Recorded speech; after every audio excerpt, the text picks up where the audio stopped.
This is Audible.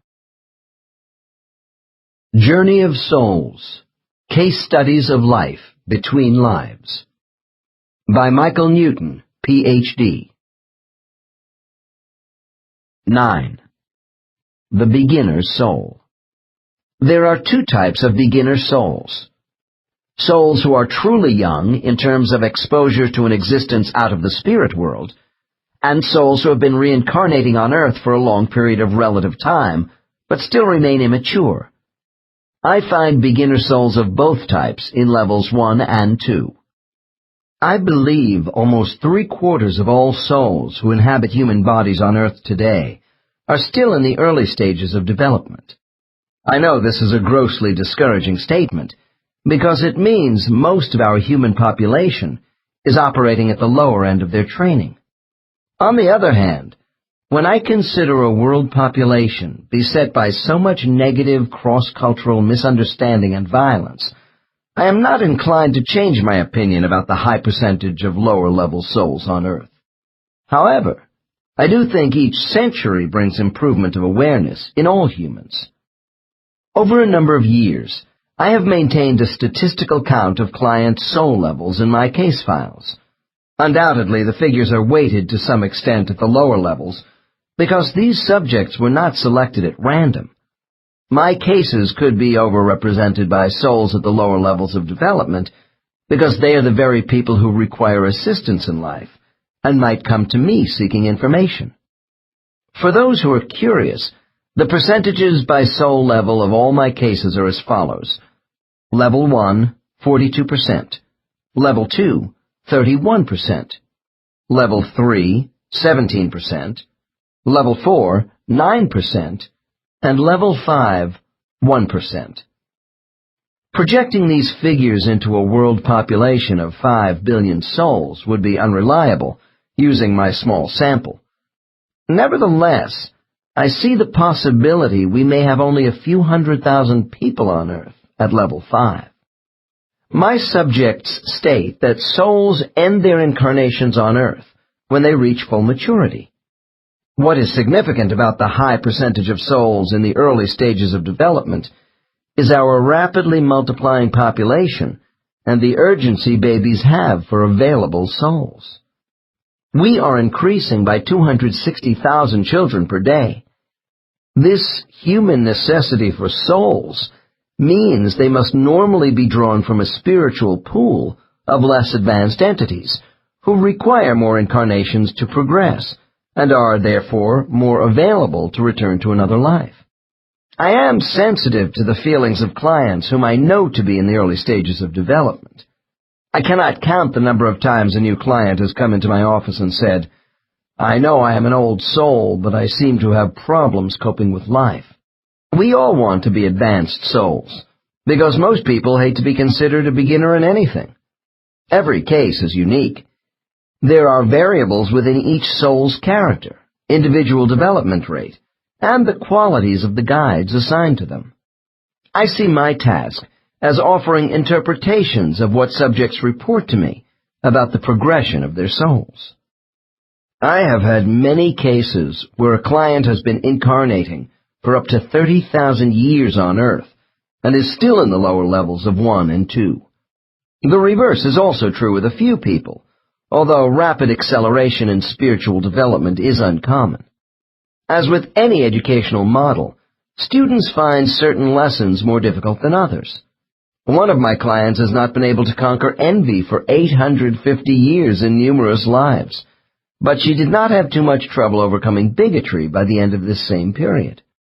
Another has spent nearly 1,700 years off and on, seeking some sort of authoritative power over others. However, he has gained compassion. The next case represents an absolute beginner soul. This novice shows no evidence of having a spiritual group assignment as yet, because she has lived too few past lives. In her first life, she was killed in 1260 AD in northern Syria by a Mongol invasion. Her name was Shabez, and her settlement was sacked, resulting in a terrible massacre of the inhabitants when she was 5 years old. Case 20. Dr. N., Chavez, now that you have died and returned to the spirit world, tell me what you feel. Subject shouts, cheated! That life was so cruel! I couldn't stay. I was only a little girl unable to help anybody. What a mistake. Dr. N. Who made this mistake? Subject, in a conspiratorial tone. My leader. I trusted his judgment, but he was wrong to send me into that cruel life, to be killed before my life got started. Dr. N. But you did agree to come into the body of Chavez. Subject, upset. I didn't know Earth would be such an awful place full of terror. I wasn't given all the facts. The whole stupid life was a mistake, and my leader is responsible. Dr. N. Didn't you learn anything from this life? Subject, pause. I started to learn to love. Yes, that was wonderful. My brother, parents, but it was so short. Dr. N. Did anything good come out of this life? Subject. My brother Ahmed, to be with him. Dr. N. Is Ahmed in your present life? Subject. Suddenly my subject rises out of her chair. I can't believe it. Ahmed is my husband Bill, the same person. How can... Dr. N. After calming subject, I explain the process of soul transference to a new body, and then continue. Do you see Ahmed on your return to the spirit world after dying as Chavez? Subject. Yes. Our leader brings us together here, where we stay. Dr. N. Does Ahmed emit the same energy color as yourself, or are there differences? Subject. Pause. We are all white. Dr. N. Describe what you do here. Subject. While our leader comes and goes, Ahmed and I just work together. Dr. N. Doing what? Subject. We search out what we think about ourselves, our experience on Earth. I'm still sore about us being killed so soon. But there was happiness, walking in the sun, breathing the air of Earth, love. Dr. N. Go back further to the time before you and Ahmed had your life together, perhaps when you were alone. What was it like being created? Subject. Disturbed. I don't know. I was just here, with thought. Dr. N. Do you remember during your own creation, when you first began to think as an intelligent being? Subject. I realized I existed, but I didn't know myself as myself until I was moved into this quiet place alone with Ahmed. Dr. N. Are you saying your individual identity came more into focus when you began interacting with another soul entity besides your guide? Subject. Yes, with Ahmed. Dr. N. Keep to the time before Ahmed. What was it like for you then? Subject. Warm. Nurturing. My mind opening. She was with me then. Dr. N. She? I thought your leader displayed a male gender to you. Subject. I don't mean him. Someone was around me with the presence of a mother and father, mostly mother. Dr. N. What presence? Subject. I don't know. A soft light. Changing features. I can't grasp it. Loving messages. Encouragement. Dr. N. This was at the time of your creation as a soul? Subject. Yes, it's all hazy.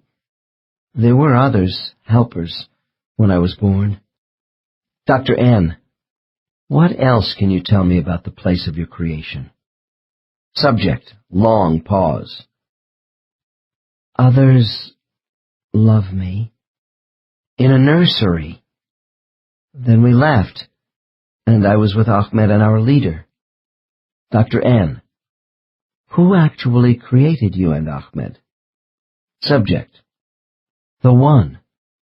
I have learned there seems to be a kind of spirit world maternity ward for newborn souls.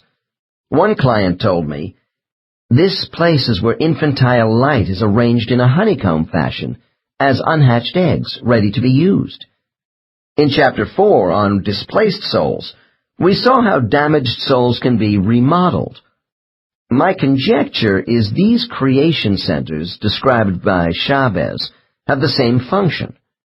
In the next chapter, Case 22 will explain more about spiritual areas of ego creation, where raw, undefined energy can be manipulated into a genesis of self.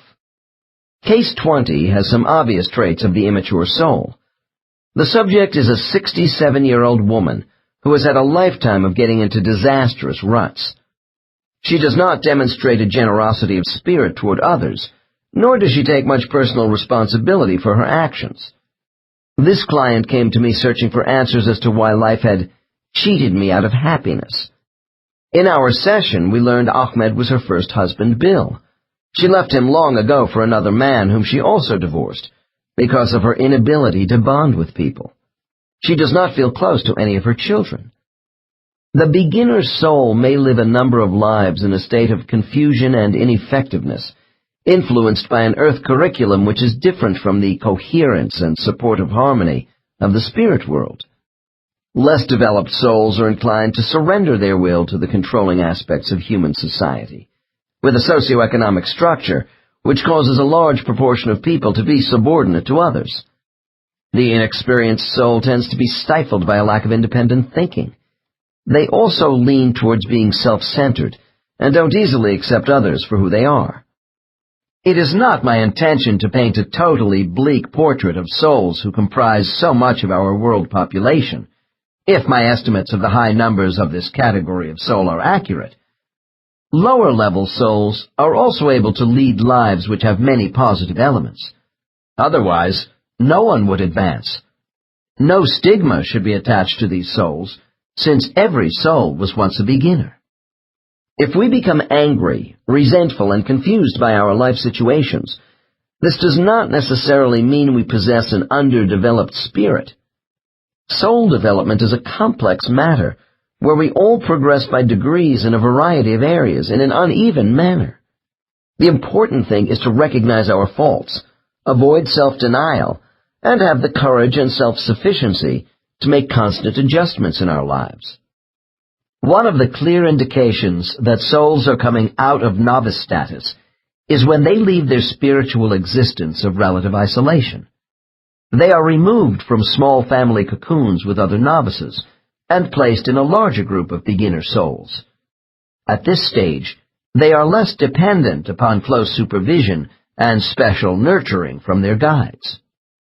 For the younger souls, the first realization that they are part of a substantial group of spirits like themselves is a source of delight.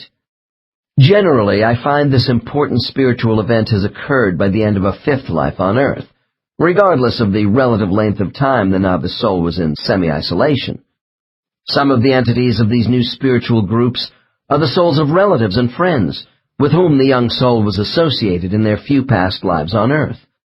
What is especially significant about the formation of a new cluster group is that other peer group members are also newer souls who find themselves together for the first time. In Chapter 7 on placement, we saw how a soul group appeared when Case 16 rejoined them, and the manner in which life experiences were studied through pictorial scenes, as reported by this subject.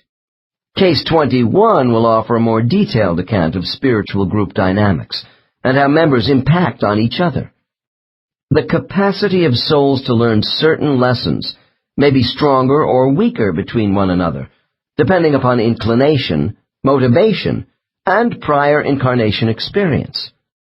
Cluster groups are carefully designed to give peer support through a sensitivity of identity traits between all members. This cohesiveness is far beyond what we know on Earth. Although the next case is presented from the perspective of one group member, his superconscious mind provides an objectivity into the process of what goes on in groups. My subject will describe a grandiose, male-oriented spiritual group. The raucous entities of this group are linked by exhibitionism, which could be labeled narcissistic. The common approaches these souls use in finding personal value is one indication why they are working together. The extravagant behavior modes of these souls is offset to some extent by their spiritual prescience. Since the complete truth is known by all group members about each other in a telepathic world, humor is indispensable. Some readers may find it hard to accept that souls do joke with each other about their failings, but humor is the basis upon which self-deception and hypocrisy are exposed. Ego defenses are so well understood by everyone in spiritual groups that evidence of a mastery of oneself among peers is a strong incentive for change.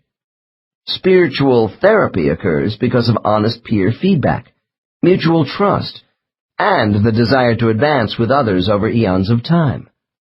Souls can hurt, and they need caring entities around them. The curative power of spiritual group interaction is quite remarkable.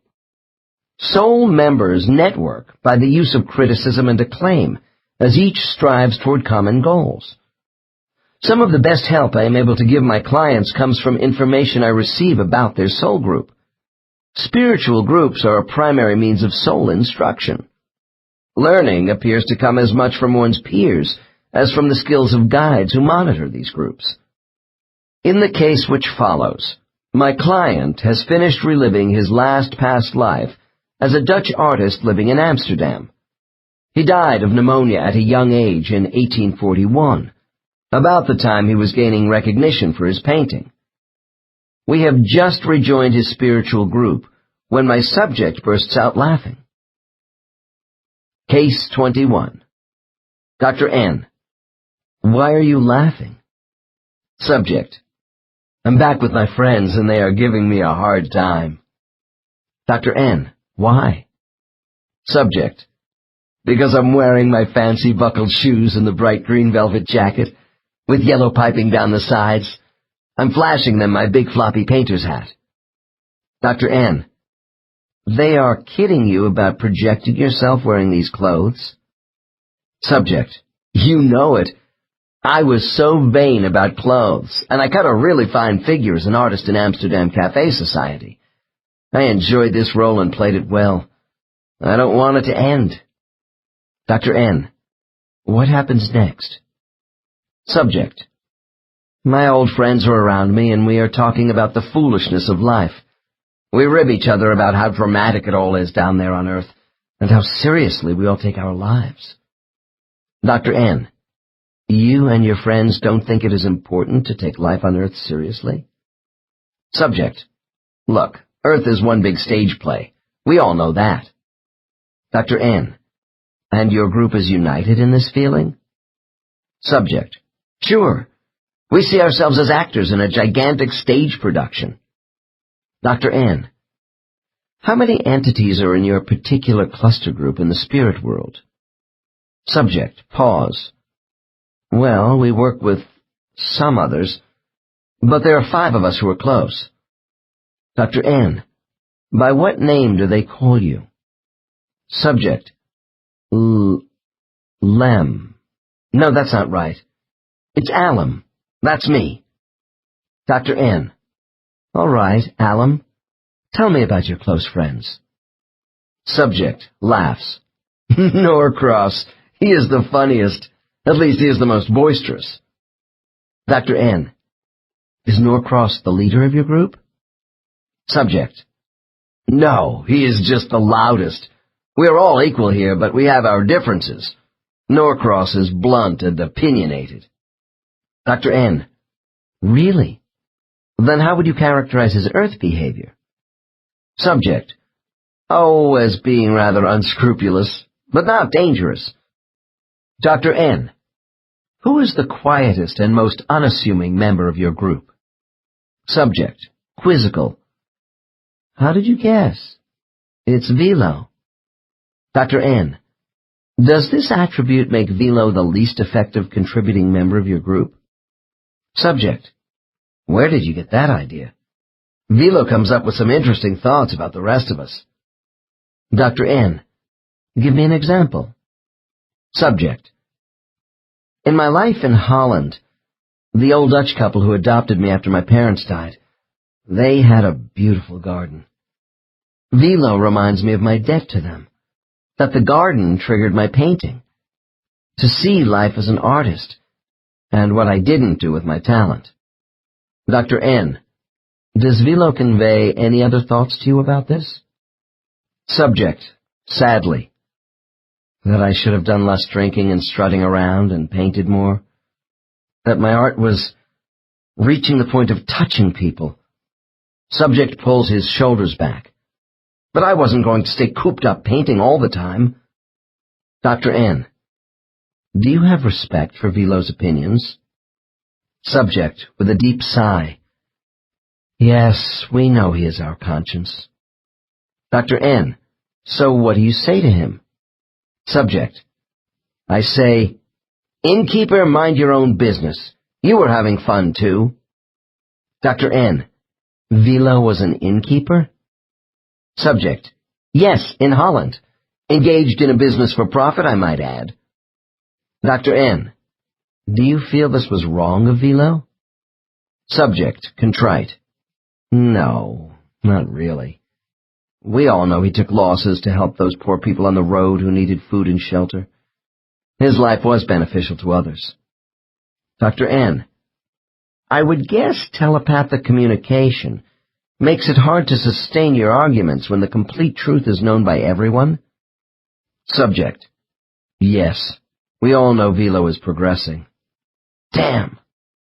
Dr. N. Does it bother you that Velo may be advancing faster than the rest of you? Subject. Yes. We have had such fun. Subject then recalls an earlier life with Velo, where they traveled together as brothers in India. Dr. N. What will happen to Velo? Subject. He is going to leave us soon. We all know that. To have associations with the others who have also gone. Dr. N. How many souls have left your original group, Alum? Subject. A long pause and then ruefully. Oh, a couple have moved on. We will eventually catch up to them, but not for a while. They haven't disappeared. We just don't see their energy as much. Dr. N. Name the others of your immediate group for me, besides Velo and de Norcross. Subject, brightening. Dubry and Trinian. Now those two know how to have a good time. Dr. N. What is the most obvious identifying characteristic of your group? Subject, with relish. Adventure. Excitement. We have some real pioneer types around here. Subject rushes on happily. Dubry just came off a wild life as a sea captain. Norcross was a freewheeling trading merchant. We live life to its fullest because we are talented at taking what life has to offer. Dr. N. I'm hearing a lot of self-gratification here, Alum. Subject, defensively. And what's wrong with that? Our group is not made up of shrinking violets, you know. Dr. N. What's the story on Trinian's last life? Subject, reacts boisterously. He was a bishop. Can you believe it? What hypocrisy! Dr. N. In what way? Subject. What self-deception! Norcross, Dubry, and I tell Trinian his choice to be a churchman had nothing to do with goodness, charity, or spirituality. Dr. N. And what does Trinian's soul mentally project to you in self-defense? Subject. He tells us he gave solace to many people. Dr. N. What do you, Norcross, and Dubry tell him in response? Subject. That he is going soft. Norcross tells him that he wanted money or otherwise he would have been a simple priest. Ha! That's telling him, and I'm saying the same thing. You can guess what Dubry thinks about all this. Dr. N. No, tell me. Subject. That Trinian picked a large city with a rich cathedral, spilling a ton of money into Trinian's fat pockets. Dr. N. And what do you tell Trinian yourself? Subject. Oh, I'm attracted to the fancy robes he wore. Bright red, the finest of cloth, his bishop's ring, which he loved, and all the gold and silver around. I also mention his desire to bask in adulation from his flock. Trinian can hide nothing from us. He wanted an easy, cushy life where he was well fed. Dr. N. Does he try to explain his motivations for choosing this life? Subject. Yes, but Norcross reproaches him. He confronts Trinian on seducing a young girl in the vestry. Jovially. Yes, it actually happened. So much for providing solace to parishioners. We know Trinian for who he really is, an outright rogue. Dr. N. Does Trinian offer any excuses to the group for his conduct? Subject. Subject becomes quieter. Oh, the usual. He got carried away with the girl's need for him. She had no family. He was lonely in his choice of a celibate church life. He says he was trying to get away from the customary lives we all choose by going into the church, that he fell in love with the girl. Dr. N. And how do you, Norcross and Dubry, feel about Trinian now? Subject. Severely.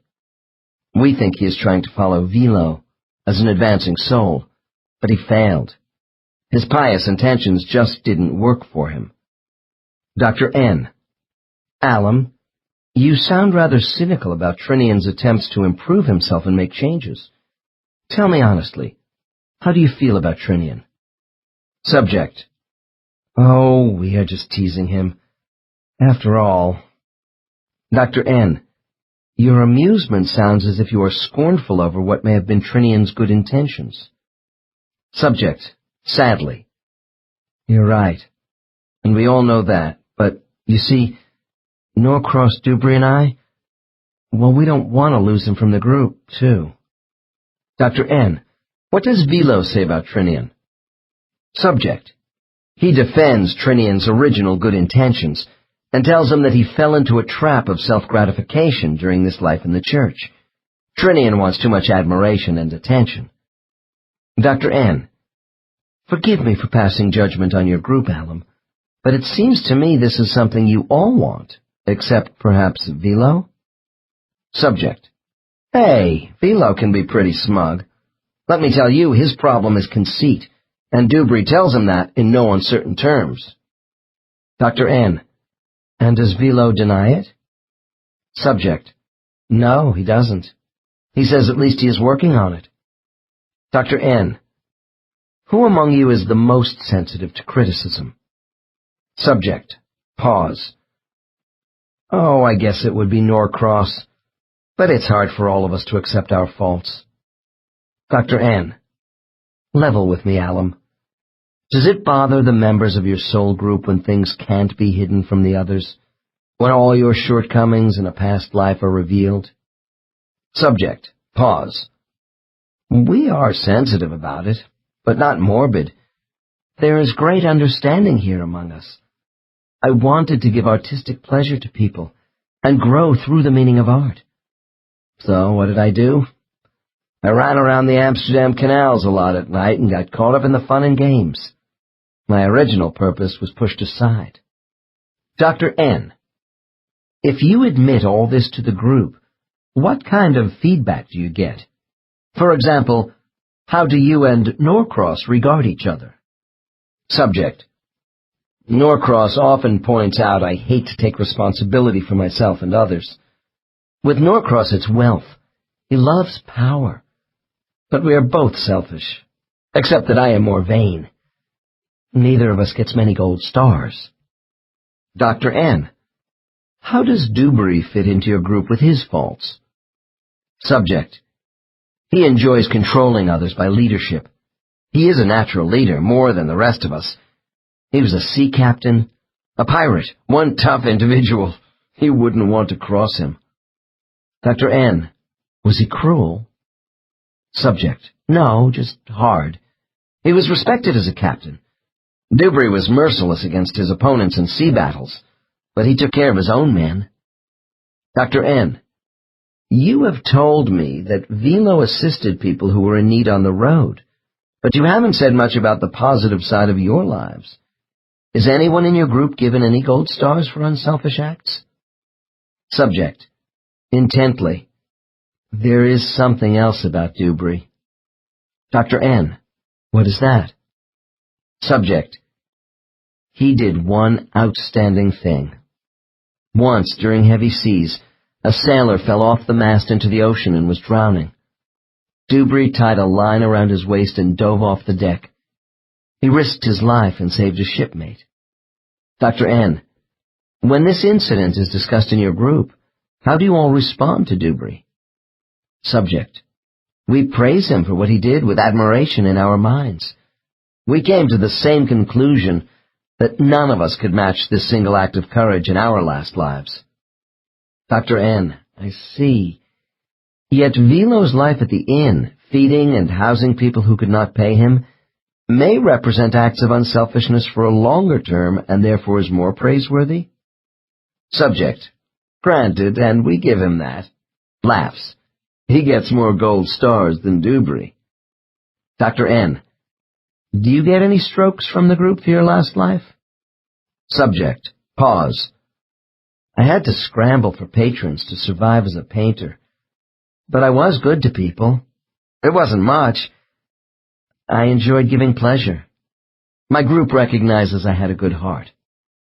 Every one of my clients has special attachments to their soul group, regardless of character makeup. People tend to think of souls in the free state as being without human deficiencies. Actually, I think there are many similarities between groups of souls close to each other and human family systems. For instance, I see Norcross as the rebellious scapegoat for this group of souls, while he and Alum are the inventory takers for everyone's shortcomings. Alum said Norcross is usually the first to openly scrutinize any rationalizations or self-serving justifications of past life failures offered by the other members. He appears to have the least self-doubt and emotional investment over standards of conduct. This may define his own insecurity, because Norcross is probably fighting the hardest to keep up with the advancing group. I suspect Alum himself could be the group's mascot, often the youngest child in human families, with all his clowning around, preening, and making light of serious issues. Some souls in spiritual groups do seem to me to be more fragile and protected than other group members. Velo's conduct demonstrates he is the current hero, or eldest family member, with his drive for excellence. I have the impression from Alum that Velo is the least defiant of the group, partly because he has the best record of achievement in recent past lives.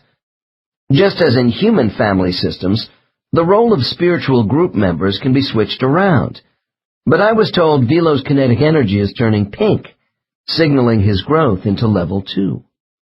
I attach human labels on ethereal spirits, because after all, souls who come to Earth do show themselves through human characteristics. However, I don't see hatred, suspicion, and disrespect in soul groups. In a climate of compassion, there are no power struggles for control among these peer groups, whose members are unable to manipulate each other or keep secrets. Souls distrust themselves, not each other. I do see fortitude, desire, and the will to keep trying in their new physical lives. In an effort to confirm some of my observations about the social dynamics among spiritual group members in this case, I ask Alum a few more questions. Dr. N. Alum, do you believe your criticism of each other is always constructive? Subject. Sure, there is no real hostility. We have fun at each other's expense, I admit that, but it's just a form of acknowledgement of who we really are and where we should be going. Dr. N. Is any member of your soul group ever made to feel shame or guilt about a past life? Subject. Those are human weapons and too narrow for what we feel. Dr. N. Well, let me approach your feelings as a soul in another way. Do you feel safer getting feedback from one of your group members more than another? Subject. No, I don't. We all respect each other immensely. The greatest criticism comes from within ourselves. Dr. N. Do you have any regrets for your conduct in any past life? Subject. Long pause. Yes. I feel sorry if I've hurt someone, and then have everyone here know all about my mistakes. But we learn. Dr. N. And what do you do about this knowledge? Subject. Talk among ourselves, and try to make amends the next time. Dr. N. From what you told me earlier, I had the idea that you, Norcross, and Dubry might be releasing some pent-up feelings over your own shortcomings by dumping on each other. Subject, thoughtfully. We make cynical remarks, but it's not like being human anymore. Without our bodies, we take criticism a little differently. We see each other for who we are without resentment or jealousy. Dr. N. I don't want to put words in your mouth, but I just wondered if all this flamboyance exhibited by your group might indicate underlying feelings of unworthiness. Subject. Oh, that's something else again. Yes, we do get discouraged as souls and feel unworthy about our abilities to meet the confidence placed in us to improve. Dr. N. So while you have self-doubts about yourselves, it's okay to make cynical remarks about each other's motivations? Subject. Of course. But we want to be recognized by one another for being sincere in working on our individual programs. Sometimes self-pride gets in the way and we use each other to move past this. In the next passage of dialogue, I introduce another spiritual phenomenon relating to group healing. I have heard a number of variations about this activity, which are supported by the interpretations of Case 22. Dr. N. Now, Alum, as long as we are discussing how your group members relate to each other, I want you to describe the spiritual energy by which you are all assisted in this process. Subject, hesitant. I'm not sure I can tell you. Dr. N. Think carefully. Isn't there another means by which your group is brought into harmony with each other with intelligent energy? Subject, long pause. Ah. You mean from the cones. Dr. N. The word cone is new to me, but I know I'm on the right track. Yes, the cones. Explain what you know about them relative to your group. Subject, slowly. Well, the cones do assist us. Dr. N. Please continue, and tell me what the cone does. I think I have heard about this before, but I want your version. Subject. It's shaped to go around us, you know. Dr. N. Shaped in what way? Try to be more explicit. Subject. It is cylindrical, very bright. It is above and all around us. The cone is small at the top and wide at the bottom, so it fits over all of us, like getting under a great white cap. We can float under the cone in order to use it. Dr. N. Are you sure this isn't the shower of healing you experienced right after your return to the spirit world? Subject. Oh no, that was more individual purification, to repair earth damage. I thought you knew. Dr. N. I do. I want you to explain how the cone is different from the shower of healing. Subject. The top funnels energy down as a waterfall in a spreading circle around all of us, and allows us to really concentrate on our mental sameness as a group. Dr. N. And what do you feel when you are under the cone? Subject. We can feel all our thoughts being expanded, then drawn up and returned back, with more knowledge added. Dr. N. Does this intelligent energy help your unity as a group in terms of more focused thinking? Subject. Yes, it does. Dr. N. Deliberately confrontational. To be frank with you, Alum, I wonder if this cone is brainwashing your original thoughts. After all, the arguments and disagreements between you and the others of your group are what make you individuals. Subject. Laughs. We aren't brainwashed. Don't you know anything about the afterlife?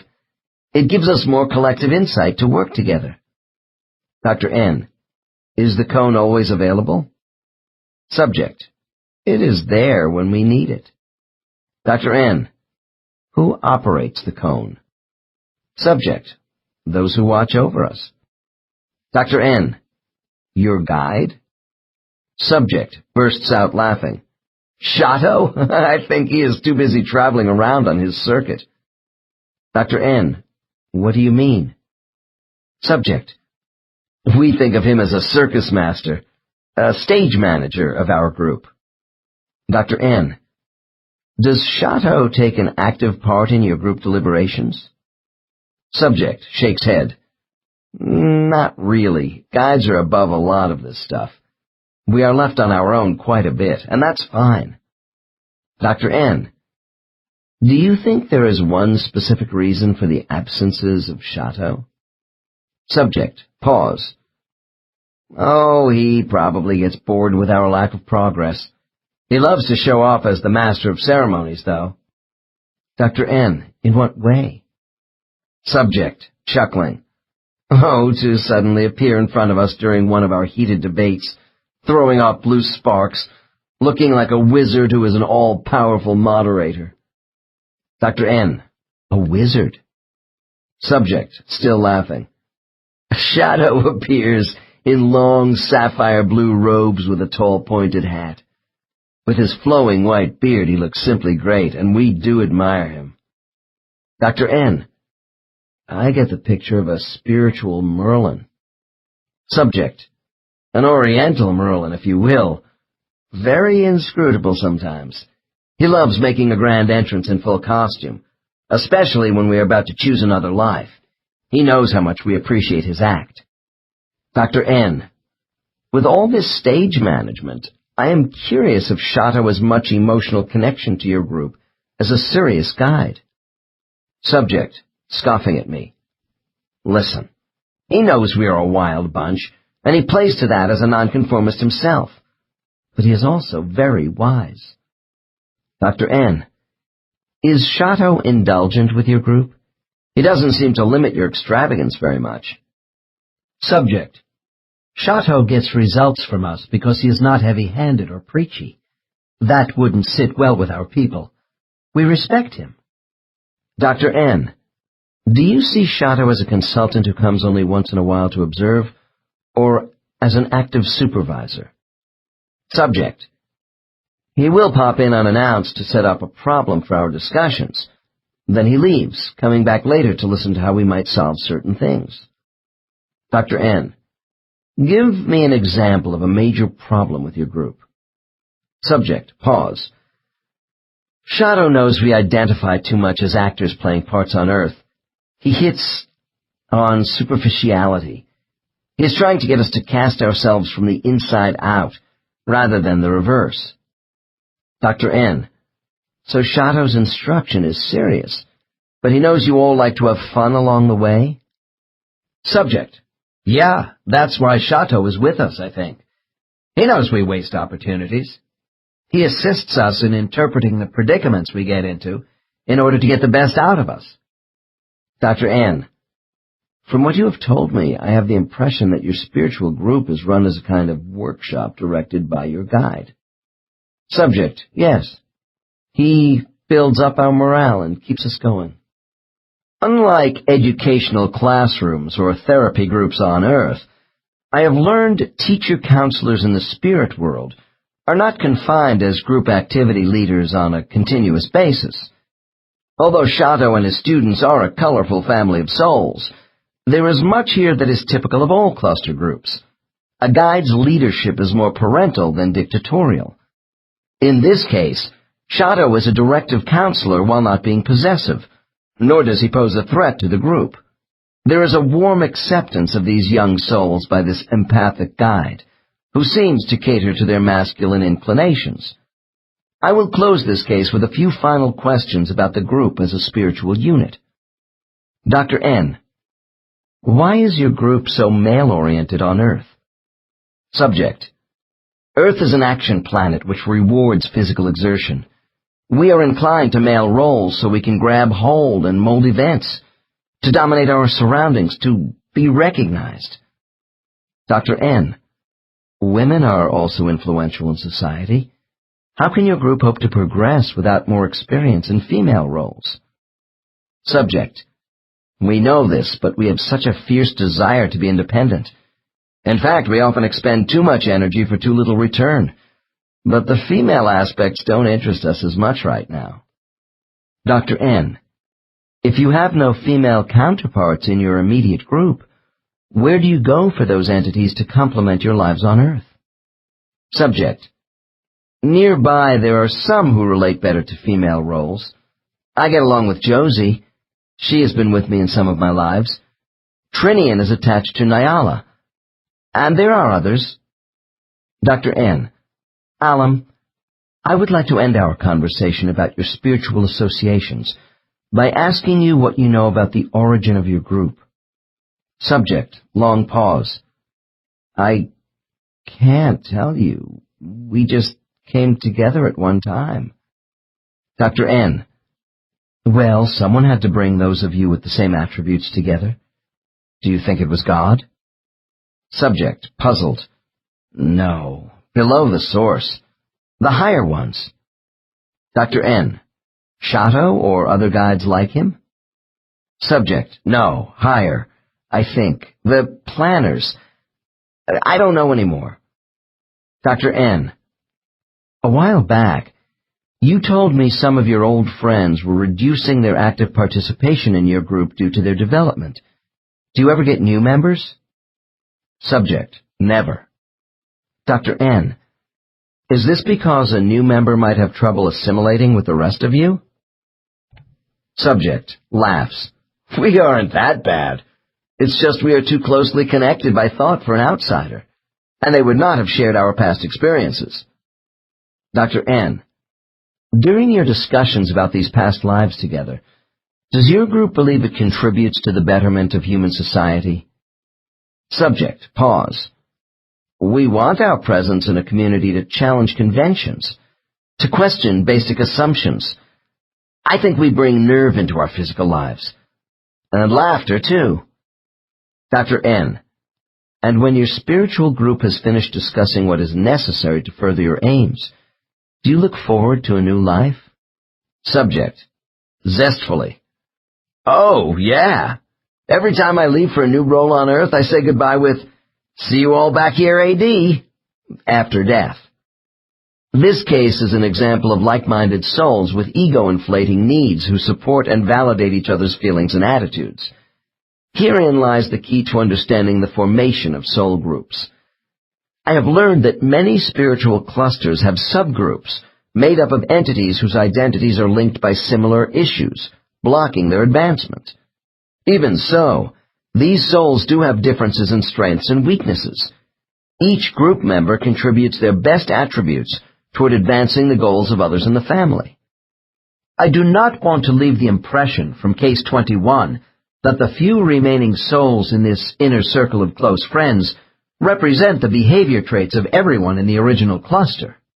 When a primary group of, say, 15 or 20 souls is formed, there are marked similarities in talent and interests. But a support group is also designed to have differences in disposition, feelings, and reactions.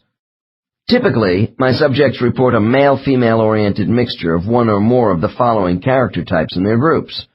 1. Courageous, resilient, a tenacious survivor. 2. Gentle, quiet, devoted, and rather innocent. 3.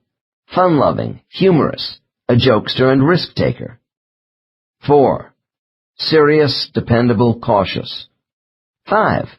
Flamboyant, enthusiastic, frank. 6. Patient, steady, perceptive. 7. Thoughtful, calculating, determined. 8. Innovative, resourceful, adaptable. These differences give a group balance. However, if an entire group displays a strong tendency toward flamboyance or daring, the most cautious member would appear less so to another group of souls.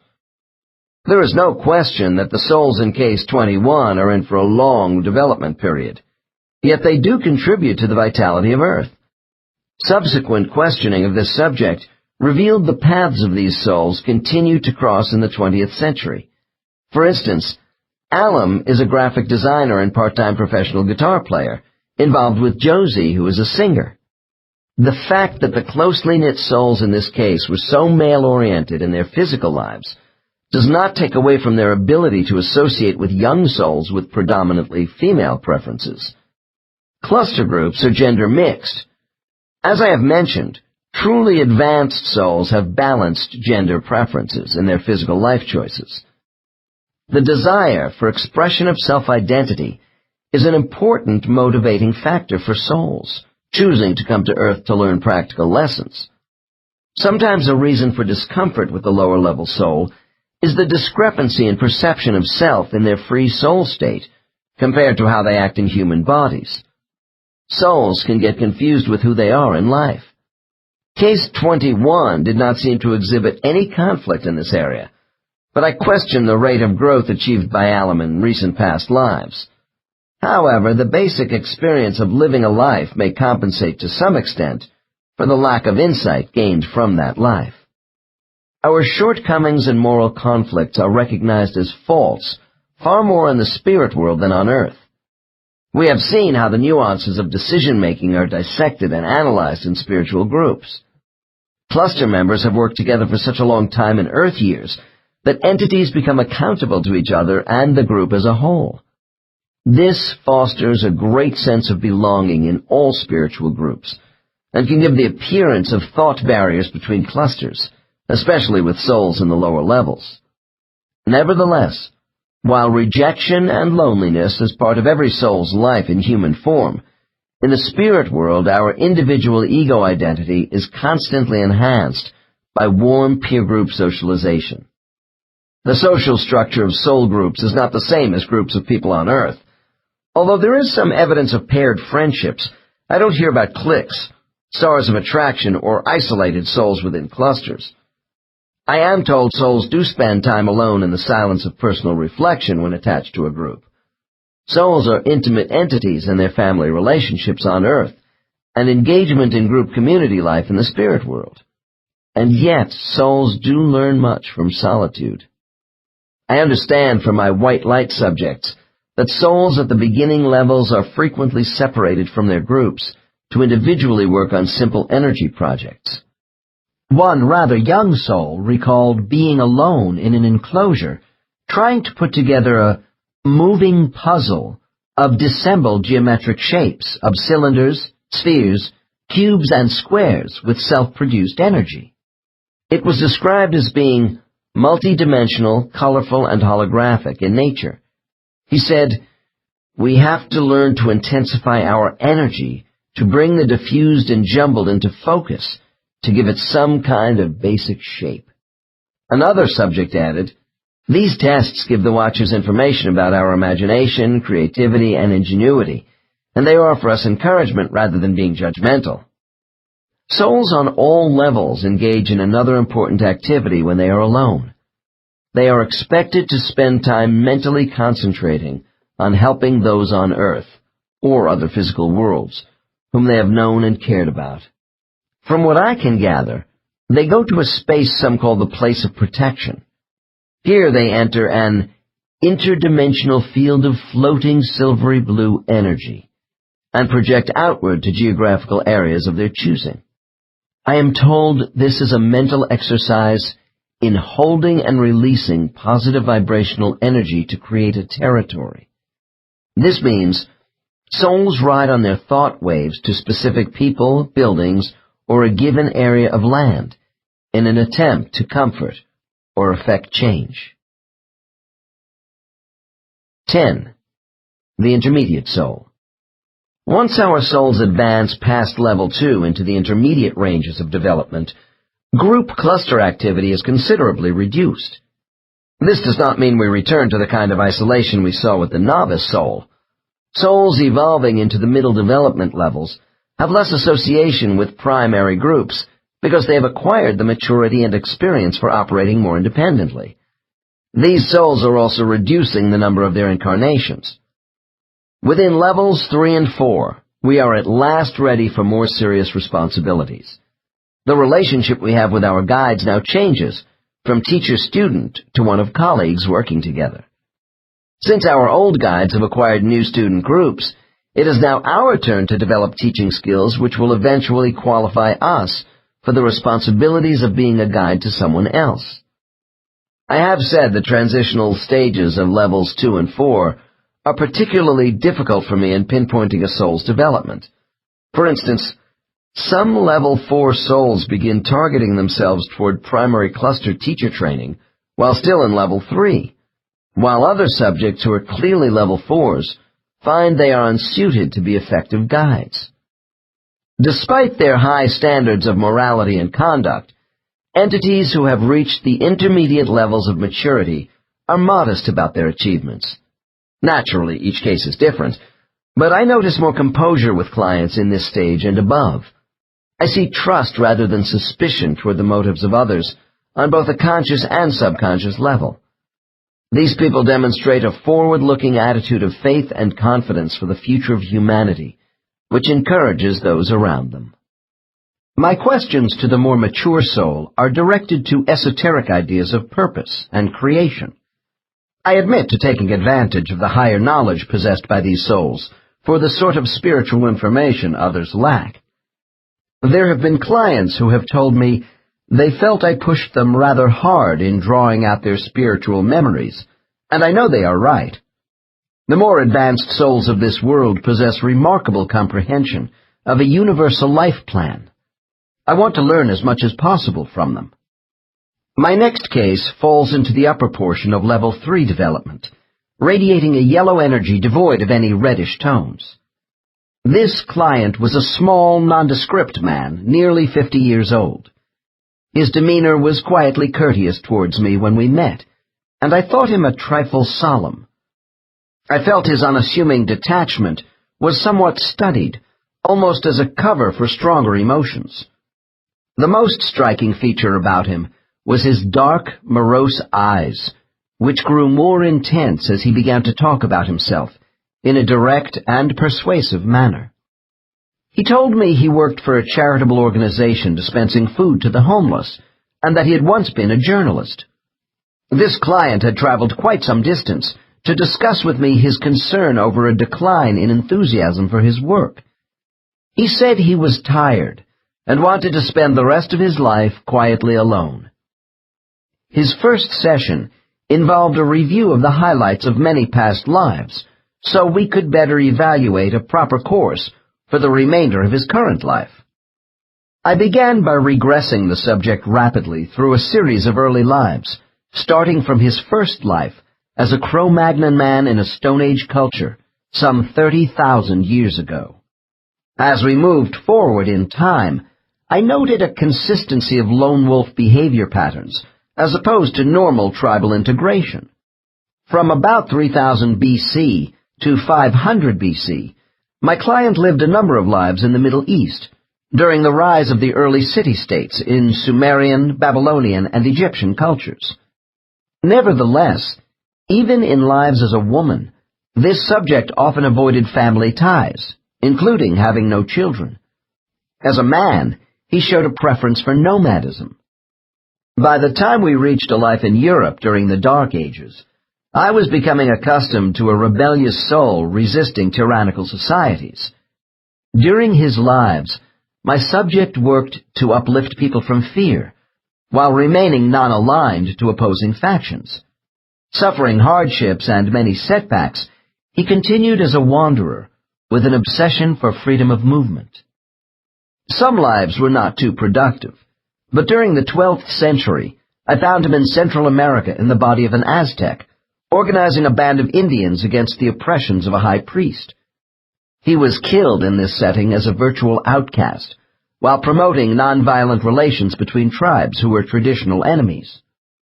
In the 14th century, this soul was a European chronicler, traveling the Silk Road to Carthage to gain understanding of the peoples of Asia. Always facile with languages, as he is today, my client died in Asia as an old man, happily living in a peasant village. In Japan, at the beginning of the 17th century, he was a member of the clan of the Bleeding Crane. These men were respected, independent samurai mercenaries. At the end of this life, my subject was living in seclusion from the ruling Tokugawa shoguns, because he had advised their weaker opponents on battle strategy. Frequently the outsider, always an explorer searching for truth across many lands, this soul continued to seek a rational meaning to life while giving aid to those he met along the way. I was surprised when he popped up as the wife of an American farmer on the frontier in the 19th century. The farmer died soon after their marriage. I learned my subject had deliberately incarnated to be a widow with children, tied to a piece of property, as an exercise in the loss of mobility. When this part of his session ended, I knew I was working with a more advanced, older soul, even though he had a great many lives we did not review. Since this soul is approaching level 4, I would not have been surprised if his first appearance on Earth had gone back 70,000 years rather than half that amount of time. However, as I have mentioned, it is not an absolute prerequisite that souls have hundreds of physical lives in order to advance. I once had a client who entered into a level 3 state of awareness after only 4,000 years, an outstanding performance. I talked to my client about his current life and his customary methods of learning in previous lives. He explained he had never been married, and that social non-alignments worked best for him. I suggested a few alternatives for his consideration. Primarily, I felt his lack of intimacy with people in too many lives was obstructing his progress. When this session ended, he was anxious that we explore his mind further for perceptions about the spirit world in another session. Upon his arrival the next day, I placed him in a superconscious state, and we went back to work. Case 22. Dr. N. By what name are you called in the spirit world? Subject. I am called Nentham. Dr. N. Nentham, do you have spirits around you right now, or are you alone? Subject. Pause. I am with 2 of my longtime companions. Dr. N. What are their names? Subject. Raoul and Senji. Dr. N. And the 3 of you are part of a larger spiritual group of souls working together? Subject. We were, but now the 3 of us work more by ourselves. Dr. N. What are the 3 of you doing at this moment? Subject. We are discussing the best ways to help each other during our incarnations. Dr. N. Tell me what you do for each other. Subject. I help Senji to forgive herself for mistakes and appreciate her own worth. She needs to stop being a mother figure all the time on Earth. Dr. N. How does she assist you? Subject. To see my lack of a sense of belonging. Dr. N. Give me an example of Senji's actions to assist you with this issue. Subject. Well, she was my wife in Japan after my days as a warrior were over. Something is troubling Nentham, and after a pause he adds the following. Raoul likes to pair with Senji, and I am usually alone. Dr. N. What about Raoul? How do you 2 help each other? Subject. I help him with patience, and he helps me with my tendency to avoid community life. Dr. N. Are you always 2 males and a female in your incarnations on Earth? Subject. No, we can change, and do, but this is comfortable for us. Dr. N. Why are the 3 of you working independently from the rest of your spiritual group? Subject. Pause. Oh, we see them here. Some have not gone forward with us. A few others are further ahead of us in their tasks. Dr. N. Do you have a guide or teacher? Subject. In a soft tone. She is Idis. Dr. N. It sounds to me as if you have a high regard for her. Do you communicate well with Idis? Subject. Yes, I do. Not that we don't have our disagreements. Dr. N. What is the main area of conflict between the 2 of you? Subject. She doesn't reincarnate much, and I tell her she should have more direct exposure to current conditions on Earth. Dr. N. Are you mentally in tune with Idis to such an extent that you know all about her background training as a guide? Subject shakes head while pondering. It isn't that we can't ask questions, but we can only question what we know. Idis reveals to me what she thinks is relevant to my own experience. Dr. N. Are guides able to screen their thoughts, so you can't read their minds completely? Subject. Yes, the older ones get proficient at that, knowing how to filter things we don't need to know because this knowledge would confuse us. Dr. N. Will you learn to filter images? Subject. I already have a little. Dr. N.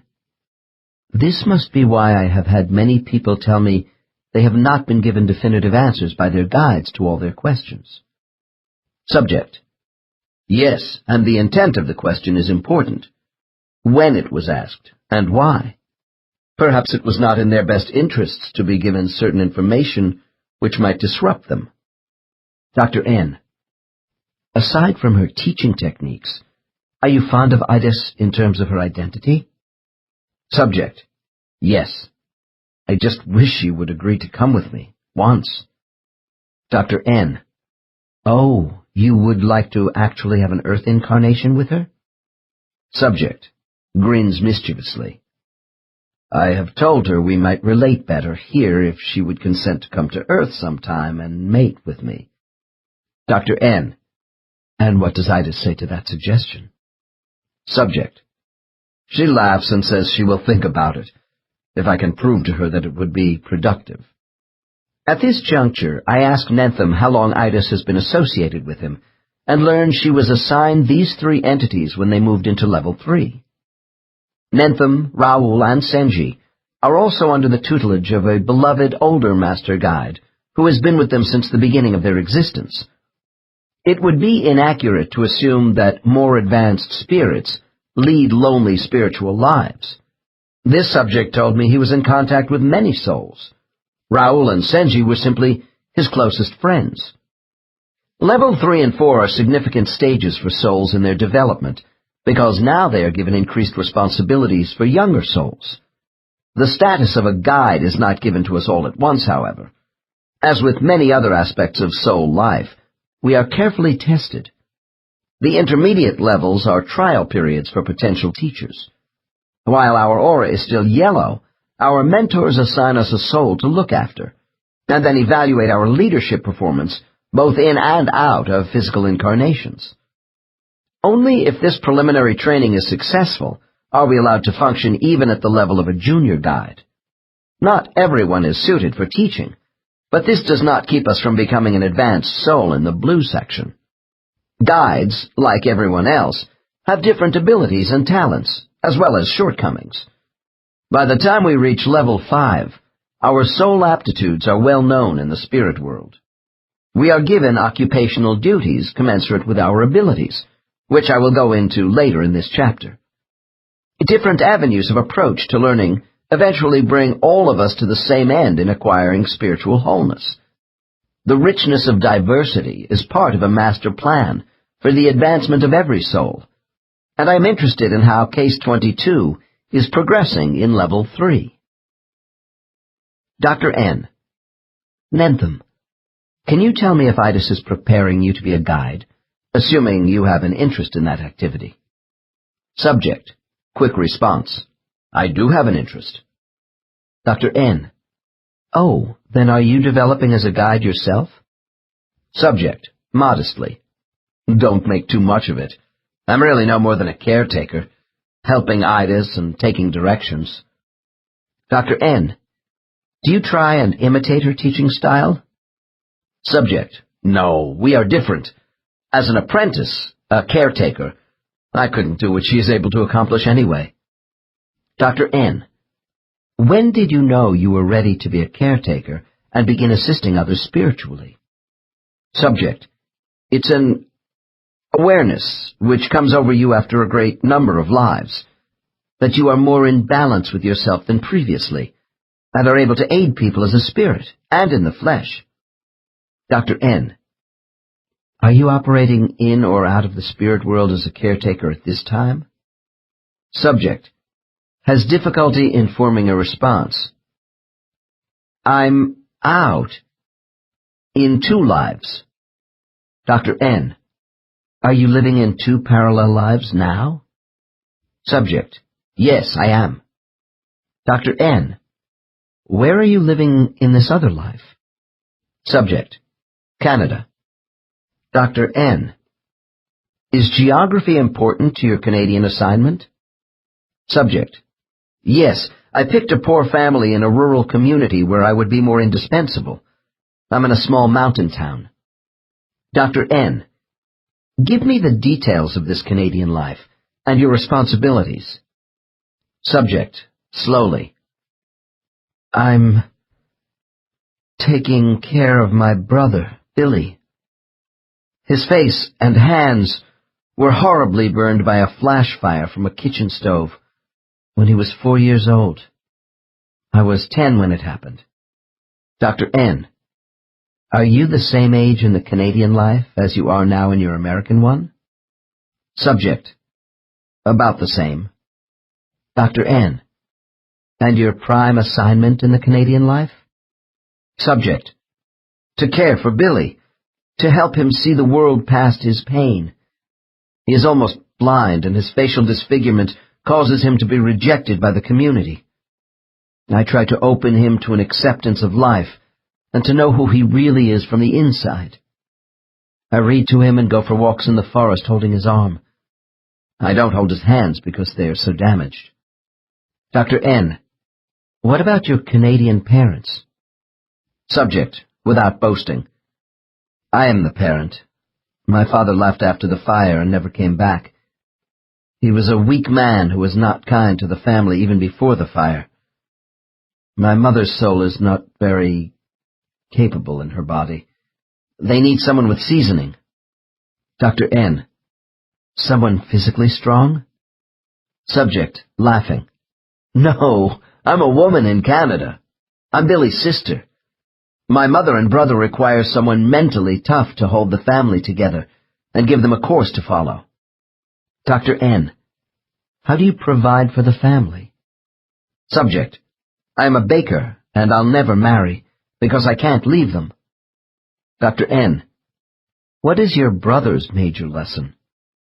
Subject. To acquire humility, without being crushed by a life of little self-gratification. Dr. N. Why didn't you take the role of your burned brother? Wouldn't that scenario provide you with the more difficult challenge? Subject, grimacing. I've already been through that one. Note, this subject has been physically injured in a number of past lives. Dr. N. Yes, I suppose you have. I wonder if Billy's soul was ever involved with physically hurting you in one of your past lives. Subject. As a matter of fact, he did in one of them. When I was the sufferer, another caretaker stayed with me, and I was a grateful receiver. Now it is Billy's turn, and I am here for him. Dr. N. Did you know in advance your brother was going to be incapacitated before you came into the Canadian life? Subject. Sure. Idas and I discussed the whole situation. She said Billy's soul would require a caretaker, and since I had negative contact with this soul before in another life, I welcomed the job. Dr. N. Besides the karmic lesson for Billy's soul, there are some for you too, in terms of your being in the role of a woman who is tied down. You can't just take off and roam around as you often do in your lives. Subject. That's true. The degree of difficulty in a life is measured by how challenging the situation is for you, not others. For me, being Billy's caretaker is harder than when I was on the receiving end, with another soul as my caretaker. Dr. N. Give me the most difficult factor of this assignment for you as a caretaker. Subject. To sustain a child, through their helplessness to adulthood. To teach a child to confront torment with courage.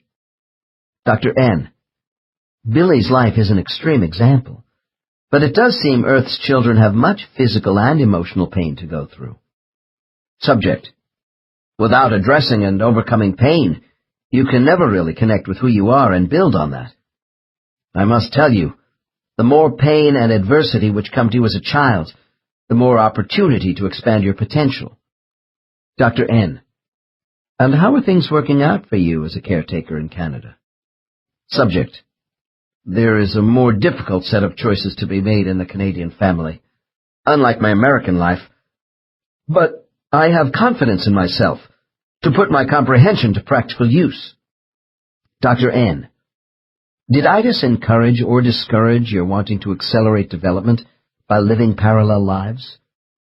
Subject. She is always open about this. I haven't done it too much in the past. Dr. N. Why not? Subject. Life combinations can be tiring and divisive. The effort may become counterproductive with diminished returns for both lives. Dr. N.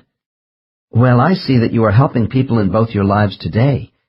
But have you ever lived contrasting lives where you did poorly in one life and better in another at the same time? Subject. Yes, although that was a long time ago on Earth. This is one of the advantages of life combinations. One life can offset the other. Still, doing this can be rough going. Dr. N. Then why do the guides permit parallel lives? Subject, scowling at me. Souls are not in a rigid bureaucratic environment. We are allowed to make mistakes in judgment and learn from them. Dr. N. I have the impression you think the average soul is better off living one life at a time. Subject. I would say yes in most instances, but there are other motivations to cause us to speed up incarnations. Dr. N. Such as? Subject. Amused. The rewards for bunching up lives can allow for more reflection out of incarnation. Dr. N.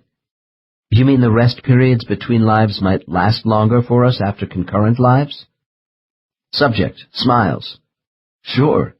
It takes longer to reflect on two lives than one. Dr. N. Nentham. I just have a couple more questions on the mechanics of soul splitting. How do you see the manner in which you divide your soul energy into various parts? Subject. We are as particles of energized units. We originated out of one unit. Dr. N. What was the original unit? Subject. The maker. Dr. N. Does each part of your soul remain intact, complete within itself? Subject. Yes, it does. Dr. N. Do all parts of our social energy go out of the spirit world when we incarnate? Subject. Part of us never leaves, since we do not totally separate from the maker. Dr. N. What does the part that remains in the spirit world do while we are on earth in one or more bodies? Subject. It is more dormant, waiting to be rejoined to the rest of our energy. Most of my colleagues who work with past life clients have listened to overlapping time chronologies from people living on Earth in two places at once. Occasionally there are 3 or more parallel lives. Souls in almost any stage of development are capable of living multiple physical lives, but I really don't see much of this in my cases. Many people feel the idea of souls having the capacity to divide in the spirit world and then attaching to 2 or more human bodies is against all their preconceptions of a singular, individualized spirit. I confess that I too felt uncomfortable the first time a client told me about having parallel lives. I can understand why some people find the concept of soul duality perplexing, especially when faced with the further proposition that one soul may even be capable of living in different dimensions during the same relative time. What we must appreciate is, if our souls are all part of one great oversoul energy force which divides or extends itself to create our souls, then why shouldn't the offspring of this intelligent soul energy have the same capacity to detach and then recombine? Collecting information about spiritual activity from souls who are in the higher stages of development is sometimes frustrating. This is because the complex nature of memory and knowledge at these levels can make it difficult to sift out what these people recognize and won't tell me from what they really don't know. Case 22 was both knowledgeable and open to my questions. This case is compatible with other accounts in my files about the diversity of soul training in the spirit world. Dr. N. Nentham, I want to turn now to your activities in the spirit world when you are not so busy with Earth incarnations, interacting in soul groups and learning to be a guide. Can you tell me of other spiritual areas in which you are occupied? Subject. Long pause. Yes, there are other areas. I know of them. Dr. N. How many? Subject. Cautiously. I can think of 4. Dr. N. What would you call these areas of activity? Subject. The world without ego. The world of all-knowing. The world of creation and non-creation. And the world of altered time. Dr. N. Are they worlds which exist in our physical universe? Subject. One does. The rest are non-dimensional spheres of attention. Dr. N. All right. Let's start with the non-dimensional spheres. Are these 3 areas in the spirit world for the use of souls? Subject. Yes. Dr. N.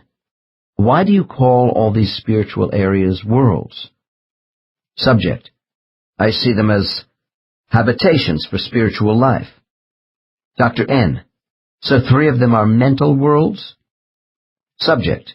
Yes, that's what they are. Dr. N. What is the world without ego? Subject. It's the place of learning to be. Dr. N. I have heard of it expressed in different ways. Doesn't it involve the beginners? Subject. Yes.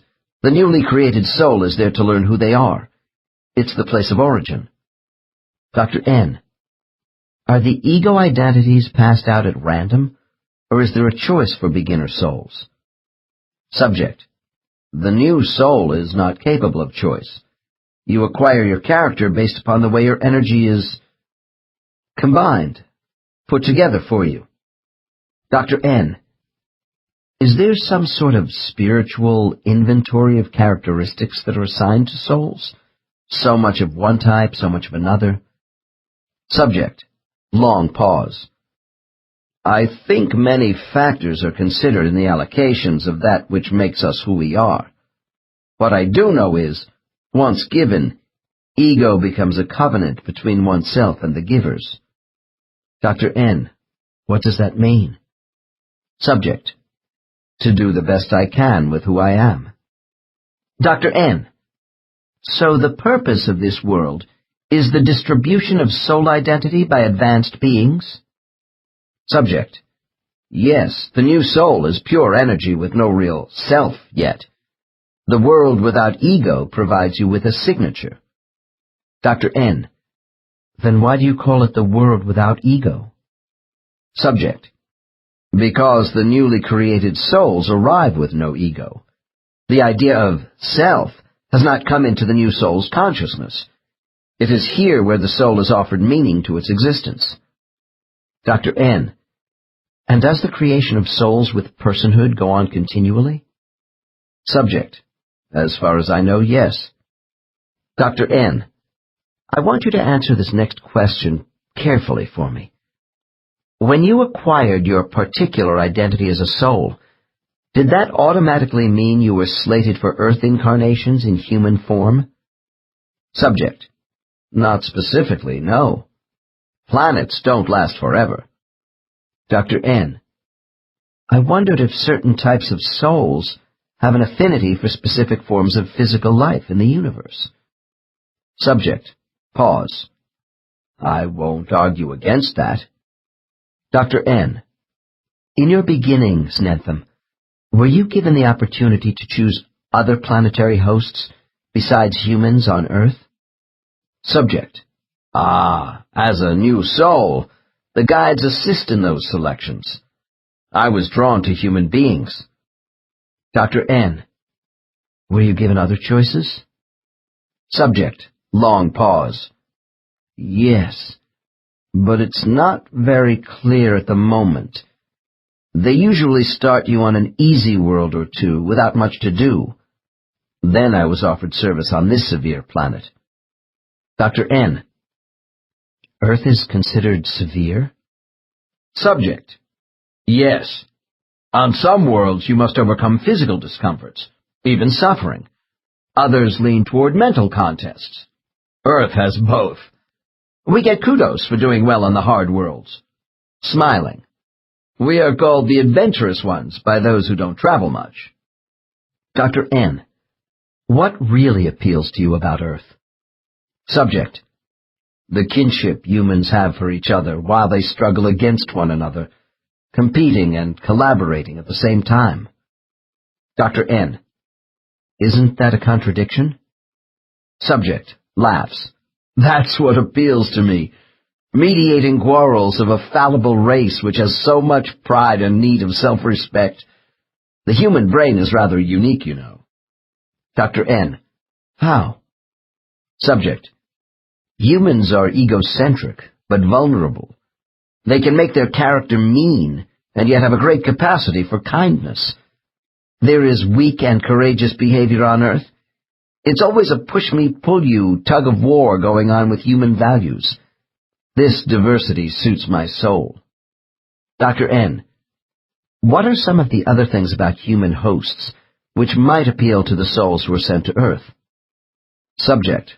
Those of us developing on Earth have a sanction to help humans know of the infinite beyond their life, and to assist them in expressing true benevolence through their passion. Having a passion to fight for life, that's what is so worthwhile about humanity. Dr. N. Humans also have a great capacity for malevolence. Subject. That's part of the passion. But it's evolving, too. And when humans experience trouble, they can be at their best and are quite noble. Dr. N.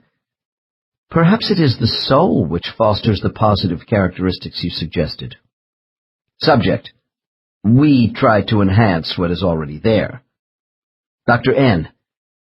Does any soul ever go back to the world without ego, after they have once been there and acquired identity? Subject. Uncomfortable. Yes. But I don't want to get into that. Dr. N. Well, then we won't. But I have been told some souls do return if their conduct during physical assignments is consistently irregular. I have the impression they are considered defective, and are returned to the factory for a kind of spiritual prefrontal lobotomy. Subject. Subject shakes his head with annoyance. I am offended by that description. Where did you get such a notion? These souls who have developed severe obstacles to improvement are mended by the restoration of positive energy. Dr. N. Is this procedure just for Earth souls? Subject. No, young souls from everywhere may require restoration as a last resort. Dr. N. Are these restored spirits then allowed to return to their respective groups, and eventually go back to incarnating on physical worlds? Subject sighs deeply. Yes. Dr. N. How would you compare the world without ego to the world of all-knowing? Subject. They are opposites. This world is not for young souls. Dr. N. Have you been to the world of all-knowing? Subject. No, I am not ready. I am only aware of it as a place we strive for. Dr. N. What do you know about this spiritual area? Subject. Long pause. It is a place of contemplation. The ultimate mental world of planning and design. I can tell you little about this sphere, except it is the final destination of all thought. The senses of all living things are coordinated here. Dr. N. Then the world of all-knowing is abstract in the highest form? Subject. Yes, it's about blending content with form, the rational with ideals. It is a dimension where the realization of all our hopes and dreams is possible. Dr. N. Well, if you can't go there yet, how come you know about it? Subject. We get glimpses, as an incentive to encourage us to make that final effort, to finish our work and join the Masters. The foundation of the spirit world is a place of knowing, and has been alluded to under different names by clients. I am given only bare references to this universal absolute, because even my advanced subjects have no direct experience there. All souls are anxious to reach and be absorbed by this nucleus, especially as they draw closer and are enticed by what little they can see. I'm afraid the world of all-knowing can only be fully understood by a non-reincarnating soul above level 5. Dr. N. If the world without ego and the world of all-knowing are at opposite ends of a soul's experience, then where does the world of altered time fall? Subject. This sphere is available to all souls because it represents their own physical world. In my case, it is Earth. Dr. N. Oh, this must be the physical dimension you told me about. Subject. No, the sphere of Earth is only simulated for my use. Dr. N. Then all souls in the spirit world wouldn't study the same simulated world? Subject. No. Each of us studies our own geographical planet, where we incarnate.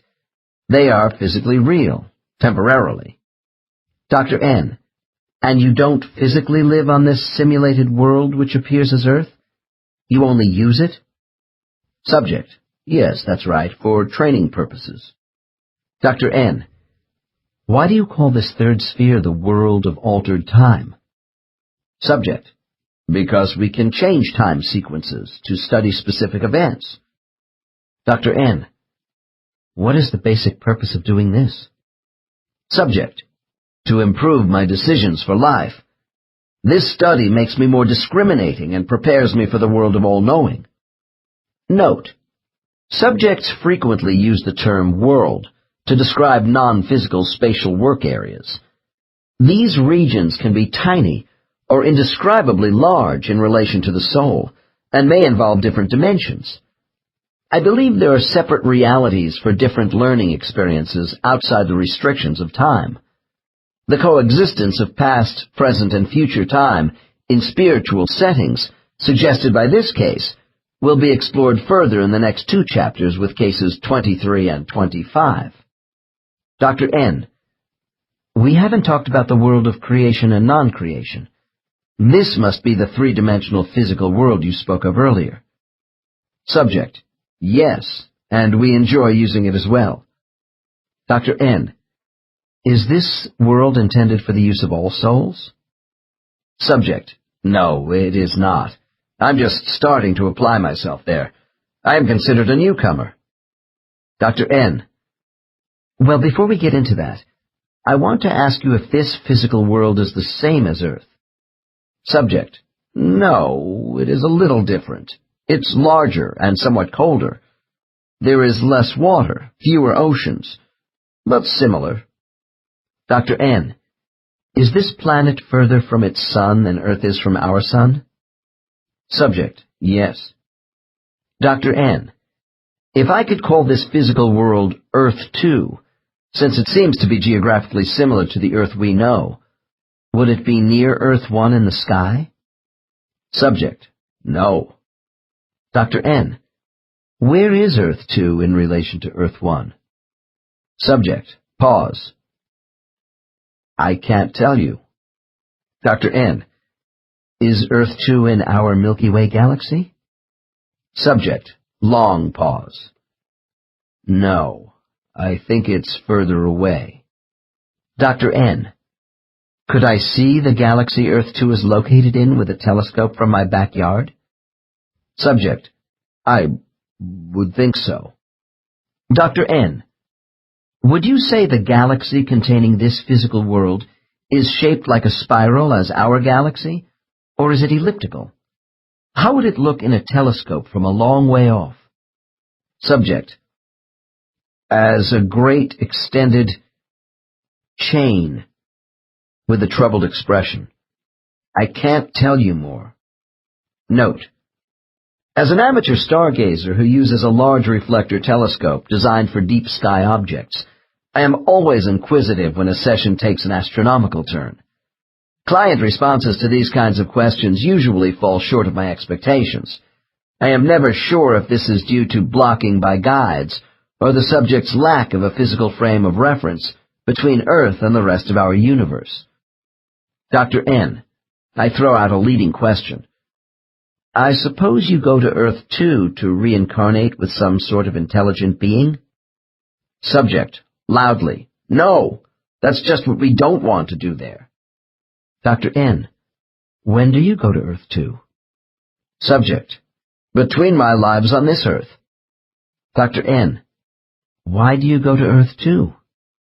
Subject, we go there to create and just enjoy ourselves as free spirits. Dr. N. And you don't bother the inhabitants of Earth too? Subject, enthusiastically. There are no people. It's so peaceful. We roam among the forests, the deserts, and over oceans with no responsibilities. Dr. N. What is the highest form of life on Earth too? Subject, evasive. Oh, small animals, without much intelligence. Dr. N. Do animals have souls? Subject, yes, all living things do, but they are very simple fragments of mind energy. Dr. N. Has your soul and that of your friends evolved from using lower forms of physical life on Earth 1 after your creation? Subject, we don't know for sure, but none of us think so. Dr. N. Why not? Subject, because intelligent energy is arranged by a precedence of life. Plants, insects, reptiles, each is in a family of souls. Dr. N. And all the categories of living things are separated from each other? Subject, no. The Maker's energy joins the units of every living thing in existence. Dr. N. Are you involved with this element of creation? Subject, startled. Oh, no. Dr. N. Well, who is selected to visit Earth too? Subject, those of us who are connected with Earth come here. This is a vacation spot compared to Earth. Dr. N. Why? Subject, there is no fighting, bickering, or striving for supremacy. There is a pristine atmosphere and all life is quiet. This place gives us an incentive to return to Earth and make it more peaceful too. Dr. N. Well, I do see how this Garden of Eden would allow you to rest and be carefree, but you also said you come here to create. Subject, yes, we do. Dr. N. It is no accident, then, that souls from Earth come to a world that is so similar geographically? Subject, that's right. Dr. N. Do other souls, who are not earthbound, go to physical worlds which resemble those planets where they incarnate? Subject, yes, younger worlds with simpler organisms, to learn to create without any intelligent life around. Dr. N. Go on. Subject, we can experiment with creation and see it developing here. It's as if you were in a lab where you can form physical things from your energy. Dr. N. Do these physical things resemble what you might see on Earth 1? Subject, yes, only on Earth. That's why I am here. Dr. N. Start with your arrival on Earth 2 and explain to me what your soul does first. Subject, balks at my question and then finally says, I'm not very good. Note, since this subject is experiencing resistance, I take a few minutes for reconditioning and end with the following. On the count of 3, you will feel more relaxed about telling me what you and Itis consider appropriate for my knowledge. 1, 2, 3. I repeat my question. Subject, I look to see what I am supposed to make on the ground in front of me. Then I mold the object in my mind and try and create the same thing with small doses of energy. The teachers assist us with control. I'm supposed to see my mistakes and make corrections. Dr. N. Who are the teachers? Subject. Idis and Mulkofgil. Subject's highly advanced guide. And there are other instructors around. I don't know them very well. Dr. N. Try to be as clear as possible. What exactly are you doing? Subject. We form things. Dr. N. Living things? Subject. I'm not ready for that yet. I experiment with the basic elements, hydrogen and oxygen, to create planetary substance. Rocks, air, water, keeping everything very small. Dr. N.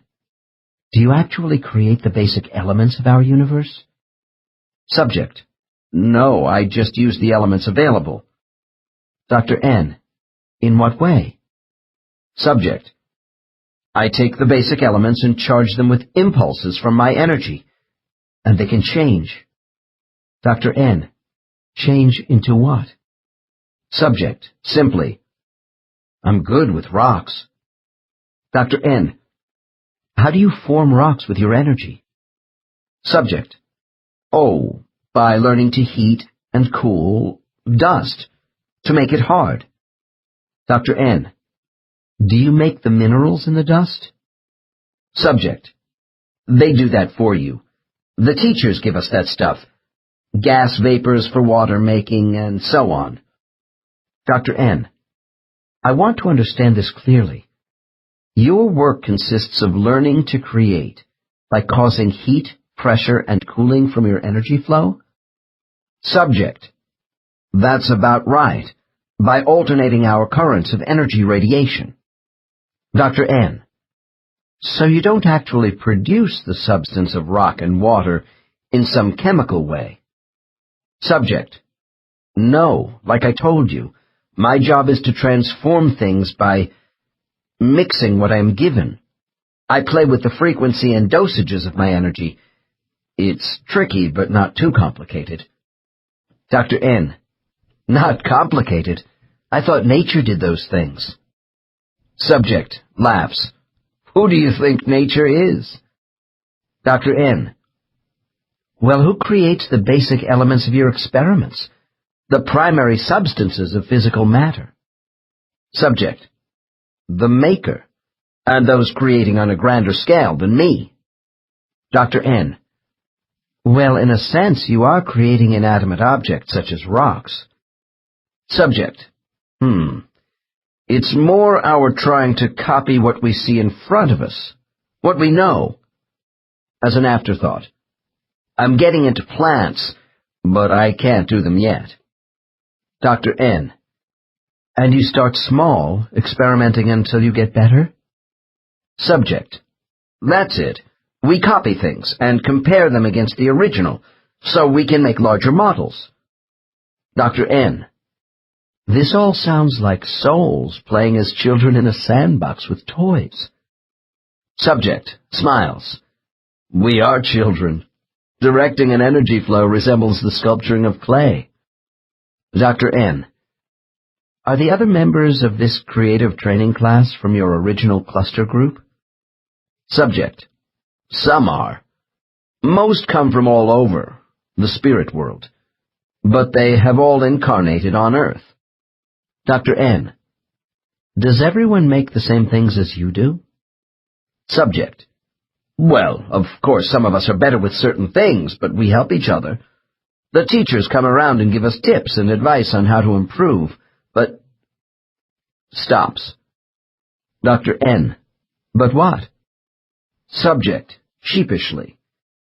If I am clumsy and do a bad job, I disassemble some creations without showing them to Idis. Dr. N. Give me an example. Subject. Plants. I don't apply my energy delicately enough to produce the proper chemical conversions. Dr. N. You are not good with the formation of plant life? Subject. No, so I undo my abominations. Dr. N. Is this what you mean by uncreation? You can destroy energy? Subject. Energy can't be destroyed. We reassemble it and start over using different combinations. Dr. N, I don't see why the Creator needs your help in creating. Subject: For our benefit. We participate in these exercises so that when our work is judged to be of quality, hopefully we can make real contributions to life. Dr. N, if we are all working up the ladder of development as souls, Nentham, I am left with the impression the spirit world is one huge organizational pyramid with a supreme authority of power at the top. Subject: Sighs. No, you are wrong. It is not a pyramid. We are all threads in the same long piece of fabric. We are all woven into it. Dr. N, it's hard for me to visualize fabric when there are so many levels of competency for souls. Subject: Think of it as a moving continuum rather than souls being in brackets of highs and lows. Dr. N, I always think of souls moving up in their existence. Subject: I know you do, but consider us moving across. Dr. N, give me something I can picture in my mind. Subject: It's as if we are all part of a universal train on a flat track of existence. Most of the souls on Earth are in one car moving along the track. Dr. N, are all other souls in different cars? Subject: Yes, but all on the same track. Dr. N, where are the conductors, such as Itis? Subject: They move back and forth between the connected cars, but sit closer to the engine. Dr. N, where is the engine? Subject: The maker? Up front, naturally. Dr. N, can you see the engine from your car? Subject laughs at me. No, but I can smell the smoke. I can feel the engine rumbling along, and I can hear the motor. Dr. N, it would be nice if all of us were closer to the engine. Subject: Ultimately, we will be. From what I am able to determine, souls are expected to begin familiarizing themselves with the forces of creation by the time they are solidly established in level 3. Exposure to plant photosynthesis takes place before student souls work up the organic scale of life. I am told that early creation training consists of souls learning relationships between substances to develop the ability of unifying their energy with different values in the elements. The formation of inanimate to animate objects from the simple to the complex is a long, slow process. Students are encouraged to create miniature planetary microhabitats for a given set of organisms which can adapt to certain environmental conditions. With practice comes improvement, but not until they approach level 5 do my clients begin to feel they might actually contribute to the development of living things. We will hear more about this with Case 23. However, many of my clients won't or can't talk about creation. Some souls seem to have a natural gift for working with energy in their creation classes. My cases indicate ability in creation assignments does not mean a soul is at the same level of advancement in all other areas of the spiritual curricula. A soul may be a good technician in harnessing the forces of creation, but lack the subtle techniques of a competent guide. Perhaps this is why I have been given the impression that the highly advanced soul is allowed to specialize. In the previous chapter, I explained some benefits of soul solitude, and the last case gave us another example. Spiritual experience is not easily translated into human language. Case 22 talks about the world of altered time as a means of transient planetary study. To someone in trance, it is the timeless mental world that is true reality, while all else is an illusion created for various benefits. Other subjects at about the same level call this sphere the space of transformation, or simply rooms of recreation. Here, I'm told, Souls are able to meld their energy into animate and inanimate objects created for learning and pleasure. One subject said to me, "I think of what I want, and it happens. I know I'm being assisted." We can be anything familiar to our past experiences. For instance, souls can become rocks to capture the essence of density, trees for serenity, water for a flowing cohesiveness, butterflies for freedom and beauty, and whales for power and immensity. People deny these actions represent former earthly transmigrations. I have also learned souls may become amorphous, without substance or texture, and totally integrate into a particular feeling, such as compassion, to sharpen their sensitivity. Some subjects tell of being mystical spirits of nature, including figures I associate with folklore, such as elves, giants, and mermaids. Personal contact with strange mythological beasts are mentioned as well. These accounts are so vivid, it is hard for me to simply label them as metaphoric. Are the old folk tales of many races pure superstition, or manifestations of shared soul experience? I have the sense that many of our legends are the sympathetic memories of souls carried from other places to Earth long ago. 11. The advanced soul. People who possess souls which are both old and highly advanced are scarce.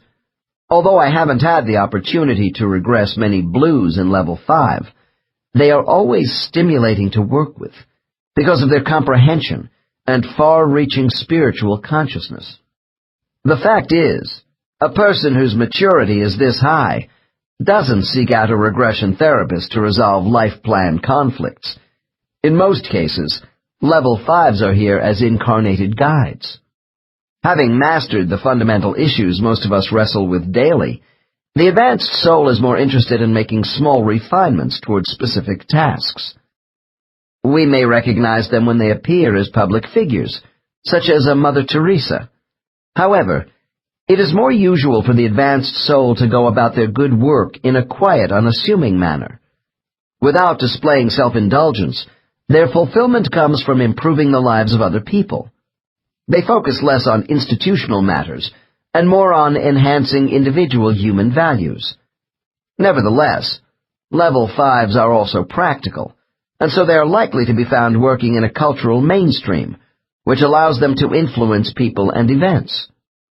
I have been asked if most people who are sensitive, aesthetic, and particularly right-brained have advanced souls, since individuals with these characteristics often appear to be at odds with the wrongs of an imperfect world. I see no correlation here. Being emotional, appreciating beauty, or having extrasensory impressions, including psychic talent, does not necessarily denote an advanced soul. The mark of an advanced spirit is one who has patience with society and shows extraordinary coping skills. Most prominent is their exceptional insight. This is not to say life has no karmic pitfalls for them. Otherwise, the level 5 probably wouldn't be here at all. They may be found in all walks of life, but are frequently in the helping professions or combating social injustice in some fashion. The advanced soul radiates composure, kindness, and understanding toward others. Not being motivated by self-interest, they may disregard their own physical needs and live in reduced circumstances. The individual I have chosen to represent the level 5 soul is a woman in her mid-30s who works for a large medical treatment facility specializing in chemical substance abuse. I was introduced to this woman by a colleague who told me of her skill in guiding recovering drug addicts into an improved state of self-awareness. At our first meeting, I was struck by the woman's expression of serenity while surrounded by chaotic emergencies at her place of employment. She was tall and excessively thin, with flaming red hair which stuck out in all directions. Although warm and friendly, there was about her an air of impenetrability. Her clear, luminous gray eyes were those of one who sees small things unnoticed by ordinary folk, I felt she was looking into rather than at me. My colleague suggested the three of us have lunch, because this woman was interested in my studies of the spirit world. She told me that she had never been hypnotically regressed, but there was the sense of a long spiritual genealogy through her own meditations. She thought our meeting was no accident on her own learning path, and we came to an agreement to explore her spiritual knowledge. A few weeks later, she arrived at my office. Clearly, this woman had no compelling desire for a long chronology of past life history. I decided to get a brief sketch of her earliest lives on Earth, to use as a springboard into superconscious memories. She rapidly entered into a deep trance and made instant contact with her inner self. Almost at once, I found this woman's span of incarnations staggering, going far back into the distant past of human life on Earth. Touching on her earliest memories, I came to the conclusion her first lives occurred at the beginning of the last warm interglacial period, which lasted from 130,000 to 70,000 years ago, before the last great ice age spread over the planet. During the warmer climate of the Middle Paleolithic period of Earth's history, my subject described living in moist, subtropical savannas near hunting, fishing, and plant-gathering areas. Later, some 50,000 years ago, when continental sheets of ice had again changed Earth's climate, she spoke of living in caves and enduring bitter cold. Leaping rapidly over large blocks of time, I found her physical appearance changing from a slightly bent to a more erect posture. As we moved forward in time, I directed her to look into pools of water and feel her body while reporting back to me. Her sloping forehead became more vertical over thousands of years in different bodies. Supraorbital ridges above the eyes grew less pronounced, as did body hair and the massive jaws of archaic man. In many lives as both men and women, I was given enough information on habitat, the use of fire, tools, clothes, food, and ritualistic tribal practices for rough anthropological dating. Paleontologists have estimated Homo erectus, an ape-like ancestor of modern humans, appearing at least 1.7 million years ago. Have souls been incarnating on Earth for this long, utilizing the bodies of these primitive bipeds we call hominids? A few of my more advanced clients declare that highly advanced souls, who specialize in seeking out suitable hosts for young souls, evaluated life on Earth for over 1 million years. My impression is these examiner souls found the early hominid brain cavity and restricted voice box to be inadequate for soul development earlier than some 200,000 years ago. Archaic Homo sapiens, whom we call humans, evolved several 100,000 years ago. Within the last 100,000 years, we find two clear signs of spiritual consciousness and communication. These are burial practices and ritualistic art, as found in carved totems and rock drawings. There is no anthropological evidence that these practices existed on Earth before Neanderthal peoples. Souls eventually made us human, not the reverse. One of my advanced subjects remarked, "Souls have seeded the Earth in different cycles."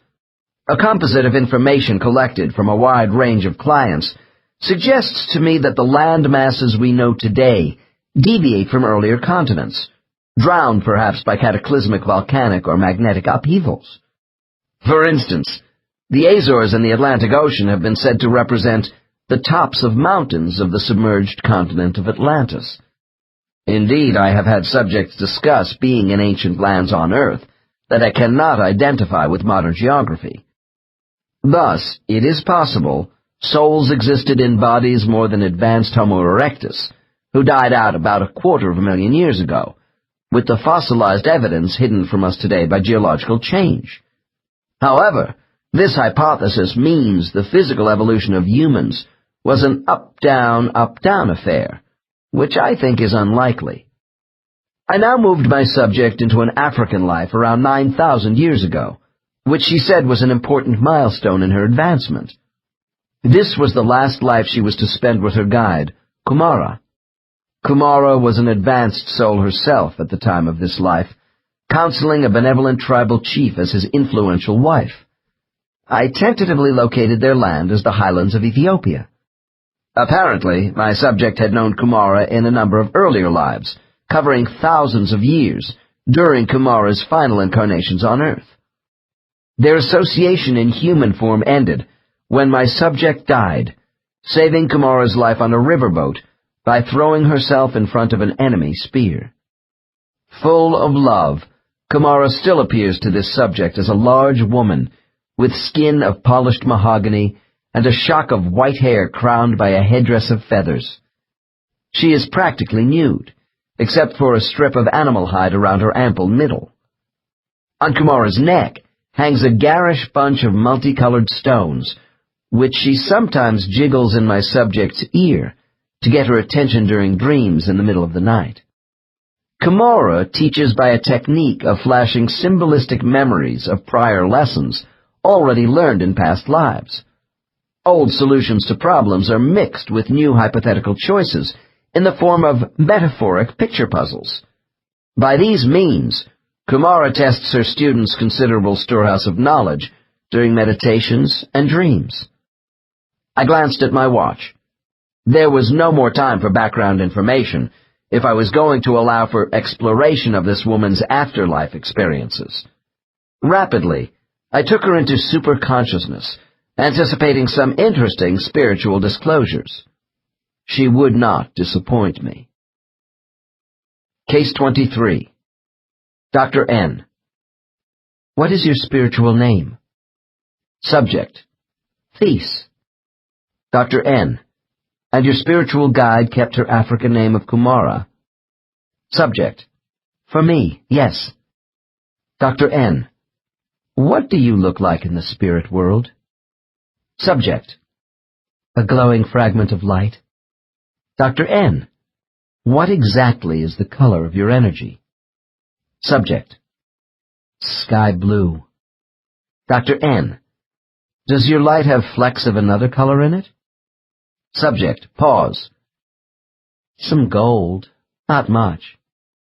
Dr. N. How about Kumara's energy color? Subject. It's violet. Dr. N. How does light and color identify the quality of a soul's spiritual attainment? Subject. The intensity of mental power increases with the darker phases of light. Dr. N. Where does the highest intensity of intelligent light energy originate from? Subject.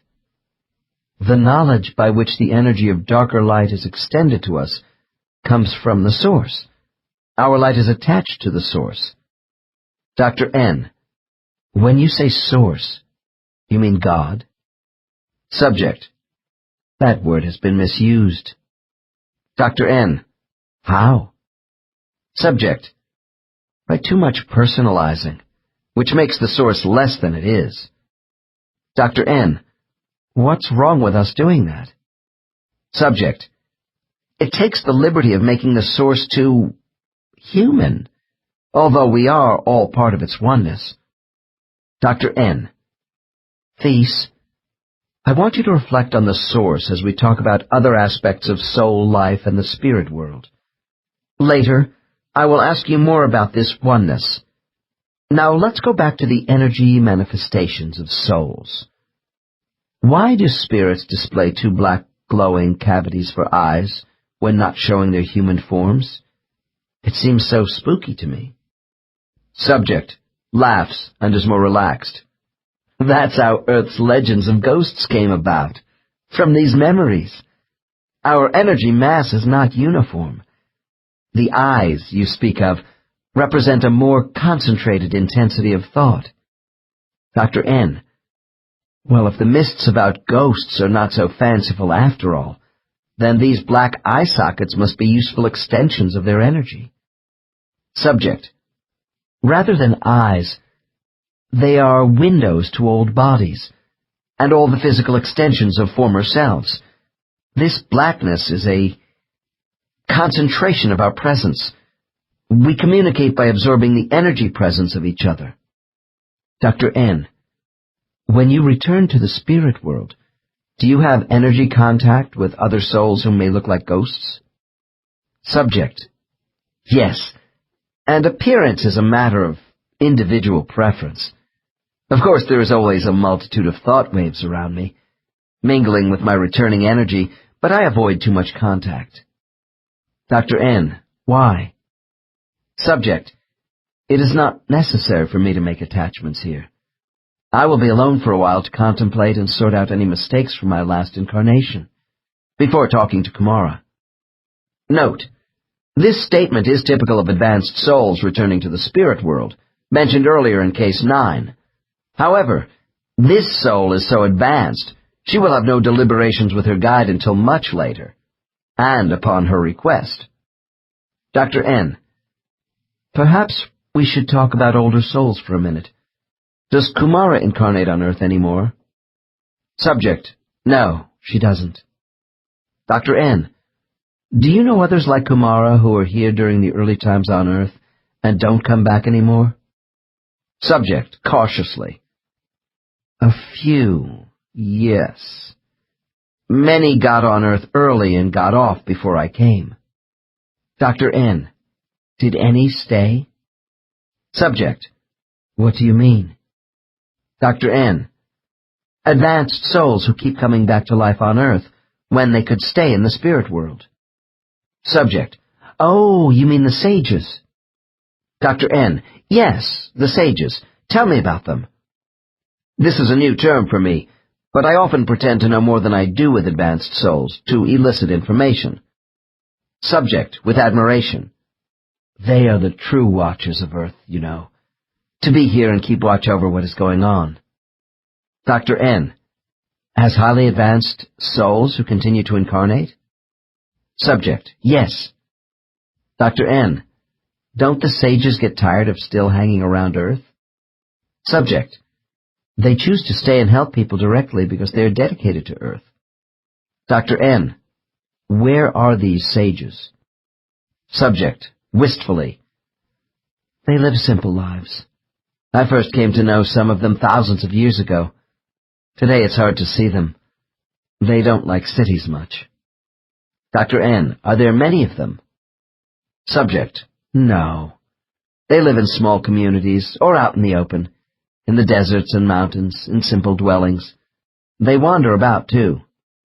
Dr. N: How does one recognize them? Subject, sighs: Most people don't. They were known as the oracles of truth in earlier times on Earth. Dr. N: I know this sounds pragmatic, but wouldn't these old, highly developed souls be more useful helping humankind in positions of international leadership, rather than being hermits? Subject: Who said they were hermits? They prefer to be with the common people who are most affected by the movers and shakers. Dr. N: What is the feeling one gets when meeting a sage on Earth? Subject: You get a special presence. Their power of understanding and the advice they give you is so wise. They do live simply. Material things mean nothing to them. Dr. N: Are you interested in this sort of service, These? Subject: No, they are saints. I welcome the time when I can stop incarnating. Dr. N: Perhaps the word sage could also be applied to souls like Kumara, or even with the entities to whom she turns for knowledge? Subject, pause: No, they are different. They're beyond the sages. We call them the old ones. Note: I would place these beings beyond level 6. Dr. N: Are there many old ones working with souls at Kumara's level and above? Subject: I don't think so, compared to the rest of us, but we feel their influence. Dr. N: What do you feel in their presence? Subject, pensive: Concentrated power of enlightenment and guidance. Dr. N: Could the old ones be embodiments of the Source itself? Subject: It is not for me to say, but I don't think so yet. They must be close to the Source. The old ones represent the purest elements of thought. engaging in the planning and arranging of substances. Dr. N, could you clarify a bit more what you mean by these highly placed souls being close to the source? Subject, vaguely. Only that they must be close to conjunction. Dr. N, does Kumara ever talk about these entities who help her? Subject, to me, only a little. She aspires to be one of them, as we all do. Dr. N, is she getting close to the old ones in knowledge? Subject, faintly. She approaches, as I approach her. It is slow assimilating with the source, because we are not complete. Once the duties of a guide are fully established for the advancing soul, it is necessary for these entities to juggle two balls. Besides completing their own unfinished business with continued, though less frequent, incarnations, they must also help others while in a discarnated state. Please talk to me about this aspect of her soul life. Dr. N, when you are back in the spirit world and come out of your self-imposed isolation, what do you ordinarily do then? Subject, I join with members of my company. Dr. N, how many souls are in your company? Subject, 9. Dr. N, jumping to the next conclusion too quickly. Oh, so the 10 of you are a group of souls under the leadership of Kumara? Subject, no, they are my responsibility. Dr. N, then these 9 entities are students whom you teach? Subject, you could say that. Dr. N, and they are all in one group, cluster, which I assume is your company? Subject, no, my company is made up of 2 different groups. Dr. N, why is that? Subject, they are in different progressions, levels. Dr. N, and yet you are the spiritual teacher for all 9? Subject, I prefer to call myself a watcher. 3 of my company are also watchers. Dr. N, well, who are the other 6? Subject, matter-of-factly, people who don't watch. Dr. N, I want to clarify this using my terms, if you will, Thies. If you are a senior watcher, 3 of your company must be what I would call junior guides? Subject, yes, but the words senior and junior, that portrays us as authoritarian, which we are not. Dr. N, my intention is not to denote rank. For me, it is just an easy identification of responsibility. Consider the word senior as meaning an advanced teacher. I would call Kumara a master teacher, or possibly an educational director. Subject shrugs. That's okay, I suppose, as long as director doesn't mean dictator. Dr. N, it doesn't. Now, Thies, cast your mind to a place where you can see the energy colors of all your company. What do the 6 souls who are not watchers look like? Subject smiles. Dirty snowballs. Dr. N, if they are white in tone, what about the rest? Subject, pause. Well, 2 are rather yellowish. Dr. N, we are 1 short.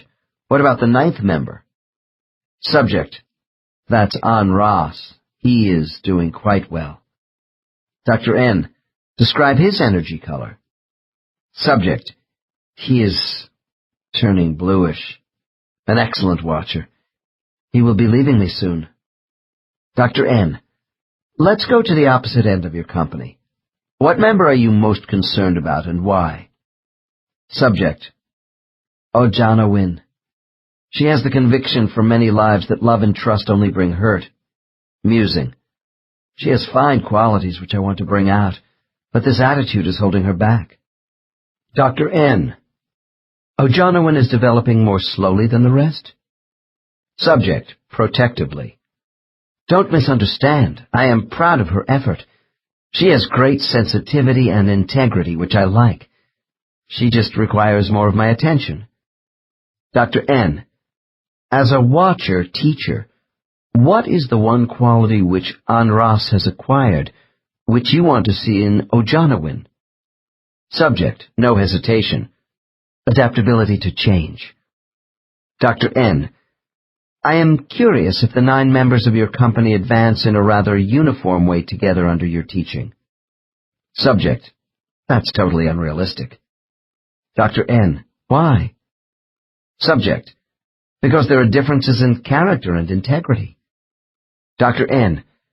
Well, if learning rates are different between souls because of character and integrity, how does this equate with the mental capabilities of the human brain a soul selects? Subject, it doesn't. I was speaking of motivation. On Earth, we use many variations of the physical brain in the course of our expansion. However, each soul is driven by its integrity. Dr. N. Is this what you mean by a soul having character? Subject. Yes, and intensity of desire is part of character. Dr. N. If character is the identity of a soul, where does desire come in? Subject.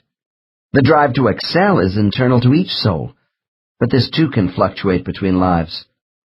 Dr. N. So where does a soul's integrity fit into this? Subject. The extension of desire. Integrity is the desire to be honest about self and motives to such an extent that full awareness of the path to the source is possible. Dr. N. If all basic intelligent energy is the same, why are souls different in their character and integrity? Subject. Because their experiences with physical life change them, and this is intentional. By that change, new ingredients are added to the collective intelligence of every soul. Dr. N. And this is what incarnation on Earth is all about? Subject. Incarnation is an important tool, yes. Some souls are driven more than others to expand and achieve their potential. But all of us will do so in the end. Being in many physical bodies in different settings expands the nature of our real self. Dr. N. And this sort of self-actualization of the soul identity is the purpose of life on our world? Subject. On any world. Dr. N. Well, if each soul is preoccupied with self, doesn't this explain why we have a world of self-centered people? Subject. No, you misinterpret. Fulfillment is not cultivating self for selfish means, but allowing for integration with others in life. That also shows character and integrity. This is ethical conduct. Dr. N. Does Ojanawin have less honesty than Anras? Subject. Pause. I'm afraid she does engage in self-deception. Dr. N. I wonder how you can function effectively as a spiritual guide for the 9 members of your company and still incarnate on Earth to finish your own lessons. Subject. It used to affect my concentration to some extent, but now there is no conflict. Dr. N. Do you have to separate your soul energy to accomplish this? Subject. Yes. This capacity of souls allows for the management of both. Being on Earth also permits me to directly assist a member of my company and help myself at the same time. Dr. N. The idea that souls can divide themselves is not an easy thing for me to conceptualize. Subject. Your use of the term divide is not quite accurate. Every part of us is still whole. I'm only saying it does take some getting used to at first, since you manage more than one program at a time. Dr. N. So your effectiveness as a teacher is not diminished by having multiple activities. Subject. Not in the least. Dr. N. Would you consider the major thrust of your instruction to be on Earth with your human body or in the spirit world as a free entity? Subject. They are 2 different settings. My instruction is diversified but no less effective. Dr. N. But your approach to a company member would be different depending upon the setting. Subject. Yes, it would. Dr. N. Wouldn't you say the spirit world is the main center for learning? Subject. It is the center for evaluation and analysis, but souls do rest. Dr. N. When your students are living on Earth, do they know you are their guide and are with them always? Subject laughs, some more than others, but they all sense my influence at one time or another. Dr. N. Thies, you are on Earth with me right now as a woman. Are you also able to be in contact with other members of your company? Subject. I told you, yes. Dr. N. What I'm getting at is this. Isn't teaching by example difficult when your Earth visits are rather infrequent these days? Subject. If I came too often and worked with them directly as one human being to another, I would be interfering with their natural unfolding. Dr. N. Do you have the same reservations about interference as a teacher operating from the spirit world in a discarnate state? Subject. Yes, I do, although the techniques are different. Dr. N. For mental contact? Subject. Yes. I would like to know more about the ability of spiritual teachers to contact their students. What exactly do you do from the spirit world to comfort or advise one of the 9 company members on Earth? Subject. No answer. Dr. N. Coaxing her. Do you know what I'm asking? How do you implant ideas? Subject. Finally. I'm unable to tell you. Note. I suspect blocking here, but I can't complain. So far, Thies has been liberal with information, and so has her guide. I decide to stop the session for a minute to appeal directly to Kamara. It is a speech I have given before. Dr. N. Kamara, permit me to reason with you through Thies. My work here is intended for good. By questioning your disciple, I wish to add to my knowledge of healing and bring people closer to the higher creative power available within themselves. My larger mission is to combat the fear of death by offering people understanding about the nature of their souls and their spiritual home. Will you aid me in this endeavor? Subject. Thies answers me in an odd tone of voice. We know who you are. Dr. N. Then would you both assist me? Subject. We will talk to you at our discretion. Note. This tells me if I exceed the undefined boundaries of these 2 guides with an intrusive question, it won't be answered. Dr. N. All right, Thies. On the count of 3, you will feel more comfortable talking to me about how souls function as guides. Begin by telling me in what way a company member on Earth can signal to get your attention. 1, 2, 3. I snap my fingers for added effect. Subject, after a long pause. First, they have to calm their minds and focus attention away from their immediate surroundings. Dr. N. How would they do this? Subject. By silence. Reaching inward to fasten on their inner voice. Dr. N. Is this how one calls for spiritual help? Subject. Yes, at least to me. They must expand upon their inner consciousness to engage me on a central thought. Dr. N. On you, or on the specific problem which is bothering them? Subject.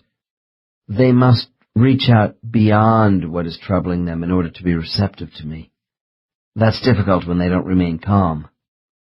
Dr. N. Do all 9 company members have about the same abilities to reach you for help? Subject. No, they don't. Dr. N. Perhaps Ojanawin has the most problems? Subject. She is one of those that does. Dr. N. Why? Subject. For me, getting the signals is easy. It's harder for people on Earth.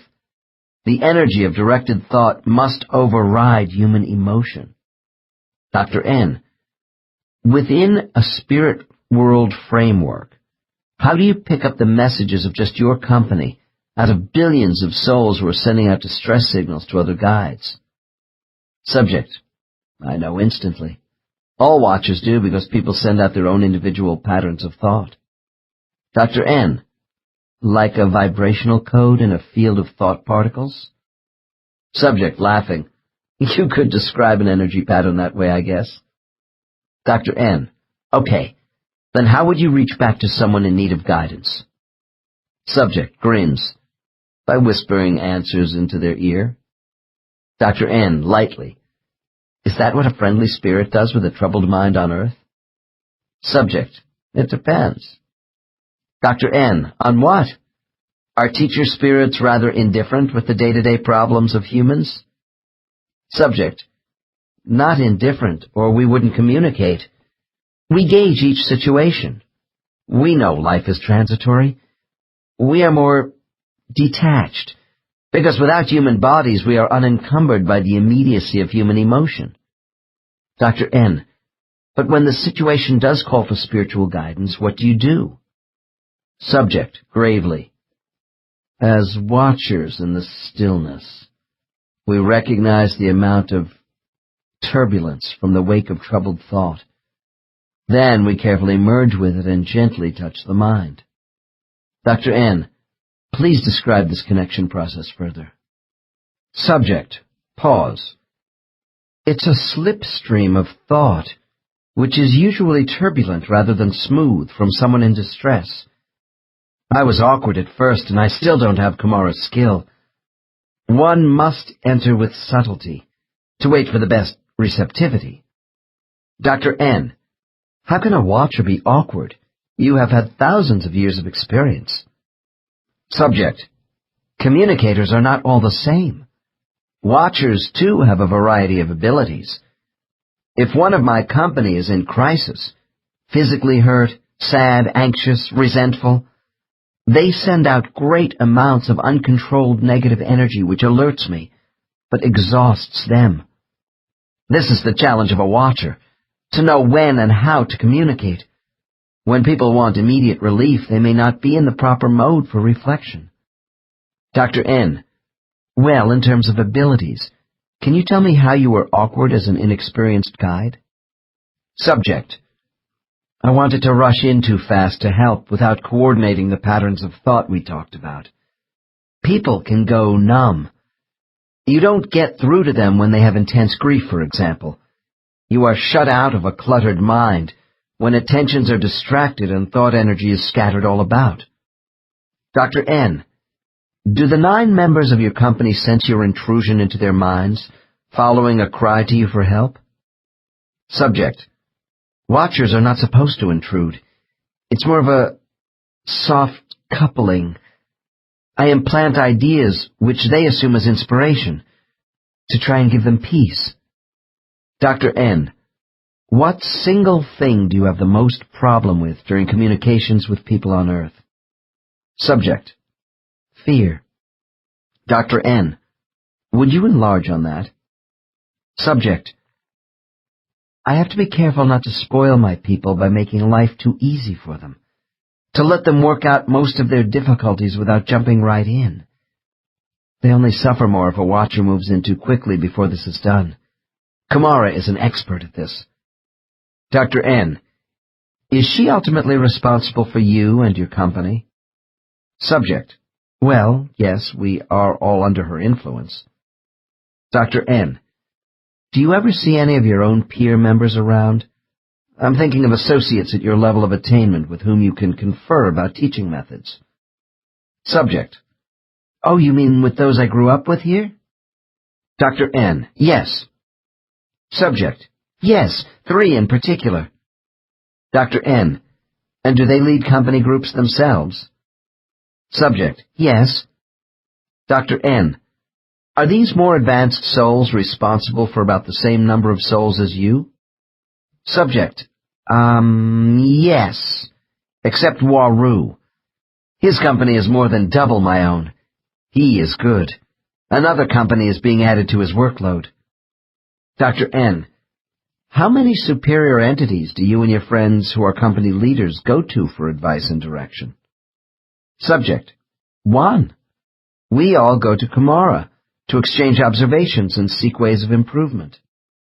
Dr. N: How many souls like you and Waru does Kumara oversee? Subject: Oh, I couldn't know that. Dr. N: Try and give an estimate of the number. Subject, after reflection: At least 50, probably more. Additional inquiries into Kumara's spiritual activities were fruitless, so I turned next to thesis creation training. Her experiences, which I have condensed, take us a little further than those training exercises described by Nentham in the last chapter. To those listeners with a scientific bent, I want to stress that when a subject is reporting to me about creation, their frame of reference is really not grounded in earth science. I have to make the best interpretations I can from the information provided. Dr. N.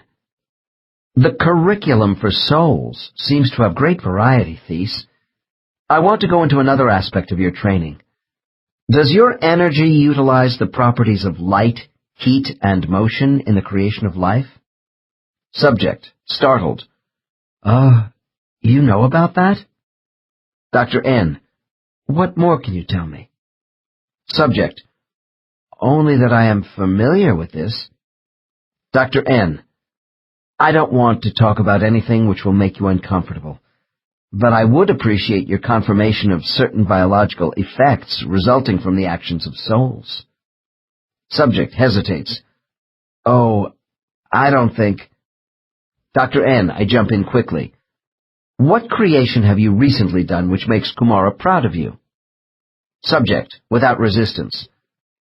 I am proficient with fish. Dr. N. I follow up with a deliberate exaggeration to keep her going. Oh, so you can create a whole fish with your mental energy? Subject, vexed. You must be kidding. Dr. N. Then where do you start? Subject.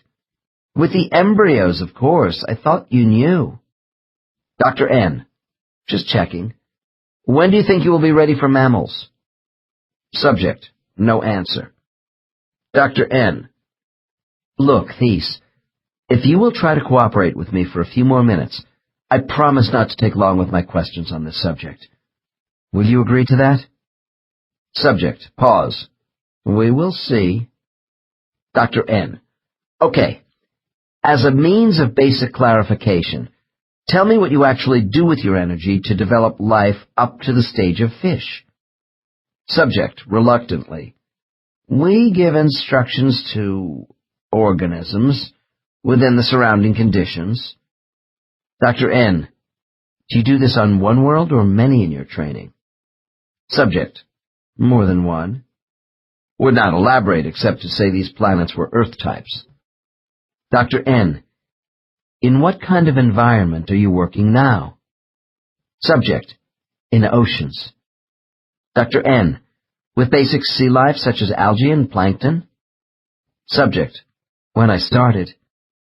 Dr. N. You mean before you worked up to the embryos of fish? Subject. Yes. Dr. N. Then when souls start to create forms of life, they begin with microorganisms? Subject. Small cells, yes. And this is very difficult to learn. Dr. N. Why? Subject. The cells of life. Our energy cannot become proficient unless we can direct it to alter molecules. Dr. N. Then you are actually producing new chemical compounds by mixing the basic molecular elements of life by your energy flow? Subject nods. Dr. N. Can you be more explicit? Subject. No, I can't. Dr. N. Let me try and sum this up, and please tell me if I am on the wrong track. A soul who becomes proficient with actually creating life must be able to split cells and give DNA instructions, and you do this by sending particles of energy into protoplasm? Subject. We must learn to do this, yes, coordinating it with a sun's energy. Dr. N. Why? Subject. Because each sun has different energy effects on the worlds around them. Dr. N. Then why would you interfere with what a sun would naturally do with its own energy on a planet? Subject. It is not interference. We examine new structures, mutations, to watch and see what is workable. We arrange substances for their most effective use with different suns. Dr. N. When a species of life evolves on a planet, are the environmental conditions for selection and adaptation natural? or are intelligent soul minds tinkering with what happens? Subject, evasively. Usually a planet hospitable to life has souls watching, and whatever we do is natural. Dr. N. How can souls watch and influence biological properties of growth, evolving over millions of years on a primordial world? Subject. Time is not in Earth years for us. We use it to suit our experiments. Dr. N. Do you personally create suns in our universe? Subject. A full-scale sun? Oh no, that's way over my head, and requires the powers of many. I generate only on a small scale. Dr. N. What can you generate? Subject. Small bundles of highly concentrated matter, heated. Dr. N. But what does your work look like when you are finished? Subject. Small solar systems. Dr. N. Are your miniature suns and planets the size of rocks, buildings, the moon? What are we talking about here? Subject laughs. My suns are the size of basketballs, and the planets, marbles. That's the best I can do. Dr. N. Why do you do this on a small scale? Subject. For practice, so I can make larger suns. After enough compression, the atoms explode and condense, but I can't do anything really big alone. Dr. N. What do you mean? Subject. We must learn to work together to combine our energy for the best results. Dr. N. Well, who does the full-size thermonuclear explosions which create physical universes in space itself? Subject. The source. The concentrated energy of the old ones. Dr. N. Oh, so the source has help? Subject. I think so. Dr. N. Why is your energy striving to create universal matter and more complex life when Kumara and the entities above her are already proficient? Subject. We are expected to join them, just as they wish to unite their accomplished energy with the old ones. Creation questions always evoke the issue of first cause. Was the exploding interstellar mass which caused the birth of our stars and planets an accident of nature or planned by an intelligent force? When I listen to subjects such as Thies, I ask myself why souls would be practicing the chain reactions of energy matter with models on a small scale, if they were not intending to make larger celestial bodies. I have had no subjects in level 6 and above to substantiate how they might carry the forces of creation further.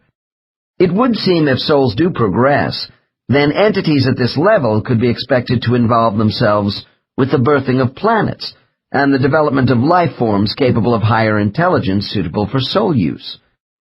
After pondering why less-than-perfect souls are associated with creation at all, I came to the following conclusion. All souls are given the opportunity to participate in the development of lower forms of intelligent life in order to advance themselves. This principle could also be applied to the reason why souls incarnate in physical form. Thies suggested that the supreme intelligence she calls the Source is made up of a combination of creators, the Old Ones, who fuse their energy to spawn universes. The thought has been expressed to me in different ways by other subjects when they describe the combined power of non-reincarnating old souls. This concept is not new. For instance, the idea we have no single Godhead is the philosophy of the Jainist sect in India. The Jains believe fully perfected souls, called Siddhas, are a group of universal creators. These souls are fully liberated from further transmigrations. Below them are the Arhat souls, advanced illuminators who still incarnate along with 3 more lower gradations of evolving souls. To the Jains, reality is uncreated and eternal.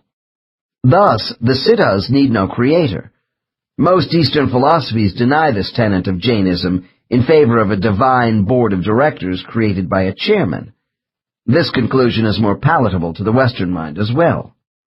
With certain subjects, it is possible to pursue a wide range of topics in condensed periods. Earlier, Thies had alluded to intelligent life existing on other worlds, when she talked about a soul's cosmic training. This brings up another aspect about soul life, which may be hard for some of us to accept. A small percentage of my subjects, usually the older advanced souls, are able to recall being in strange, non-human, intelligent life forms on other worlds. Their memories are rather fleeting and clouded about the circumstances of these lives, the physical details, and planetary location relative to our universe. I wondered if Thies had any such experiences long ago, so I opened up this line of inquiry for a few minutes to see where it might lead. Dr. N. A while back, you remarked about other physical worlds besides Earth, which are available to souls. Subject, hesitant. Yes. Dr. N. Casually. And I assume some of these planets support intelligent life, which are useful to souls wishing to incarnate. Subject. That's true, there are many schoolyards. Dr. N. Do you ever talk to other souls about their planetary schoolyards? Subject. Long pause. It's not my inclination to do so. I'm not attracted to them, the other schools. Dr. N. Perhaps you could give me some idea of what they're like? Subject. Oh, some are analytical schools. Others are basically mental worlds, subtle places. Dr. N. What do you think of the Earth School by comparison? Subject.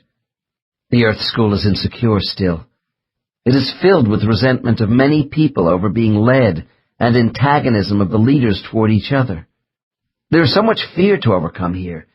It is a world in conflict because there is too much diversity among too many people. Other worlds have low populations with more harmony. Earth's population has outpaced its mental development. Dr. N. Would you rather be training on another planet, then? Subject. No. For all Earth's quarreling and cruelty, there is passion and bravery here.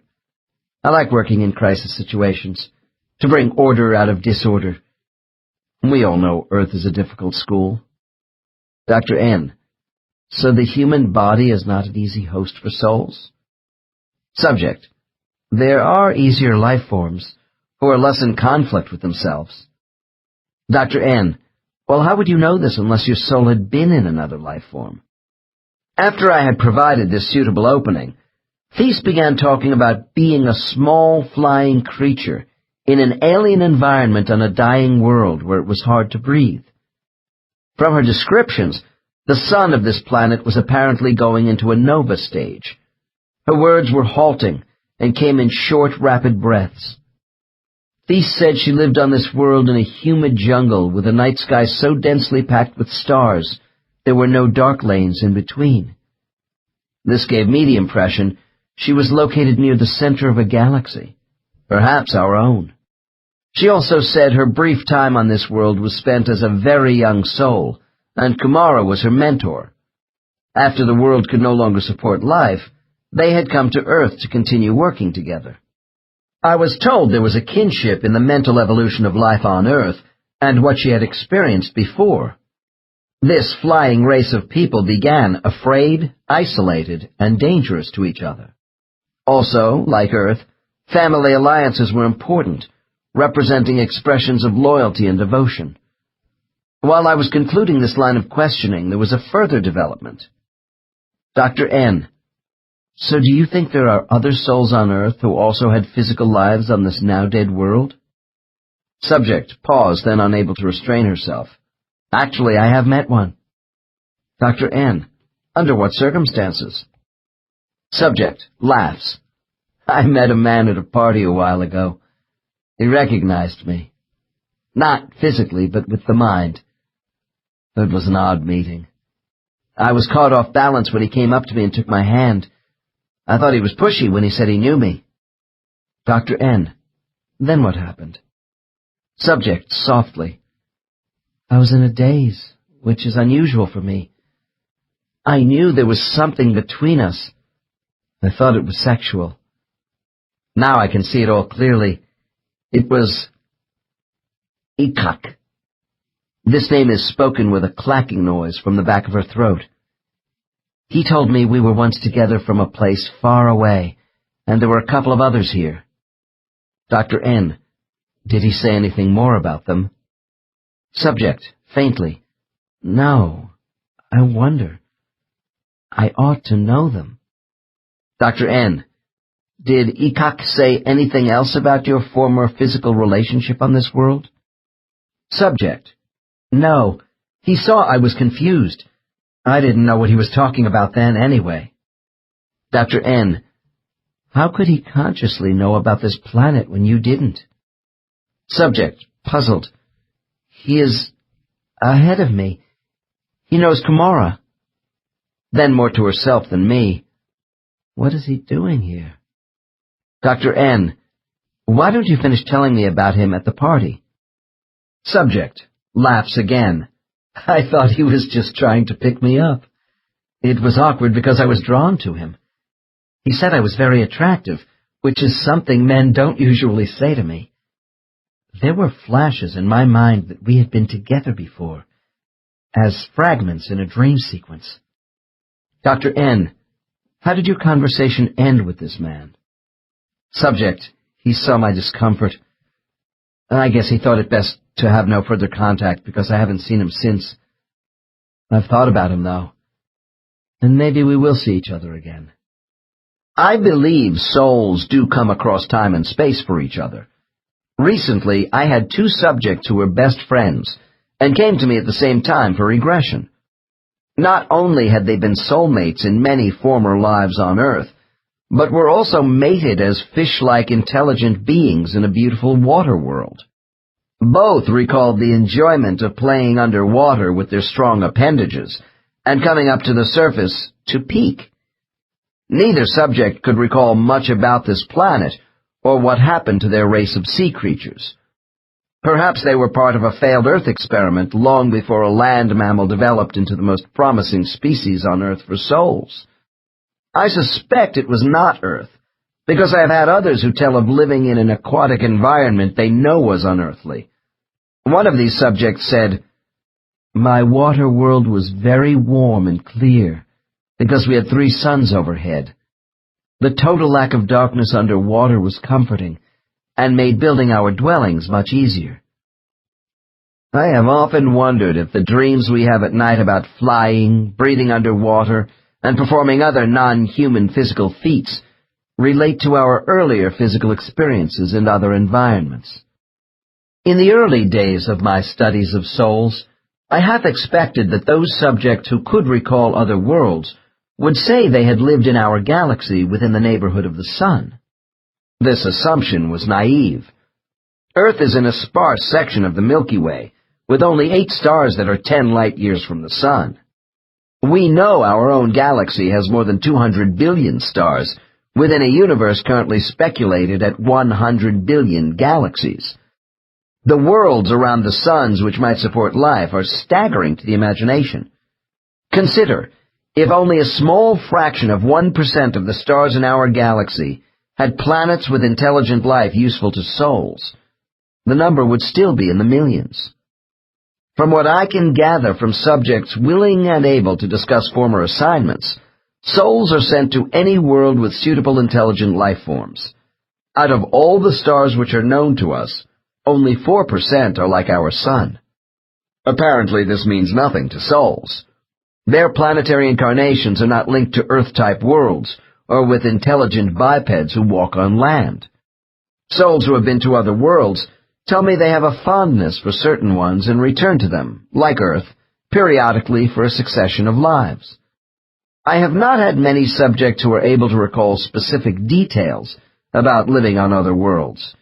This may be due to lack of experience, a suppression of memory, or blocks imposed by master guides to avoid any discomfort from flashbacks in non-earthly bodies. Those subjects who are able to discuss their experiences on other worlds tell me that before coming to Earth, souls are frequently placed in the bodies of creatures with less intelligence than human beings, unlike Thesa's case. However, once in a human body, souls are not sent back down the mental evolutionary ladder. Yet, physical contrasts can be stark, and side trips away from Earth are not necessarily pleasant. One mid-level client of mine expressed it this way. After a long series of human lives, I told my guide I needed a break from Earth for a while in another kind of environment. He warned me, "You might not like this change right now because you have become so accustomed to the attributes of the human mind and body." My client persisted and was duly given life on what was described as a pastel world living among a race of small, thickly set beings. They were a thoughtful but somber people, with tiny chalk-white faces which never smiled. Without human laughter and physical flexibility, I was out of sync and made little progress. The assignment must have been particularly difficult for this individual when we consider that humor and laughter is such a hallmark of soul life in the spirit world. I was now approaching the final phase of my session with Case 23. It was necessary to apply additional deepening techniques, because I wanted Thies to reach into the highest recesses of her superconscious mind to talk with me about space-time and the source. Dr. N. Thies, we are coming to the end of our time together, and I want you to turn your mind once again to the source, creator. Pause. Will you do that for me? Subject. Yes. Dr. N. You said the ultimate objective of souls was to seek unification with the supreme source of creative energy. Do you remember? Subject. The act of conjunction. Yes. Dr. N. Tell me, does the source dwell in some special central space in the spirit world? Subject. The source is the spirit world. Dr. N. Then why do souls speak of reaching a core of spiritual life? Subject. When we are young spirits, we sense power around us everywhere, and yet we feel we are on the edge of it. As we grow older, there is an awareness of a concentrated power, but it is the same feeling. Dr. N. Even though you have called this the place of the old ones? Subject. Yes, they are part of the concentrated power of the source which sustains us as souls. Dr. N. Well, lumping this power together as one energy source, can you describe the Creator in more human terms? Subject. As the ultimate selfless being which we strive to be. Dr. N. If the source represents all the spirit world, how does this mental place differ from physical universes with stars, planets, and living things? Subject. Universes are created to live and die for the use of the source. The place of spirits is the source. Dr. N. We seem to live in a universe which is expanding and may contract again and eventually die. Since we live in a space with time limitations, how can the spirit world itself be timeless? Subject. Because here we live in non-space, which is timeless, except in certain zones. Dr. N. Please explain what these zones are. Subject. They're interconnecting doors, openings for us to pass through into a physical universe of time. Dr. N. How can time doors exist in non-space? Subject. The openings exist as thresholds between realities. Dr. N. Well, if the spirit world is non-dimensional, what kind of reality is that? Subject. A constant reality state, as opposed to the shifting realities of dimensional worlds, which are material and changing. Dr. N. Do past, present, and future have any relevance for souls living in the spirit world? Subject. Only as a means of understanding succession in physical form. Living here, there is a changelessness. For those of us not crossing thresholds into a universe of substance and time. Note: a major application of time thresholds used by souls will be examined in the upcoming chapter on life selection. Dr. N. You speak of universes in the plural. Are these other physical universes besides the one which contains Earth? Subject, vaguely. There are differing realities to suit the source. Dr. N. Are you saying souls can enter various rooms of different physical realities from spiritual doorways? Subject, nods. Yes, they can, and do. Before concluding the session with this highly advanced subject, I should add that most people who are in deep hypnosis are able to see beyond an earth reality of three-dimensional space into alternate realities of timelessness. In their subconscious state, my subjects experience a chronology of time with their past and present lives, which resembles what they perceive when conscious. There is a change when I take them into superconsciousness and the spirit world. Here they see the now of time as one homogeneous unit of past, present, and future. Seconds in the spirit world seem to represent years on Earth. When their sessions are over, clients will often express surprise at how time in the spirit world is unified.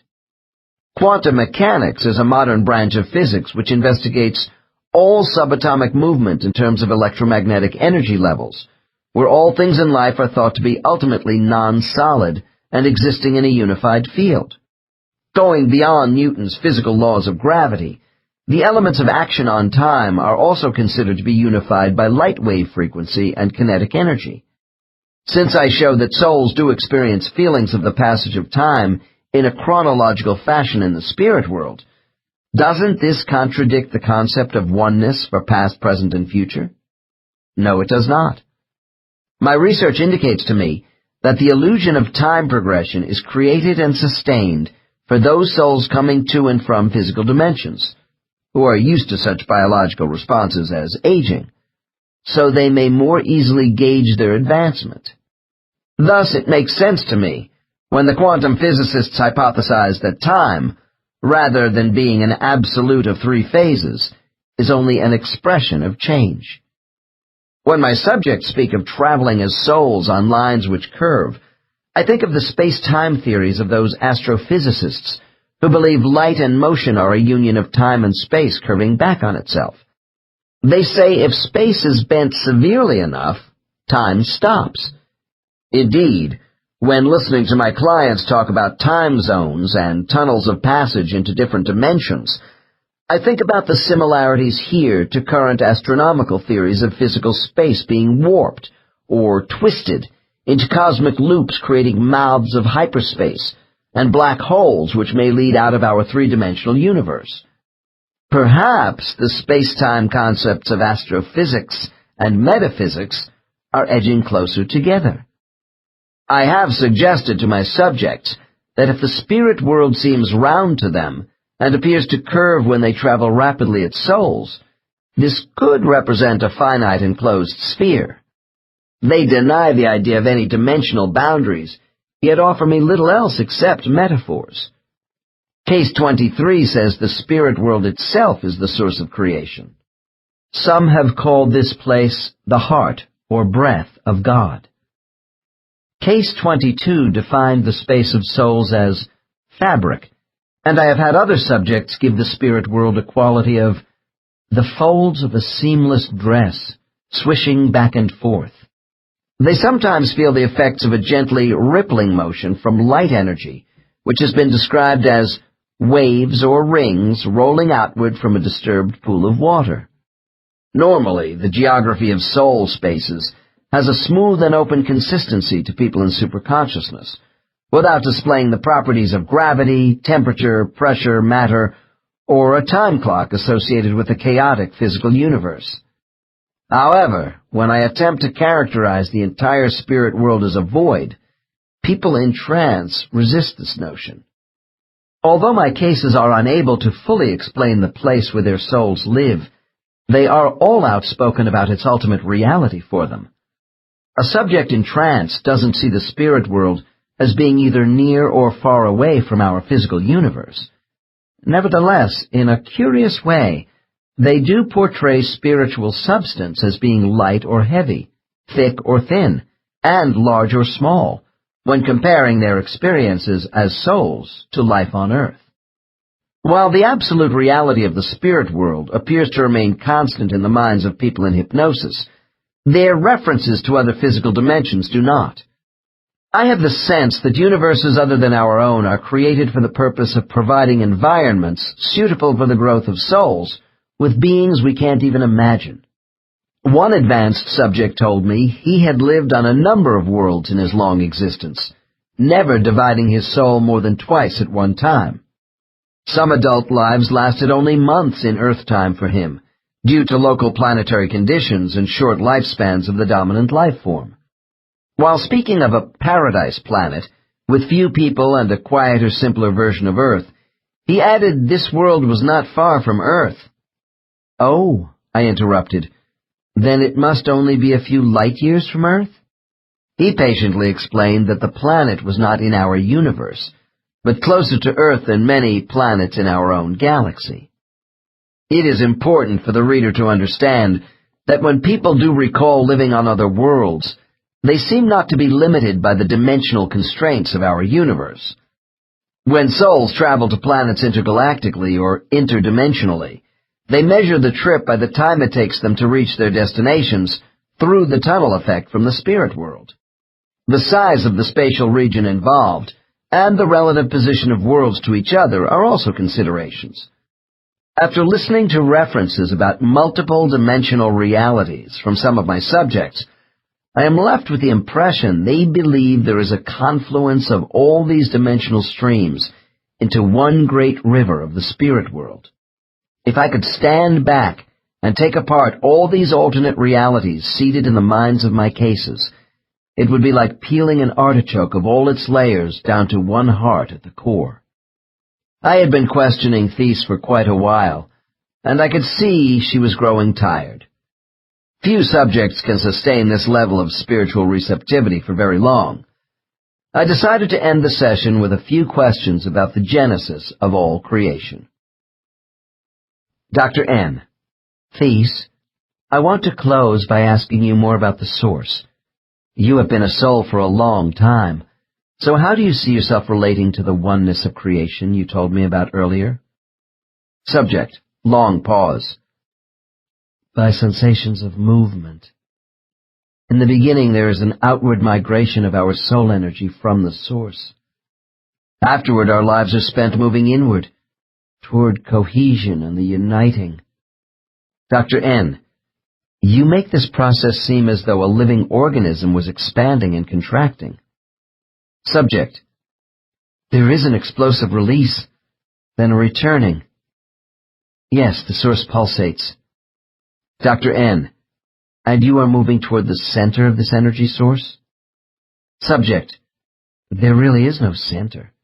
The source is all around us as if we were inside a beating heart. Dr. N., but you did say you were moving back to a point of origin as your soul advanced in knowledge. Subject. Yes. When I was thrust outward, I was a child. Now I'm being drawn back as my adolescence fades. Dr. N. Back where? Subject. Further inside the source. Dr. N. Perhaps you could describe this energy source through the use of colors to explain soul movement in the scope of creation. Subject. Size. It's as if souls are all part of a massive electrical explosion which produces a halo effect. In this circular halo is a dark purple light which flares out, lightening to a whiteness at the edges. Our awareness begins at the edges of brilliant light, and as we grow, we become more engulfed in the darker light. Dr. N. I find it hard to visualize a God of creation as cold, dark light. Subject. That's because I am not close enough to conjunction to explain it well. The dark light is itself a covering beyond which we feel an intense warmth, full of a knowing presence, which is everywhere for us and alive. Dr. N. What was it like when you were first aware of your identity as a soul after being pushed out to the rim of this halo. Subject: to be is the same as watching the first flower of spring open, and the flower is you. And as it opens more, you become aware of other flowers in a glorious field, and there is unbounded joy. Dr. N: if this explosive, multicolored energy source collapses in on itself, will all the flowers eventually die? Subject: nothing is collapsing. The source is endless. As souls, we will never die. We know that somehow. As we coalesce, our increasing wisdom makes the source stronger. Dr. N: is that the reason the source desires to perform this exercise? Subject: yes, to give life to us so we can arrive at a state of perfection. Dr. N: why does a source, who is ostensibly perfect already, need to create further intelligence which is less than perfect? Subject: to help the Creator create. In this way, by self-transformation and rising to higher plateaus of fulfillment, we add to the building blocks of life.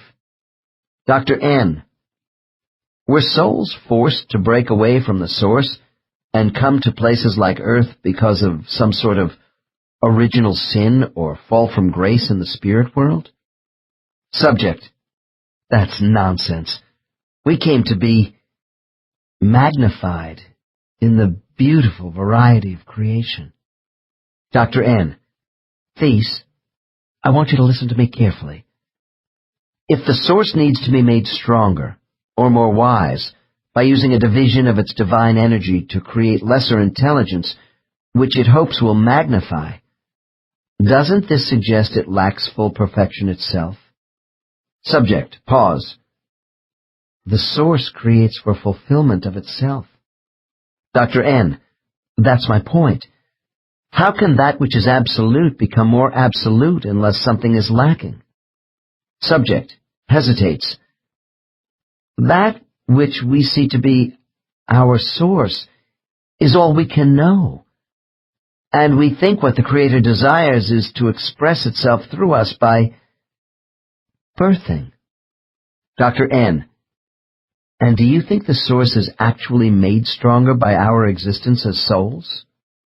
Subject long pause. I see the Creator's perfection maintained and enriched by sharing the possibility of perfection with us, and this is the ultimate extension of itself. Dr. N: so the source starts out by deliberately creating imperfect souls and imperfect life forms for these souls, and watches what happens in order to extend itself? Subject: yes. And we have to have faith in this decision and trust the process of returning to the origin of life. One has to be starving to appreciate food, or cold to understand the blessings of warmth, and to be children to see the value of the parent. The transformation gives us purpose. Dr. N: do you want to be a parent of souls? Subject: participation in the conception of ourselves is a dream of mine. Dr. N: if our spirits did not experience physical life, would we ever know of these things you are telling me about? Subject: we would know of them, but not about them. It would be as if your spiritual energy were told to play piano scales with only one note. Dr. N: and do you believe if the source didn't create souls to nurture and grow, its sublime energy would shrink from a lack of expression? Subject sighs. Perhaps that is its purpose. With this last prophetic statement by Thies, I ended the session. As I brought this subject out of her deep trance, it was as though she were returning to me from across time and space. As she sat quietly focusing her eyes around my office, I expressed my appreciation for the opportunity of working with her on such an advanced level. Smiling, the lady said if she had any idea of the grilling in store for her, She might well have refused to work with me. As we said goodbye, I thought about her last statements concerning the source of life. In ancient Persia, the Sufis had a saying that if the Creator represents absolute good, and therefore absolute beauty, it is the nature of beauty to desire manifestation. 12. Life selection. There comes that time when the soul must once again leave the sanctuary of the spirit world for another trip to earth. This decision is not an easy one. Souls must prepare to leave a world of total wisdom, where they exist in a blissful state of freedom for the physical and mental demands of a human body. We have seen how tired souls can be when re-entering the spirit world. Many don't want to think about returning to earth again. This is especially true when we have not come close to our goals at the end of a physical life. Once back in the spirit world, souls have misgivings about even temporarily leaving a world of self-understanding, comradeship, and compassion to go to a planetary environment of uncertainty and fear brought about by aggressive, competing humans. Despite having family and friends on earth, many incarnated souls feel lonely and anonymous among large impersonal populations. I hope my cases show the opposite is true in the spirit world, where our souls are involved in the most intimate sharing on an everlasting basis. Our spiritual identity is known and appreciated by a multitude of other entities, whose support is never-ending. The rejuvenation of our energy and personal assessment of one's self takes longer for some souls than others, but eventually the soul is motivated to start the process of incarnation. While our spiritual environment is hard to leave, as souls we also remember the physical pleasures of life on earth with fondness and even nostalgia. When the wounds of a past life are healed, and we are again totally at one with ourselves, we feel the pull of having a physical expression for our identity. Training sessions with our counselors and peer groups have provided a collaborative spiritual effort to prepare us for the next life. Our karma of past deeds towards humanity and our mistakes and achievements have all been evaluated with an eye toward the best course of future endeavors. The soul must now assimilate all this information and take purposeful action based upon 3 primary decisions. Am I ready for a new physical life? What specific lessons do I want to undertake to advance my learning and development? Where should I go, and who shall I be in my next life for the best opportunity to work on my goals? Older souls incarnate less, regardless of the population demands of their assigned planets. When a world dies, those entities with unfinished business move on to another world, which has a suitable life form for the kind of work they have been doing. Cycles of incarnation for the eternal soul seem to be regulated more by the internal desires of a particular soul than by the urgency of host bodies evolving in a universe of planets. Nevertheless, Earth certainly has an increasing need for souls. Today we have over 5 billion people. Demographers vary in their calculations on how many individuals have lived on Earth in the last 200,000 years. The average estimate is some 50 billion people. This figure, which I think is low, does not signify the number of visitations by different souls. Bear in mind, the same souls continue to reincarnate, and there are those who occupy more than one body at a time. There are reincarnationists who believe the number of people living on Earth today is close to the total number of souls who ever lived here. The frequency of incarnation on Earth by souls is uneven. Earth clearly has more need for souls today than in the past. Population estimates in 1 AD are around 200 million. By 1800, humans had quadrupled, and after only 170 more years, quadrupled again. Between 1970 and 2010, the world's population is expected to double once more. When I study the incarnation chronology of a client, I find there is usually a long span of hundreds, even thousands of years between their lives in Paleolithic nomadic cultures. When the introduction of agriculture and domesticated animals in the Neolithic age, from 7,000 to 5,000 years ago, my subjects report living more frequent lives. Still, their lives are often spaced as much as 500 years apart. With the rise of cities, trade, and more available food, I see the incarnation schedules of souls increasing with a growing population. Between 1000 and 1500 AD, my clients live an average of once in 2 centuries. After 1700, this changes to once in a century. By the 1900s, living more than one life in a century is common among my cases. It has been argued these increases in soul incarnations only appear to be so because past life recall improves as people in hypnosis get closer to their current lives. This may be true to some extent, but if a life is important, it will be vividly remembered at any age and time. Without doubt, the enormous population increase on Earth is the basic cause for souls coming here more often. Is there a possibility that the inventory of souls slated for Earth could be strained by this surge in human reproduction? When I ask clients about the inventory of available souls, they tell me I should worry more about our planet dying from overpopulation than exhausting the reserve of souls. There is the conviction that new souls are always available to fill any expanding population requirements. If our planet is just one example among all other intelligent populations which exist in this universe, the inventory of souls must truly be astronomical. I have said souls do have the freedom to choose when, where, and who they want to be in their physical lives. Certain souls spend less time in the spirit world in order to accelerate development, while others are very reluctant to leave. There's no question but what our guides exert great influence in this matter.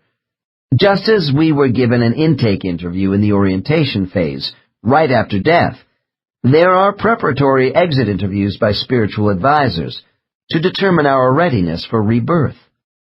The case which follows illustrates a typical spiritual scene with a lower-level soul. Case 24. Dr. N. When do you first realize that you might be returning to Earth? Subject. A soft voice comes into my mind and says, "It's about time, don't you think?" Dr. N. Who is this voice? Subject. My instructor. Some of us have to be given a push when they think we are ready again. Dr. N. Do you feel you are about ready to return to Earth? Subject. Yes, I think so. I have prepared for it. But my studies are going to take such a long time in Earth years before I'm done. It's kind of overwhelming. Dr. N. And do you think you will still be going to Earth when you near the end of your incarnations? Subject. Long pause. Maybe no. There is another world besides Earth, but with Earth people. Dr. N. What does this mean? Subject. Earth will have fewer people, less crowded. It's not clear to me. Dr. N. Where do you think you might be then? Subject. I'm getting the impression there is colonization someplace else. It's not clear to me. Note. The opposite of past life regression is post-life progression, which enables some subjects to see snatches of the future as incomplete scenes. For instance, some have told me Earth's population will be greatly reduced by the end of the 22nd century, partially due to adverse soil and atmospheric changes. They also see people living in odd-looking domed buildings. Details about the future are always rather limited, due, I suspect, to built-in amnesia from karmic constraints. I'll have more to say about this with the next case. Dr. N. Let's go back to what you were saying about the instructors giving people a push to leave the spirit world. Would you prefer that they not do this? Subject. Oh, I'd like to stay, but the instructors don't want us hanging around here too long or we will get into a rut.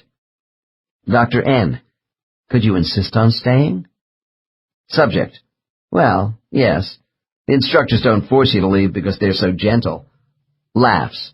But they have their ways of encouraging you when the time comes. Dr. N., do you know of anyone who didn't want to be reborn again on Earth for any reason?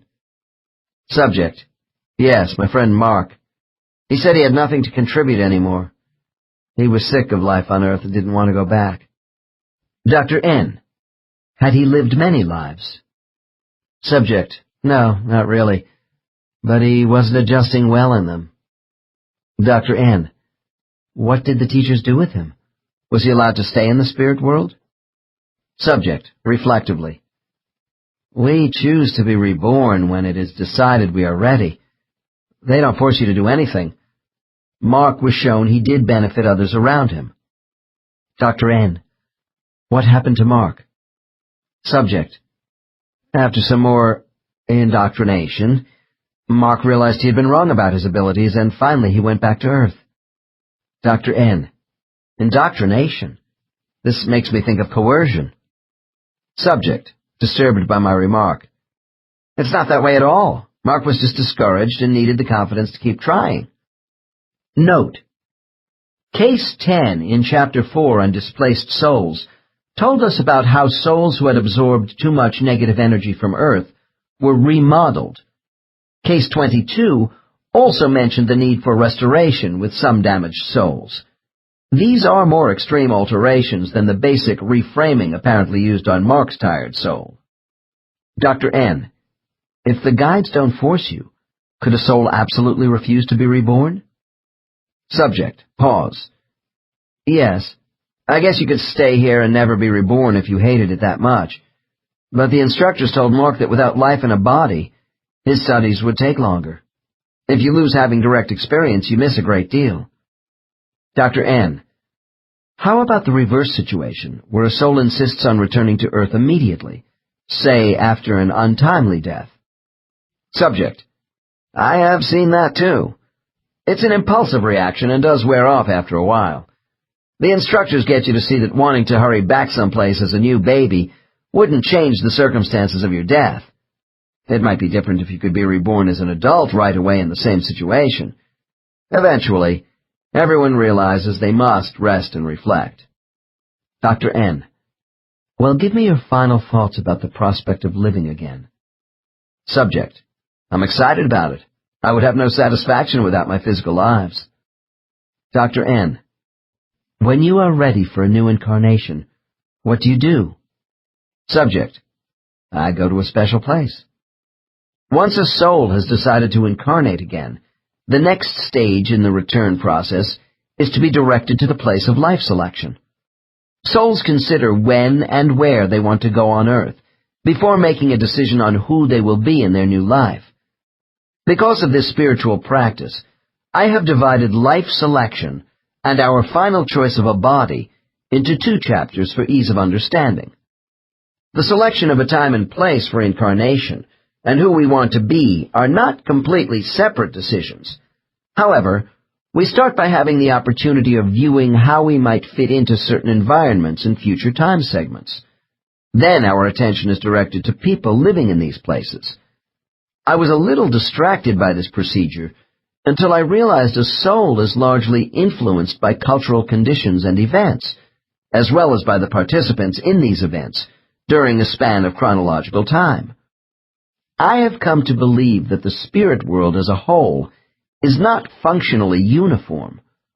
All spiritual regions are seen by traveling souls as having the same ethereal properties, but with different applications. As an illustration, the space of orientation for incoming souls could be contrasted to the space of life selection for those who are leaving. Both involve life evaluations for souls in transit, which include scenes from Earth, but there the resemblance ends. Orientation spaces are said to be small, intimate conference areas designed to make a newly arrived soul comfortable, but our mental attitude in this space can be somewhat defensive. This is because there is the feeling we might have done better with life. A guide is always directly interacting with us. On the other hand, when we enter the space of life selection, we are full of hope, promise, and lofty expectations. Here, souls are virtually alone, with their guides out of sight, while evaluating new life options. This hectic, stimulating place is described as being much larger than other spiritual study areas. Case 22 considered it a world unto itself, where transcendent energy alters time to allow for planetary study. While some spiritual locales are difficult for my subjects to describe, most love to talk about the place of life selection, and they use remarkably similar descriptions. I am told it resembles a movie theater, which allows souls to see themselves in the future playing different roles in various settings. Before leaving, souls will have selected one scenario for themselves. Imagine being given a dress rehearsal before the actual performance of a new life.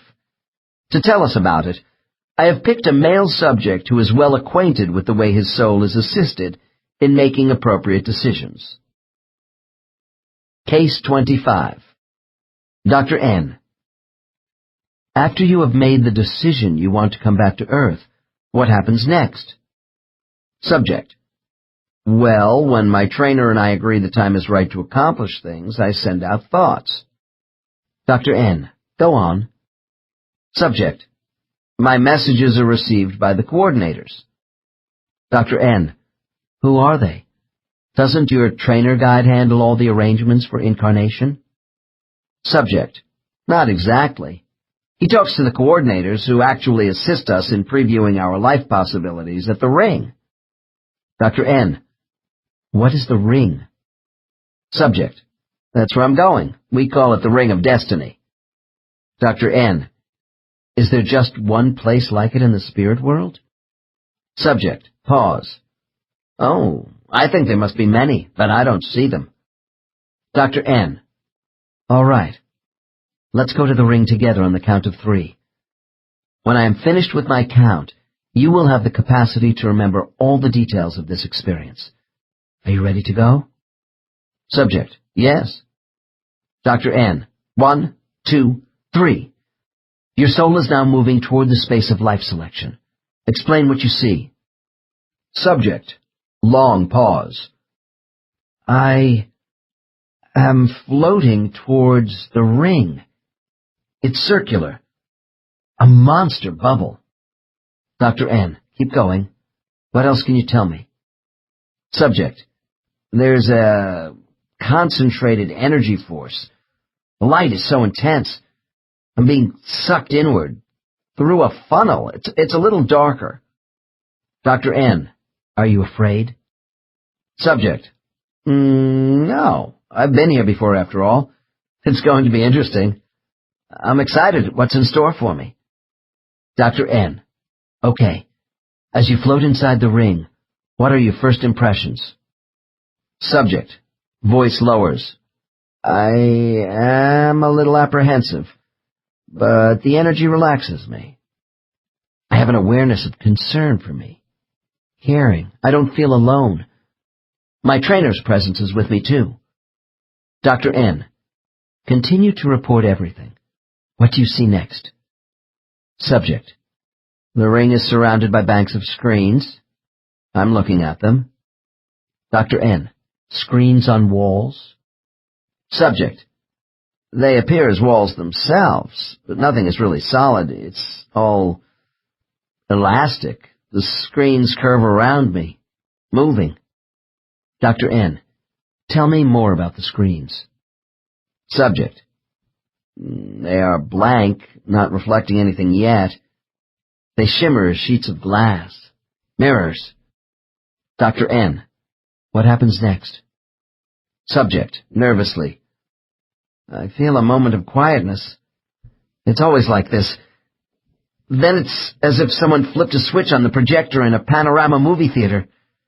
The screens come alive with images and there's color, action, full of light and sound. Dr. N, keep reporting to me. Where is your soul in relation to the screens? Subject. I am hovering in the middle, watching the panorama of life all around me. Places. People. Jauntily. I know this city. Dr. N. What do you see? Subject. New York. Dr. N. Did you ask to see New York City? Subject. We talked about my going back there. Absorbed. Gee, it's changed. More buildings. And the cars. It's as noisy as ever. Dr. N. I'll come back to New York in a few minutes. Right now I want you to tell me what is expected of you in the ring. Subject. I'm going to mentally operate the panel. Dr. N. What's that? Subject. A scanning device in front of the screens. I see it as a mass of lights and buttons. It's as if I'm in the cockpit of an airplane. Dr. N. And you see these mechanical objects in a spiritual setting? Subject. I know it sounds crazy, but this is what is coming through to me, so I can explain to you what I am doing. Dr. N. That's fine. Don't worry about it. Just tell me what you are supposed to do with the panel. Subject. I will help the controllers change the images on the screens by operating the scanner with my mind. Dr. N. Oh, you are going to operate the projector as if you were working in a movie theater? Subject. Laughs. Not the projector, the scanner. Anyway, they aren't really movies. I am watching life actually going on in the streets of New York. My mind connects with the scanner to control the movement of the scenes I am watching. Dr. N. Would you say this device resembles a computer? Subject. Sort of. It works on a tracking system which converts... Dr. N. Converts what? Subject. My commands are registered on the panel so I can track the action. Dr. N. Position yourself at the panel and become the operator, while continuing to explain everything to me. Subject. Pause. I have assumed control. I see lines converging along various points in a series of scenes. I'm traveling through time now on the lines and watching the images on the screens change. Dr. N. And the scenes are constantly moving around you. Subject. Yes. Then the points light up on the lines when I want the scene to stop. Note. Lines of travel is a term we have heard before in other spiritual regions to describe soul transition. That is case 14. Dr. N. Why are you doing all this? Subject. I'm scanning. The stops are major turning points on life's pathways involving important decisions, possibilities, events which make it necessary to consider alternate choices in time. Dr. N. So the lines mark the pathways through a series of events in time and space? Subject. Yes. The track is controlled in the ring and transmitted to me. Dr. N. Do you create the scenes of life while you track? Subject.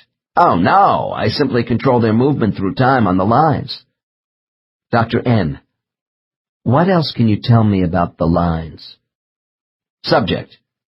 The lines of energy are roads with points of colored light as guideposts, which I can move forward, backward, or stop. Dr. N. As if you were running a videotape, with start, fast forward, stop, and rewind buttons? Subject. Laughs. That's the idea. Dr. N. All right. You are moving along the track, scanning scenes, and you decide to stop. Tell me what you do then. Subject. I suspend the scene on the screens so I can enter it. Dr. N. What? Are you saying you become part of the scene yourself? Subject. Yes, now I have direct access to the action. Dr. N. In what way? Do you become a person in the scene, or does your soul hover overhead while people move around? Subject. Both. I can experience what life is like with anyone in the scene, or just watch them from any vantage point.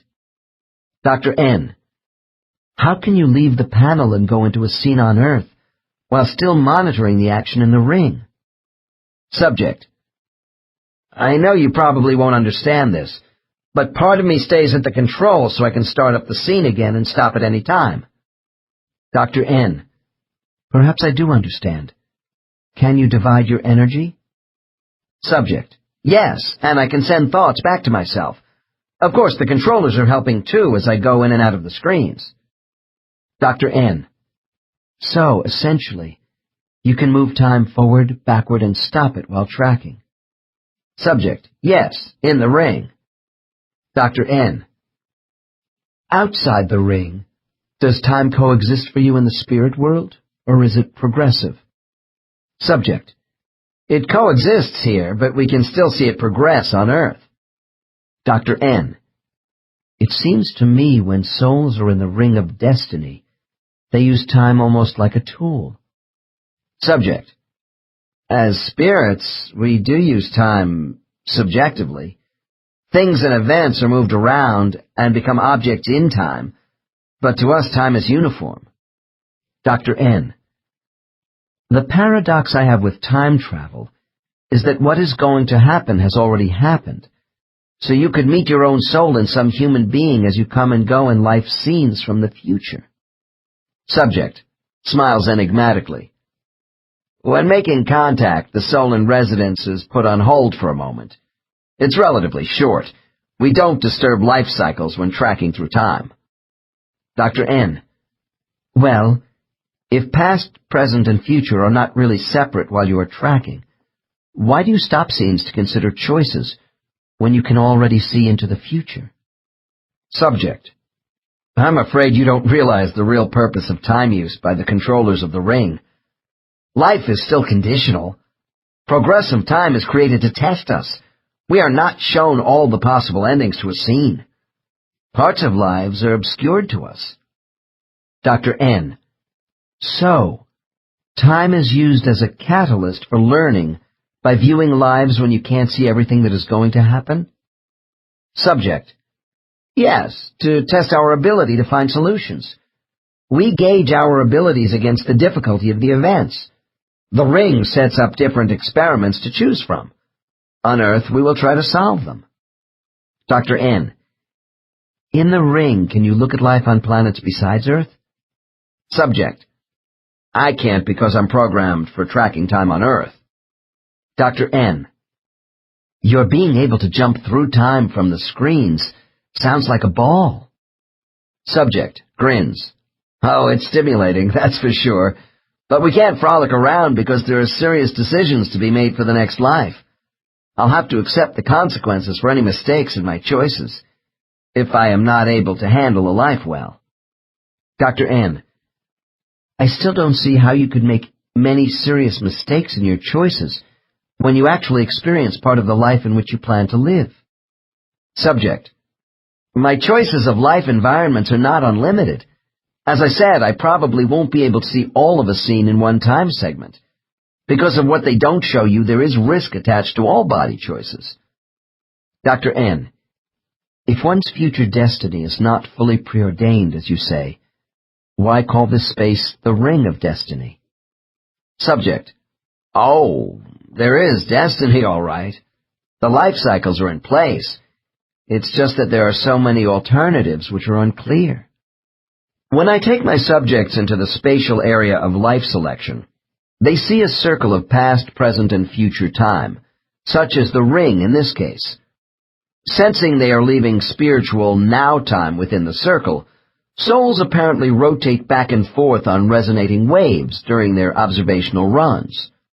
All aspects of time are presented to them as reoccurring realities, ebbing and flowing together.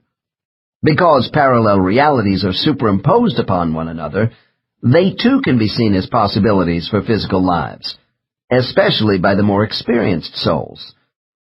I was puzzled why my subjects did not fully see the future under these conditions, as part of an all-knowing spiritual setting. In trying to sort this out, I finally came to the conclusion that the spirit world is designed to protect the interests of each soul. Generally, the people I work with are still incarnating younger souls. They may not clearly see significant events too far into the future, because the further away these souls get from present probabilities, the higher the incidence of possible alternative realities which cloud their images. Although the same properties hold true for time in the distant past, there is one exception. A soul's own past lives are more easily identified. This is because a single reality, with a definite course of action, was previously established to train this soul, and thus is firmly imprinted on his memory. In Chapter 5, Case 13 demonstrated how amnesia is imposed upon us when we come into a current life, so that past life experiences will not inhibit self-discovery in the present. The same condition holds true for souls examining future lives. Without knowing why, most people believe their life has a plan. Of course, they are right. Although amnesia does prevent having full conscious knowledge of this plan, the unconscious mind holds the key to spiritual memories of a general blueprint for each life. The vehicle of life selection provides a kind of time machine for souls, where they see some alternative routes to the main road. Although these paths are not fully exposed to us as souls, we carry some of the roadmap to Earth. A client once said to me, "Whenever I am confused about what to do in life, I quietly sit down and think about where I have been, and compare this to where I might want to go in the future. The answer to the next step just comes to me from inside myself." Accepting what befalls us on the road of life as acts of God does not mean our existence should be locked into spiritual determinism, where we must submit to an unalterable fate. If everything was preordained, there would be no purpose or justice to our struggle. When adversity strikes, it is not intended that we sit back with a fatalistic attitude and not fight to improve the situation by making on-site changes. During our lives, all of us will experience opportunities for change which involve risk. These occasions may come at inconvenient times. We may not act upon them, but the challenge is there for us. The purpose of reincarnation is the exercise of free will. Without this ability, we would be impotent creatures indeed. Thus, karmic destiny means we are not just caught up in events over which we have no control. This also means we have karmic lessons and responsibilities. The law of cause and effect for our actions always exists, which is why this case did not want to make a mistake in choosing a life unsuited to him. But whatever happens to us in life, it is important we understand that our happiness or pain does not reflect either blessings or betrayal on the part of a God Oversoul, our guides, or life selection coordinators. We are the masters of our destiny. As I conclude my conversation with Case 25, it may strike the reader that the musical goals of this individual toward his next life are rather self-serving. Certainly his desire to be an admired musical talent has elements of personal compensation, which would be less evident in a more advanced soul. However, it will also be seen that this soul wants to give a lot of himself. Dr. N. Now, I want to talk more about the scenes you are seeing of New York City. Prior to your coming into the ring, were you given any preparation about selections based on geography? Subject. Oh, to some extent. My trainer and I talked about the fact that I had died young in New York in my last life. I wanted to go back to this dynamic city and study music. Dr. N. Did you also talk to your trainer about other souls? Your friends who might want to incarnate with you? Subject. Sure, that's part of it. Some of us begin staking out a new life by deciding what surroundings are best for all concerned. I made it known I wanted to start again in the same place where I was killed. My trainer and friends offered their suggestions. Note: this subject came to America as a Russian immigrant in his past life. He was killed in a railway construction accident in New York at age 22 in 1898. His rebirth in the same city occurred in 1937. Dr. N. What suggestions? Subject. We talked about my wanting to be a classical pianist. I had played an accordion for extra pickup change. You know, banquets, weddings, that kind of thing. Dr. N. And this experience is motivating your interest in the piano? Subject. Yes. When making ice deliveries on the streets of New York, I would pass by the concert hall. It was my goal to someday study music and make a name for myself in the big city. I hardly got started before I died. Dr. N. Did you see your death as a young man in New York during your last visit to the ring? Subject, sadly. Yes, and I accepted that, as a condition of the life. It was a good life, just short. Now I want to go back with a better start and make a name for myself in music. Dr. N, could you ask to go anywhere on Earth? Subject, It's fairly open. If we have preferences, they are weighed against what's available. Dr. N, you mean against what bodies are available? Subject, Yes, in certain places. Dr. N, when you said you wanted a better start in music, I assume this is another reason you want to go back to New York. Subject, This city will give me the best opportunity to develop my desire to study the piano. I wanted a large cosmopolitan city with music schools. Dr. N, what's wrong with a city like Paris? Subject, I wasn't offered a body in Paris. Dr. N, I want to be clear on your selection options. When you start previewing life scenes in the ring, are you primarily looking at people or locations? Subject, We begin with locations. Dr. N, okay. And so you are looking at the streets of New York City at the moment? Subject, Right. And it's wonderful, because I'm doing more than looking. I'm floating around, smelling the food in the restaurants. I hear the honking of cars. I'm following people walking past the shops on Fifth Avenue, getting the feel of the place again. Dr. N, at this point, have you actually entered the minds of the people walking along the streets? Subject, No, not yet. Dr. N, what do you do next? Subject, I go to other cities. Dr. N, oh, I guess I just assumed your body choices had to be in New York City. Subject, I didn't tell you that. I also could go to Los Angeles, Buenos Aires, or Oslo. Dr. N, I'm going to count to 5, and when I reach 5, you will scan these cities while we continue talking. 1, 2, 3, 4, 5. Report what you are doing. Subject, I'm going to concert halls and music academies and watching the students practice. Dr. N, do you just observe the general surroundings while floating around these students? Subject, I do more. I go inside the heads of some of them to see how they translate the music. Dr. N, do you need to be in a special place like the ring to examine the mental processes of people? Subject, For past and future events, I do. Making contact with someone in the present on Earth can be done anywhere, from the spirit world. Dr. N, could you describe the way your soul makes contact with someone? Subject, pause. As a light brush stroke.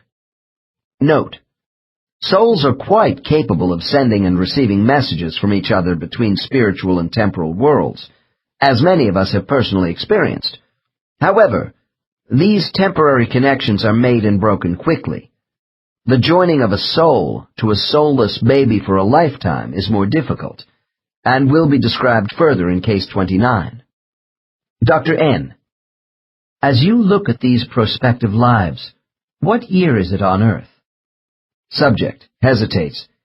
It's 1956 now, and most of my prospects are in their teens. I'll check them out before and after this year, as much as the ring will let me.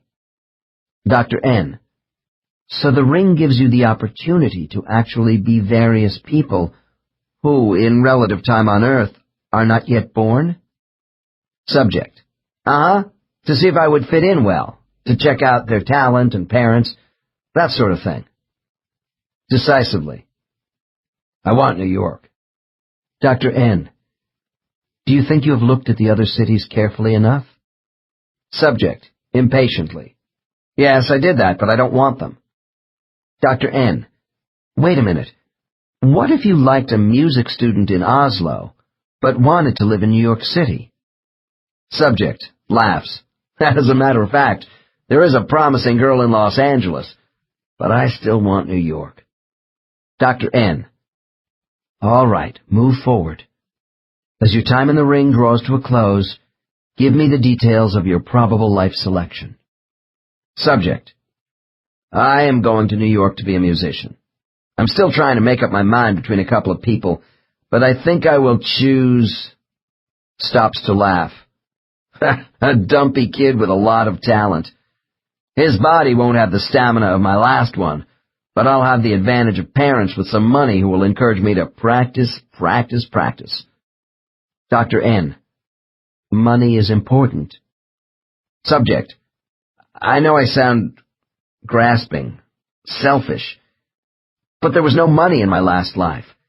If I want to express the beauty of music and give pleasure to myself and others, I need proper training and supportive parents. Otherwise I'll get sidetracked. I know myself. Dr. N. If you didn't like any of the options presented to you in the ring, could you ask for more places and people to look at? Subject. It isn't necessary, at least for me. I'm offered enough. Dr. N. Let me be more blunt. If you are supposed to select a life from only the selections shown you in the ring, how do you know the coordinators aren't stacking the deck against you? Maybe they are programming you to make certain choices. Subject. Pause. I don't think so, considering all the times I've come to the ring. We don't go unless our minds are made up as to the type of life we want to live, and I've always had interesting choices based upon my own ideas. Dr. N. Okay. After you are completely finished with reviewing lives in the ring, what happens then? Subject. The controllers come into my mind to see if I am satisfied with what I've been shown. Dr. N. Are they always the same entities? Subject. I think so, as far back as I can remember. Dr. N. Do they pressure you to make a decision before leaving the ring? Subject. Not at all. I float out and go back to talk to my companions before making up my mind. Case 25 told us his choice of locations was confined to 4 cities. The number of scenes souls preview before a new life is, of course, different for each visit. Individual life offerings are selective, which indicates to me that other spiritual entities have been actively working on our behalf to set up location scenes before we arrive. The number of specialist spirits who assist souls at the space of life selection never seems to be large. They appear as rather vague apparitions to my subjects, although most believe members of their council of elders and personal guides are involved. Early in human history, when the world was underpopulated, my clients recall lives where they were always born in sparse human settlements. In time, with the rise of villages and then larger centers of ancient civilizations, my cases report returning to the same areas. Life selections were geographically scattered again by the great migrations of people colonizing new lands, particularly in the last 400 years.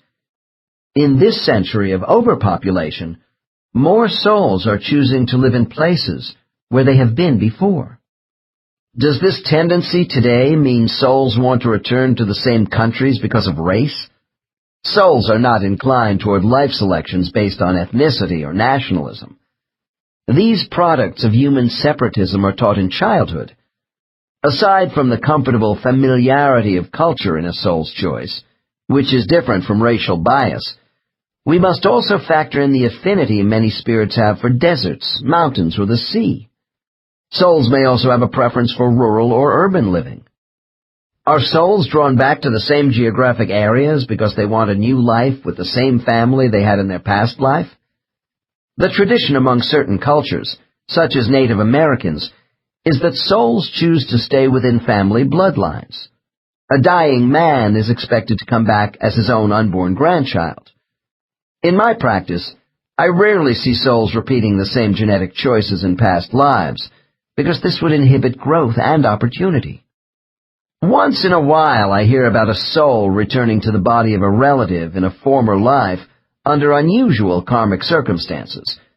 For example, if a brother and sister had a close affinity for each other, and one were to die suddenly while still young, the soul of the dead sibling might want to return in the surviving sibling's child to restore this broken life connection to finish an important task.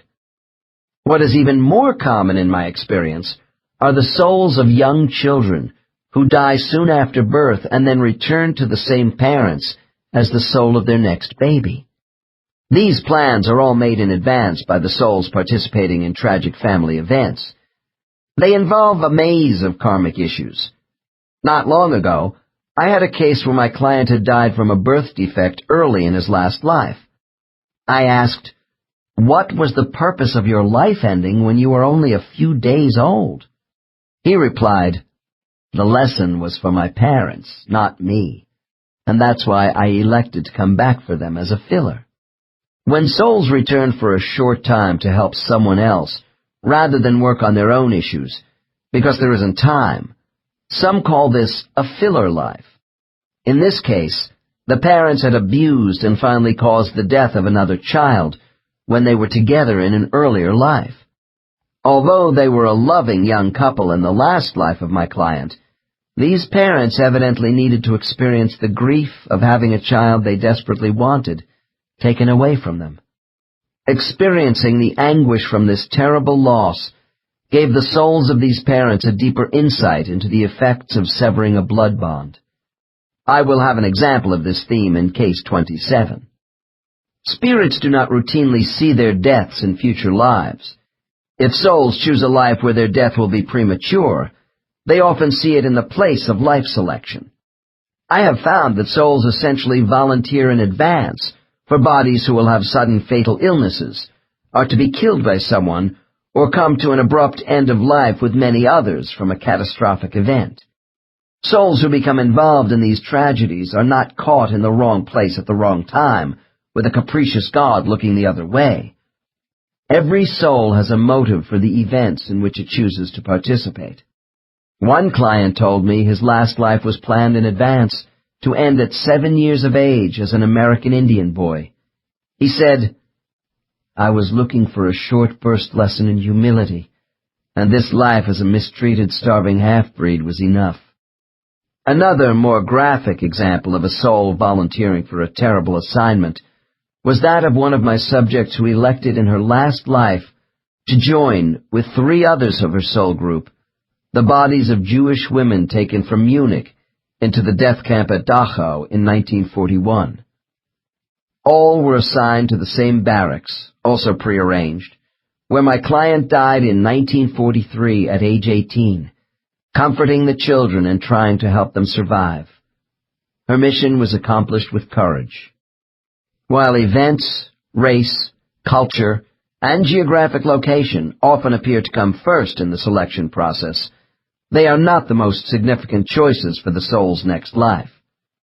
Aside from all other considerations, incarnation comes down to souls making that all-important decision of a specific body and what can be learned by utilizing the brain of a certain human being. The next chapter is devoted to an analysis of why souls choose their bodies for various biological and psychological reasons. 13. Choosing a new body. In the place of life selection, our souls preview the lifespan of more than one human being within the same time cycle. When we leave this area, most souls are inclined toward one leading candidate presented to us for soul occupation. However, our spiritual advisors give us ample opportunity to reflect upon all we have seen in the future before making a final decision. This chapter is devoted to the many elements which go into that decision. Our deliberations over body alternatives actually begin before we go to the place of life selection. Souls do this in order to adequately prepare themselves for viewing certain people in different cultural settings on Earth. I sense those souls who set up the screening room know in advance what to show us because of these thoughts in our minds. Great care must be taken in choosing just the right body to serve us in the life to come. As I have said, guides and peer group members are part of this evaluation process, prior to and after we visit the place of life selection. When listening to my subjects describe all the preparations which go into picking a new physical body, I am constantly reminded of the fluidity of spiritual time. Our teachers use relative future time in the place of life selection to allow souls to measure human usefulness for working on unfinished lesson plans. Blueprints for the next life vary in the degree of difficulty the soul mind sets for itself. If we have just come off an easy life, making little interpersonal progress, our soul might want to choose a person in the next time cycle who will face heartache and perhaps tragedy. It is not out of the ordinary for me to see someone who has skated through an unchallenging life, overloading themselves with turmoil in the next one, to catch up with their learning goals. The soul mind is far from infallible, as it works in conjunction with a biological brain. Regardless of our soul level, being human means we will all make mistakes, and have the necessity of engaging in mid-course corrections during our lives. This will be true with any body we select. Before taking up the more complex mental factors in a soul's decision to join with the brain of a human baby, I will begin with the physical aspects of body choice. Despite the fact that our souls know in advance what they are going to look like, a national survey in the United States indicated 90% of both males and females were dissatisfied with the physical characteristics of their bodies. This is the power of conscious amnesia. Much unhappiness is created by society's stereotyping an ideal appearance, yet this too is part of a soul's lesson plan. How many times have we all looked in a mirror and said, "Is this the real me? Why do I appear this way? Am I in a body where I belong?" These questions are especially poignant when the type of body we have prevents us from doing those things we think we ought to be able to do in life. I have had a number of clients who came to me convinced their bodies prevented them from achieving satisfying lives. Many handicapped people think if it were not for a genetic mistake or being the victim of an accidental injury which damaged their body, their lives would be more fulfilled. As heartless as this may sound, my cases show few real accidents involving body damage which don't fall under the free will of souls. As souls, we choose our bodies for a reason. Living in a damaged body does not necessarily have to involve a karmic debt we are paying off because of past life responsibility for an injury to someone else. As my next case will demonstrate, when a soul is inside a damaged body, this choice can involve a learning path to another type of lesson. It is difficult to tell a newly injured person trying to cope with physical disablement that he or she has an opportunity to advance at a faster rate than those of us with healthy bodies and minds. This knowledge must come through self-discovery. The case histories of my clients convince me that the effort necessary to overcome a body impediment does accelerate advancement. Those of us whom society deems less than perfect suffer discrimination which makes the burden even heavier. Overcoming the obstacles of physical ailments and hurt makes us stronger for the ordeal. Our bodies are an important part of the trial we set for ourselves in life. The freedom of choice we have with these bodies is based far more on psychological elements than from the estimated 100,000 genes inherited by each human being. However, I want to show in the opening case of this chapter why souls want certain bodies based largely on physical reasons without heavy psychological implications. The case exhibits the planning involved in the decision of a soul to be in contrasting physical bodies in different lives. After this case, we will examine why souls choose their bodies for other reasons. Case 26 was a tall, well-proportioned woman who enjoyed participating in sports, despite being bothered all her life with recurring leg pains. During her preliminary interview, I learned the pain was a dull ache in both legs, about midway down the thigh bones. Over a period of years, she had been to a number of doctors who could find no medical evidence of anything wrong with her legs. Clearly, she was worn down and willing to try anything for relief. When I heard the doctors had concluded her discomfort was probably psychosomatic, I suspected the origin of this woman's pain might lie in a past life. Before going to the source of her problem, I decided to take my client through a couple of past lives to ascertain her motivations for body choices. When I asked her to tell me about a life in which she was the happiest with a human body, she told me of being in the body of a Viking called Leth, around 800 A.D. She said Leth was a child of nature, who traveled by the Baltic Sea route into western Russia. Leth was described as wearing a long fur-lined cloak and soft, form-fitting animal skin pants, with roped-up boots and a cap wrapped with metal. He carried an axe and a heavy, broad-bladed sword, which he wielded easily in battle. My subject was intrigued by the picture in her mind of again being inside this magnificently proportioned warrior, with dirty strands of reddish-blonde hair spilling all over my shoulders. Standing well over 6 feet tall, he must have been a giant of his time, with enormous strength, a huge chest, and powerful limbs.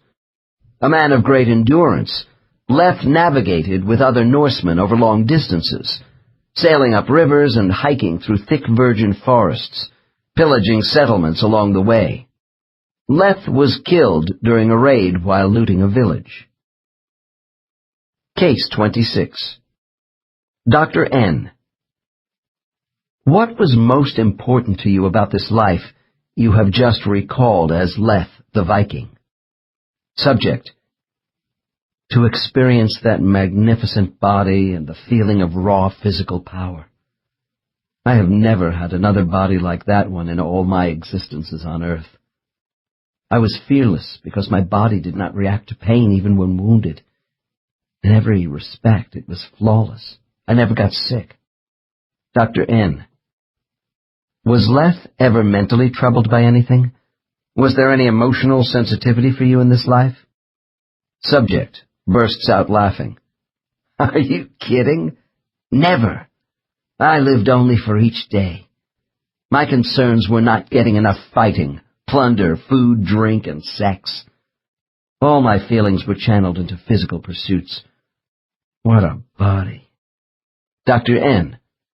All right, let's analyze your decision to choose this great body in advance of Leth's life. At the time you made your choice in the spirit world, did you request this body of good genetic stock, or did your guide simply make the selection for you?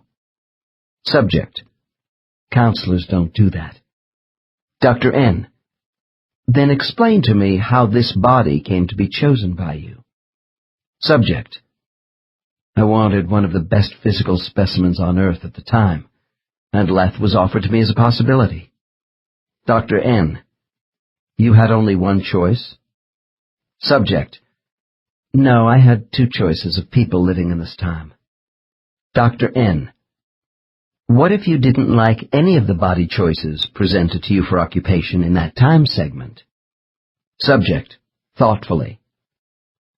The alternatives of my choices always seem to match what I want to experience in my lives. Dr. N.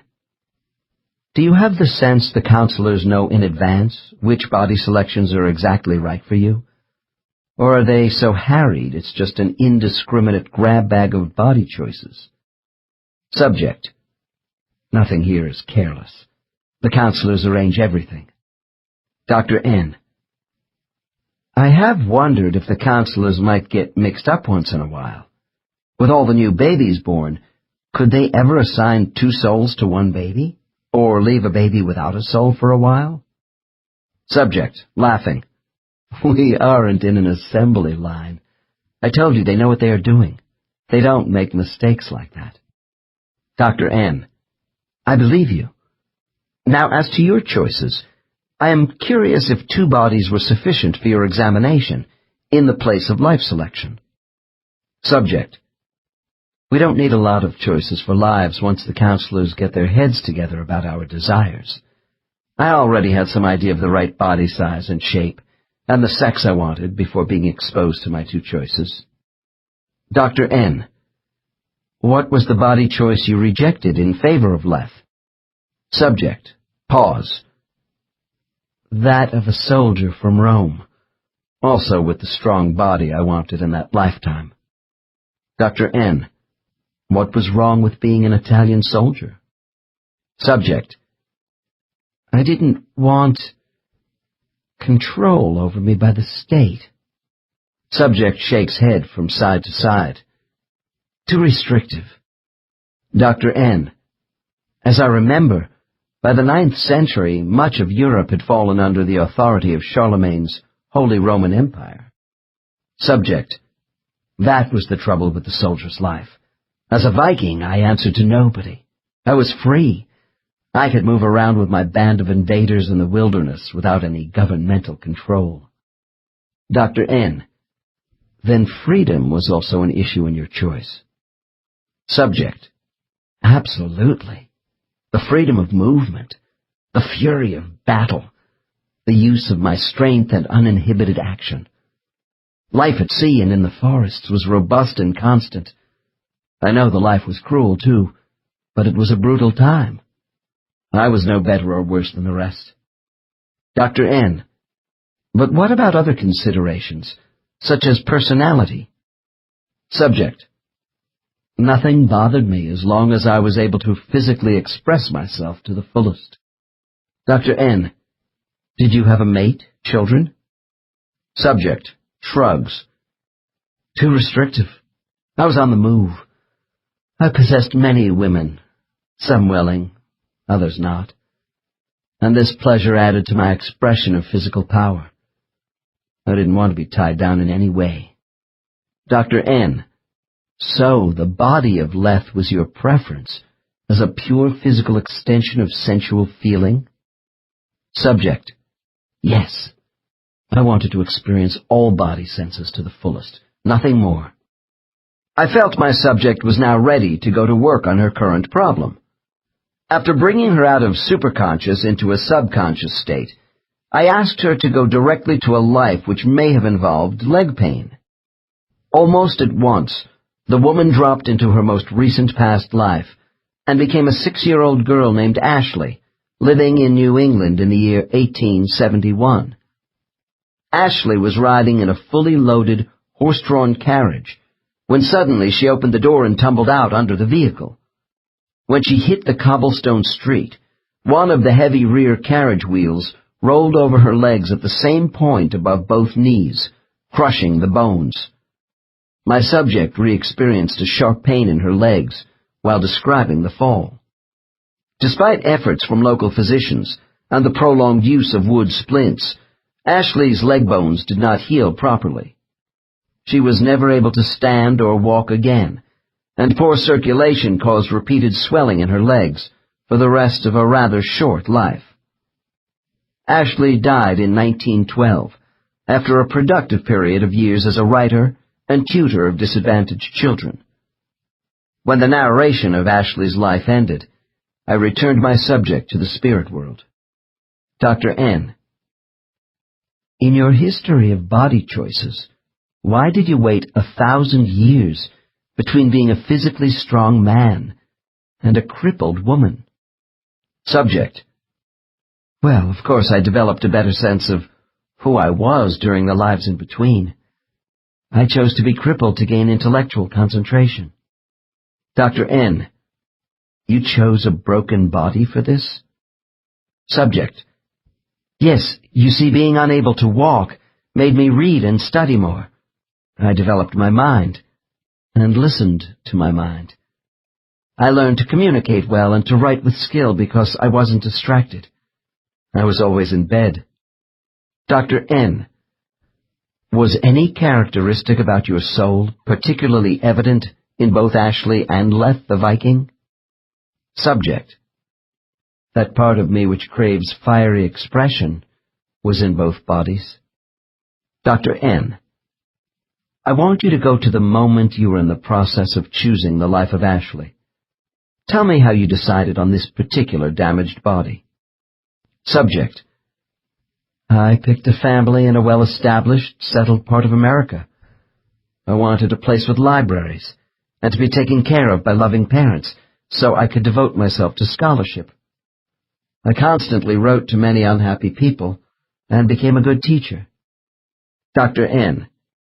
As Ashley, what did you do for this loving family who took care of you? Subject. It always works two ways, the benefits and liabilities. I chose this family because they needed the intensity of love with someone totally dependent upon them all their lives. We were very close as a family because they were lonely before I was born. I came late as their only child. They wanted a daughter who would not marry and leave them to be lonely again. Dr. N. So it was a trade-off. Subject. Most definitely. Dr. N. Then let's track this decision further back to the place of life selection.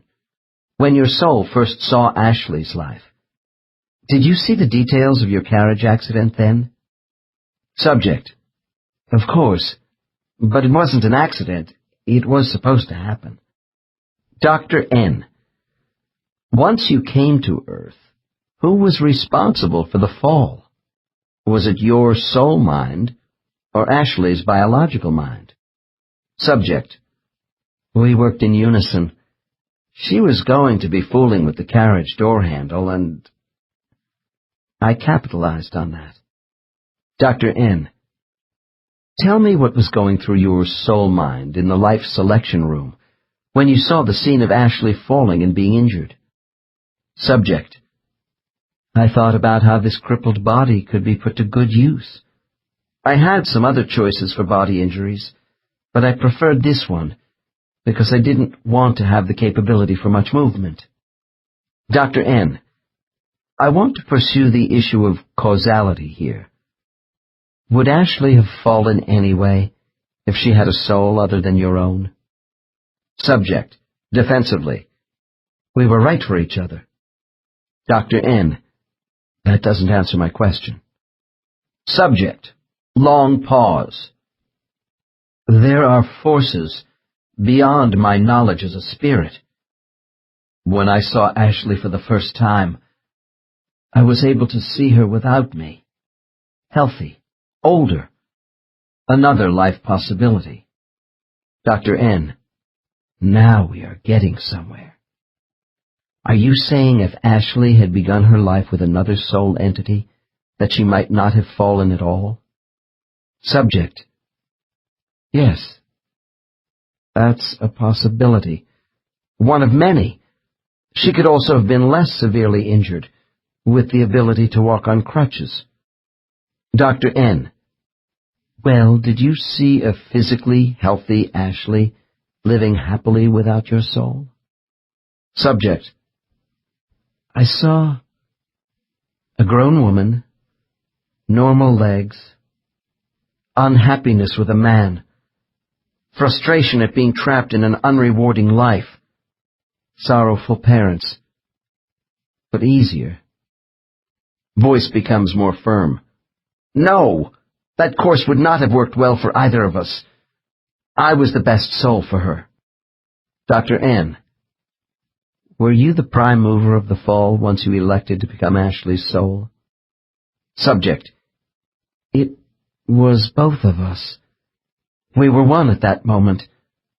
She was being naughty, bouncing around in the carriage, playing with the door handle when her mother said she must stop.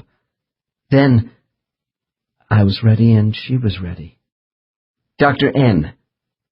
Just how rigid was your destiny? Once you were Ashley's soul, was there any way you could have backed out of this entire incident in the carriage? Subject. Pause. I can tell you I had a flash just before I fell. I could have pulled back and not fallen out. A voice inside my mind said, "It's an opportunity. Don't wait any longer. Take the fall. This is what you wanted. It's the best course of action." Dr. N.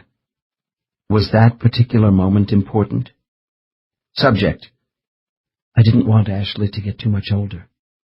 Dr. N. But the pain and suffering this child went through. Subject. It was horrible. The agony of those first 5 weeks was beyond belief. I almost died. But I learned from enduring it all, and I now see the memories of Leth's capacity for managing pain helped me. Dr. N., did your inner mind have any regrets during those moments when the pain was most severe? Subject: as I slipped in and out of consciousness during the worst of the ordeal, my mind began gaining in power, overriding my damaged body. I started to better control the pain. Lying in bed, the doctors helpless. The skills I developed in managing pain were later used to concentrate on my studies, and my counselor was helping me too, in subtle ways. Dr. N., so you gained a lot in this life by being unable to walk. Subject: yes. I became a listener and a thinker. I corresponded with many people and learned to write with inspiration. I gained teaching ability with the young and felt guided by an internal power. Dr. N., was your counselor proud of your accomplishments after you returned to the spirit world? Subject: very, although I was told I had become a little too indulged and pampered. Laughs. But that's an okay trade-off. Dr. N., how does your experience with the strong body of Leth and the weak one of Ashley help you today? Or is this of no consequence? Subject: I benefit every day by my appreciation of the necessity of a union between mind and body to learn lessons. During my client's reliving of the street scene which broke her legs, I initiated desensitization measures. At the close of our session together, I then deprogrammed her generational memory of leg pain entirely. This woman later notified me she has had no further pain and regularly enjoys playing tennis. The two past lives I have represented in this case were largely devoted to physical choices for soul actualization in two quite different environments. Souls search for self-expression by developing different aspects of their character. Regardless of what physical or mental tools are used through the use of many bodies, the laws of karma will prevail. If the soul chooses one extreme, somewhere down the line this will be counterbalanced by an opposite choice to even out development. The physical lives of Leth and Ashley are examples of karmic compensation. The Hindus believe a rich man sooner or later must become a beggar for his soul to develop adequately. By surviving different challenges, our soul identity is strengthened. The word strength should not be misunderstood. My subjects say the real lessons of life are learned by recognizing and coming to terms with being human. Even as victims, we are beneficiaries because it is how we stand up to failure and duress, which really marks our progress in life. Sometimes one of the most important lessons is to learn to just let go of the past. While souls carefully consider the physical attributes of an earth body in a variety of cultural settings, they give much more attention to the psychological aspects of human life. This decision is the most vital part of the entire selection process for the soul. Before entering the place of life selection, it is to a soul's advantage to ponder the factors of heredity and environment which affect how a biological life form will function. I have heard that a soul's spiritual energy has a fluctuating influence on whether the temperament of its human host will be extroverted or introverted, rationalistic or idealistic, emotionally or analytically dominated. Because of such variables, souls need to reflect in advance on the types of bodies which will serve them best in the life to come.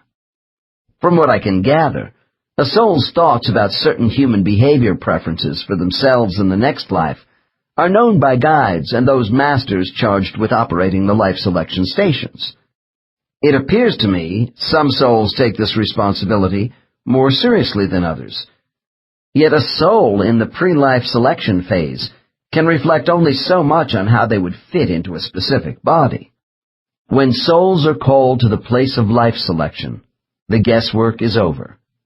Now they must match their spiritual identity against a mortal being. Why one soul joined, for psychological reasons, with two human beings thousands of years apart is the basis of my next case. Case 27 is a Texas businessman who owns a large, successful clothing firm. During a vacation in California, Steve came to see me on the advice of a friend. As I took his history, I noticed he was tense and hypervigilant.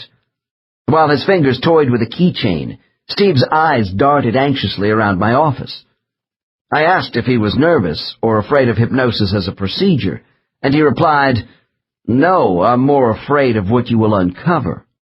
This client told me his employees were demanding and disloyal, and the multitude of personnel complaints had become intolerable. His solution had been to increase discipline and fire people. I learned that he had 2 failed marriages and was a binge alcoholic. He said he had recently tried a recovery program but quit because they were getting too critical of me.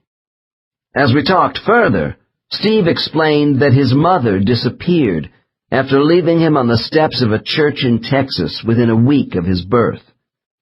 After a few lonely and unhappy years in an orphanage, an older couple adopted him. He added that these people were stern disciplinarians who seemed to disapprove of him all the time. Leaving home in his teens, Steve had many scrapes with the law and once attempted suicide. I found this client's personality to be overly assertive and untrusting of authority. His anger was rooted in feelings of isolation and abandonment issues. Steve said he felt like he was losing control over his life and was willing to try anything to find the real me. I agreed to short-term exploration of his unconscious mind if he would consider seeing a therapist later in his own town for sustained counseling. As this case unfolds, we will see how Steve's soul maintains its identity while responding to physical life in a human body. The intensity of this association is increased in hypnosis when my subjects discuss their motives for body selection. One reason why I have used this case is to expose a difficult barrier to discovering our identity, that of childhood trauma. Souls who unite with people that develop early personality disorders deliberately set themselves up for a difficult life. Before taking my client into the spirit world to learn why his soul chose this life, it was necessary to relive his early childhood memories. In the short excerpt which begins this case, this subject will see his real mother again. It is one of the most poignant scenes I have ever facilitated. Case 27. Dr. N. You are now a baby in the first week of life, and your mother is seeing you for the last time. It doesn't matter that you are a baby, because your inner adult mind knows everything that is going on. Describe to me exactly what transpires. Subject. Subject starts to shake. I'm in a basket. There's a faded blue blanket around me. I'm being set down on some steps. It's cold. Dr. N. Where are these steps? Subject. In front of a church. In Texas. Dr. N. Who is setting you down on the church steps? Subject. The shaking increases. My mother is bending down over me, saying goodbye. Begins to cry. Dr. N. What can you tell me about your mother's reason for leaving you? Subject. She is young.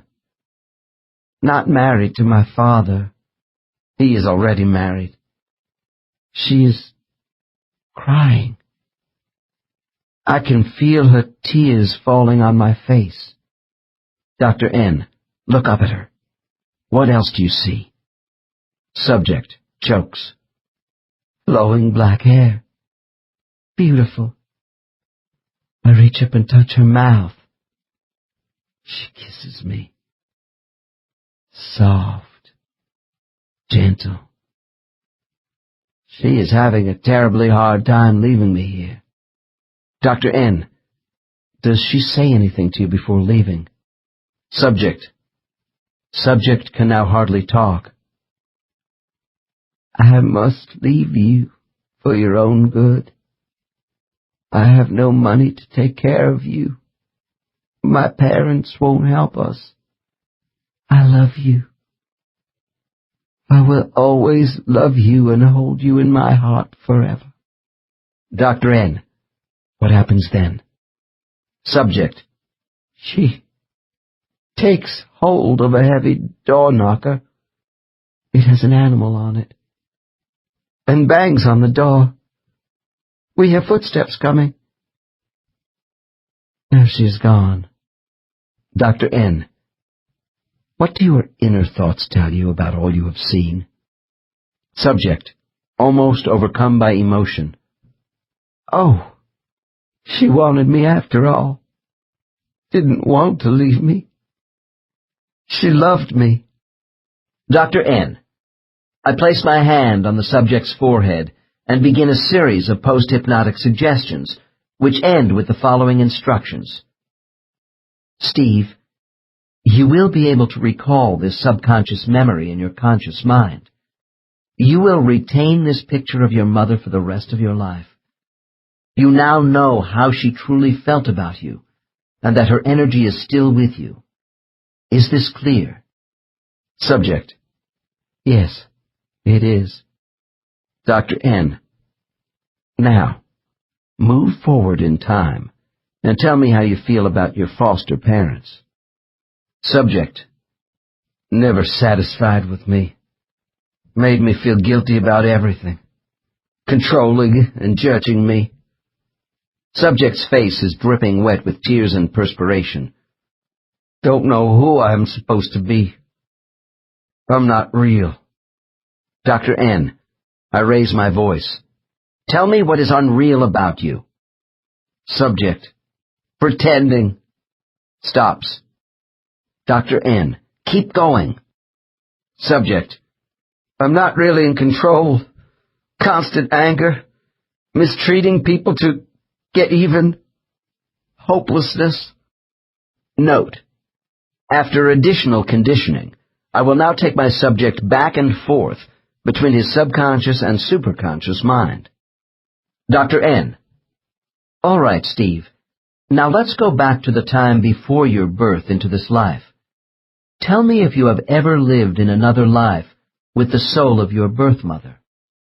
Subject. Long pause. Yes, I have. Dr. N. Was there ever a particular life you lived with this soul on earth which involved any sort of physical or emotional pain between the two of you? Subject. After a moment, subject's hands grip the arms of his chair. Oh, damn! That's it! Of course, it's her! Dr. N. Try to relax and not go too fast for me. I want you to enter the life you see in your mind at the most crucial point in your relationship with this soul, on the count of 3. 1, 2, 3. Subject. A deep sigh. Oh, my. It's the same person. A different body. But she was my mother then, too. Dr. N. Stay focused on the earth scene. Is it day or night? Subject. Pause. Broad daylight. Hot sun and sand. Dr. N. Describe what is happening under the hot sun in the sand. Subject. Haltingly. I am standing in front of my temple, before a large crowd of people. My guards are in back of me. Dr. N. What is your name? Subject. Harum. Dr. N. What are you wearing, Harum? Subject. A long white robe and sandals. I have a staff in my hand with gold snakes on it as a symbol of my authority. Dr. N. What is your authority, Harum? Subject. Proudly. I am a high priest. Note: further inquiries revealed this man was a tribal leader who was located on the Arabian Peninsula close to the Red Sea around 2000 BC. In pre-classical times, this area was known as the Kingdom of Sheba, or Saba. I also learned the temple was a large oval structure of mud bricks and stone, dedicated to a moon god. Dr. N. What are you doing in front of your temple? Subject: I am on the steps judging a woman. She is my mother. She is kneeling down in front of me. There's a look of pity and fear in her eyes as she looks up at me. Dr. N. How can her eyes show both pity and fear at once? Subject: There is pity in her eyes because of the power which has consumed me, in taking so much control over the daily lives of my people. And there is fear, too, for what I am about to do. This disturbs me, but I must not show it. Dr. N. Why is your mother kneeling on the temple steps before you? Subject: She has broken into the storage house and stolen food to give to the people. Many are hungry at this time of year, but I alone can order distribution. The food must be measured out carefully. Dr. N. Did she act against some rule of food rationing? Was this a question of survival?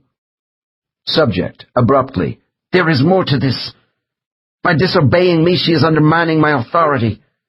I use the distribution of food as a means of control over my people. I want them all to be loyal to me. Dr. N. What are you going to do with your mother? Subject, with conviction: My mother has violated the law. I can save her, but she must be punished as an example. I decide she will die. Dr. N. How do you feel about killing your own mother, Harum? Subject: It must be done.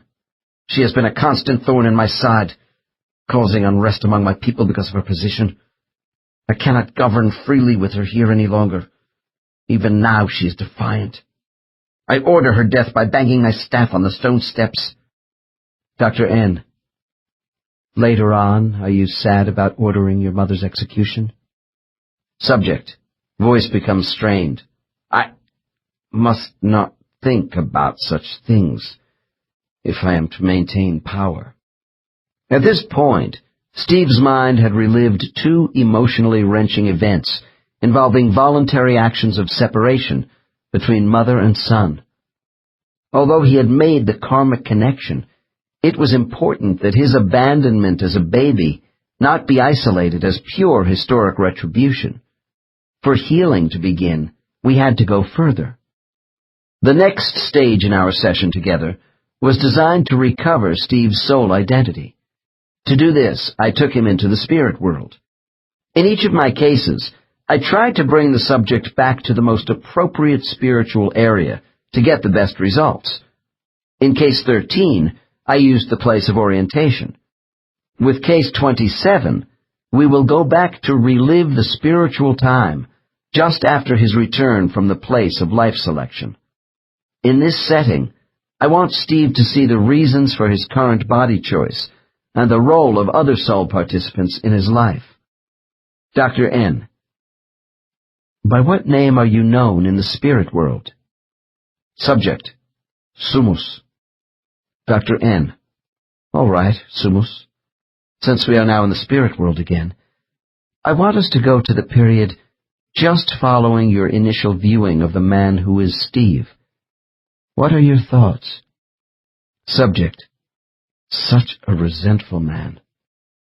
He is so angry about his mother dumping him on a doorstep, and those hard-nosed people who will take over as his parents. I don't know if I even want to take this body. Dr. N. I understand. But why don't we put that decision aside for a few minutes, while other things develop? Tell me what you actually do once you leave the place of life selection. Subject, sometimes I might want to be by myself for a while. Usually I am anxious to have the opinions of my friends about the lives I look at, especially one this rough. Dr. N. Surely you had more than one body option. Subject shakes head. This is the one I should take. It's a rough decision. Dr. N.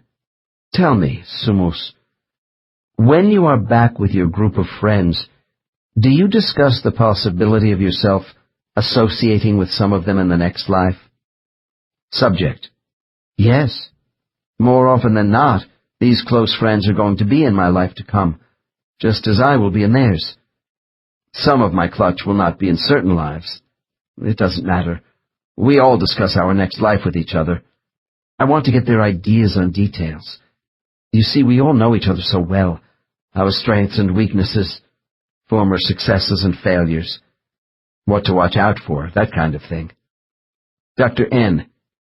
Did you discuss with them any details about the kind of person you should be in your next life before actually going to the place of life selection? Subject. Oh, yeah, in a roundabout way, nothing concrete. Now that I have seen Steve and who the others might be in relation to him in this life, there are reservations. So I talked to Jor. Dr. N. Is Jor your guide? Subject. Yes. He listened a lot to what I had to say about who I thought I should be before I was sent to the place where we look at lives. Dr. N. Okay, Sumus. You have just returned to your primary cluster group from the place of life selection. What do you do first? Subject. I talk about this guy Steve who is so unhappy. No real mother, all that stuff. What kinds of people will be around him, their plans too. It must fit all together for us. Dr. N. You mean which souls are going to take certain bodies? Subject. Right. We need to firm that up. Dr. N. Are soul assignments still negotiable at this point? Or is everyone told which body they will be in after leaving the place of life selection? Subject. No one is forced to do anything. We know what should be done. Jor and the others help us make adjustments.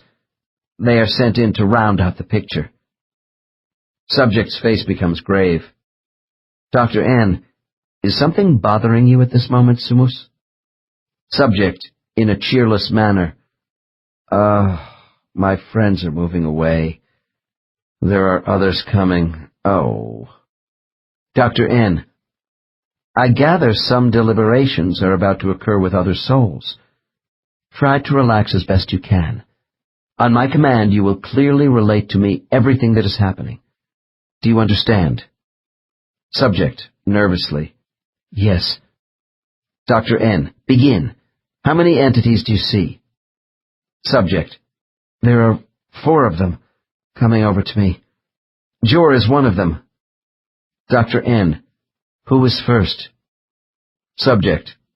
Subject grabs my hand. It's Ione. She wants to be my mother again. Dr. N. Is this the soul of the woman who is Harum's and Steve's mother? Subject. Yes, she is. Oh, I don't want to. Dr. N. What's going on? Subject. Ione is telling me it's time for us to settle things, to be in a disordered life as mother and son again. Dr. N. But Sumus, didn't you know this at the place of life selection, when you viewed Steve's mother taking her baby to the church? Subject. I saw the people, the possibility. It was still an abstract consideration. It wasn't actually me yet. I guess I need more convincing because Ione is here for a reason. Dr. N. I take it none of these newly arrived entities is from your own clutch. Subject. Sighs. No, they are not. Dr. N.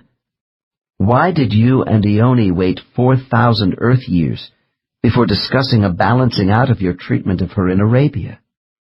Subject. Earth years mean nothing. It could have been yesterday. I just wasn't ready to offset the harm I did to her as Harum. She says the circumstances are right for this exercise now. Dr. N. If your soul joins with the body of Steve in Texas, will Ione consider this karmic payment for your debt? Subject. Pause.